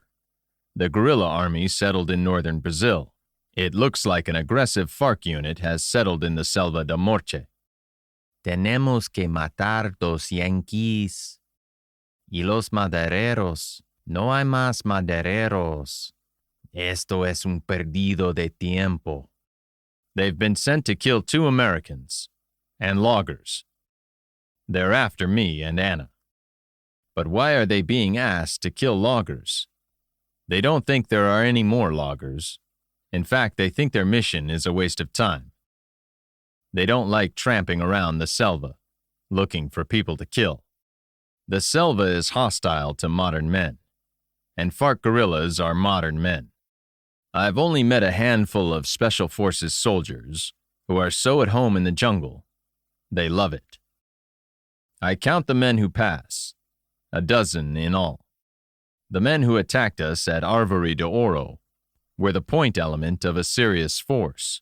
There could be more behind them. I wait 5 minutes, then get to my feet and head east. If FARC is sweeping north from Portal d'Ador, I need to use the other trail.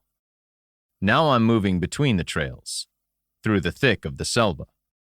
I work the Golak, hacking at endless nets of vines and lianas that bar my path. Salas radioed ahead. If Captain Silva is not on the minister's payroll, one of the minister's henchmen has a working knowledge of HF comms. That's why Max Morais, the radio operator, was murdered. Salas wanted his man free to communicate with Portal d'Ador. He warned FARC that a lone gringo was loose in the selva, told them to finish Breed off, along with the girl who escaped the ambush. Now I have an explanation for Vargas's interrogation of the logger. He wanted to know if there were more men in the band, and where they were. Vargas didn't get an answer, so Salas instructed FARC to search the selva. There is one conclusion I cannot escape. FARC has occupied Portal d'Ador.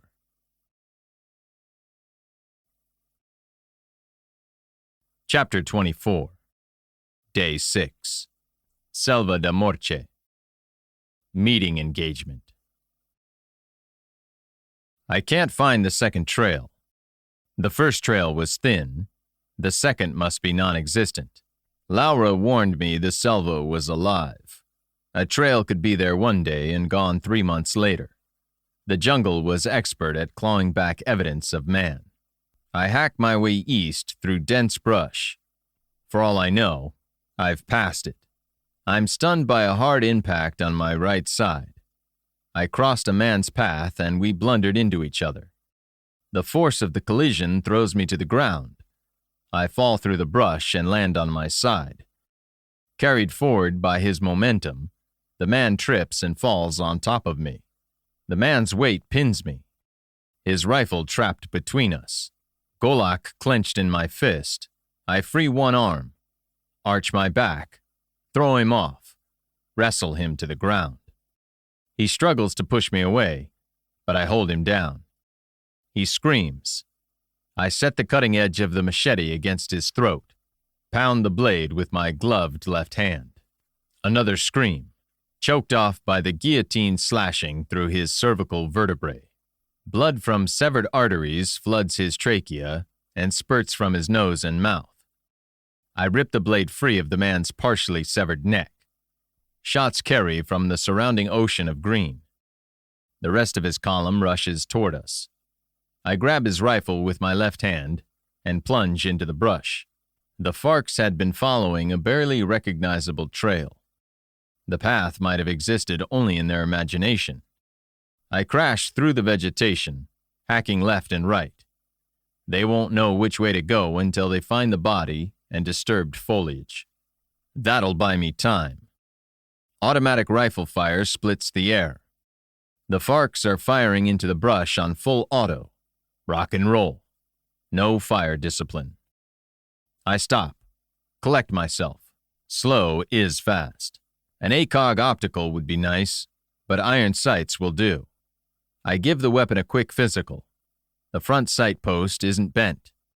That's a start. The base of the post is flush with the front sight housing. Rear sight aperture up and centered. The assembly is clean and lightly oiled.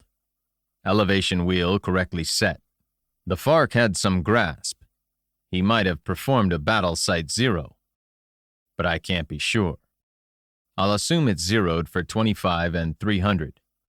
Verify by observing the fall of shot. Compensate by eyeball approximation. I check the weapon's breech and magazine. 30 rounds of 5.56. I lock and load. Sling the rifle across my chest.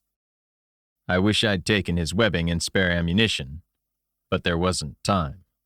Check my compass. Strike east. I'm moving deeper into the selva. This is the same situation in which Fia found herself. Unless you want to hike a few thousand miles to safety, you have to pivot to the north or south. The gunfire dies away. I stop and listen. Normal jungle sounds have faded. The selva, aware of our alien presence, holds its breath. My plan is to run east and dogleg south. Problem is, the FARCs know my plan. There's nothing at Arvori de Oro, so I must be heading for Portao. Shouts from behind and to my left. Can't tell how far away. The FARCs are following the disturbed vegetation. They've pivoted east and are coming for me in a loose skirmish line. Yankee! Yankee! Vamos a matarte! Yankee! I put my head down and keep moving. For half an hour, I lead the FARCs into the selva. Is it my imagination, or is the vegetation thinner? Sunlight blasts my eyes. Blinded, I squint to shut out the merciless glare. I've broken out of the forest onto a river, a tributary of the Rio Preto. Fast-moving water, a function of narrow breadth and shallow depth. Relatively clear, it's refreshingly different from the greenish-brown Amazon. High noon. I'm bludgeoned by the sun. I gauge the open ground. 100 yards. I'll be a sitting duck if the FARCs catch me. I snap the Golok into its scabbard and start across the river. Movement on the far bank catches my eye. Fuck me. Arqueros. I've never seen one, but who else could these Indians be? They're taller than average and powerfully built. Their skin is the color of chocolate, and their bodies are painted with bluish-white vertical stripes. The marks seem to shine in the gloom of the selva. Their eyes have been outlined with black paint. They look like ghastly skeletons flitting between the trees on the opposite bank. The arqueros carry bows, quivers of arrows, and 4-foot-long spears. All carry woven haversacks. Thin bedrolls and hammocks are slung diagonally over their backs. For close work, they carry blowguns, knives, and crude hatchets. The skeletons have their eyes on me, and FARC are chasing me down. Yankee! Yankee, te mueres! FARCs behind and arqueros ahead. Was this what Fia felt like when she and her friends stumbled into that battle? I unsling the M16 and run like hell. I have to put distance between myself and my pursuers. The best place to do that is the riverbank. A roaring sound fills my ears. What is that noise? The river bends to the left. I splash into the water and cut across. If I get around the bend, the FARCs will lose sight of me when they emerge from the forest. Of course, I could be running into arqueros. The water is knee-deep. I make it onto the opposite bank and race around the bend. A waterfall. It's a 2-step waterfall. White water plunges 30 feet to the first level. From there, it boils over, then cascades another 40 feet into the river. Stones of black basalt line the falls on both sides. If I can occupy an elevated position, I have a chance. Look back. The FARCs have not yet rounded the bend. I splash across the river a second time, make for the rocks at the foot of the falls. I glance left. Black and white skeletons fade into the forest. The arqueros hear the FARCs approaching. They know what rifles can do. They're not about to make themselves targets. I sling the rifle across my back and attack the basalt wall. Slippery stones polished smoothly by centuries of pounding water. I climb as quickly as I dare. A rifle cracks, and a bullet winds off the rock above me. I look back. The FARCs have just rounded the bend, 150 yards away. I count half a dozen, with more behind. Water pounds the first level and sprays the side of my face. I'm surprised how cool it feels in the 90-degree heat. I take a knee behind a boulder, unsling the M16. Let's see if we can even things up. The FARCs run toward me. That's convenient. Unless passing above or below, a target moving toward you requires no lead. The spray boiling from the foot of the falls doesn't drift.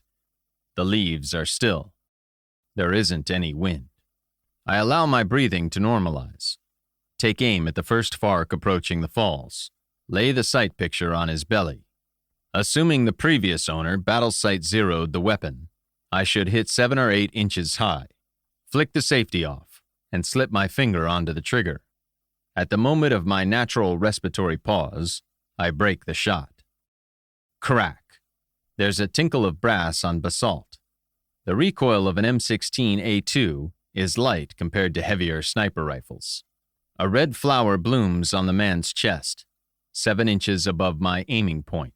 A shining fan. Droplets of blood. Sprays from the exit wound.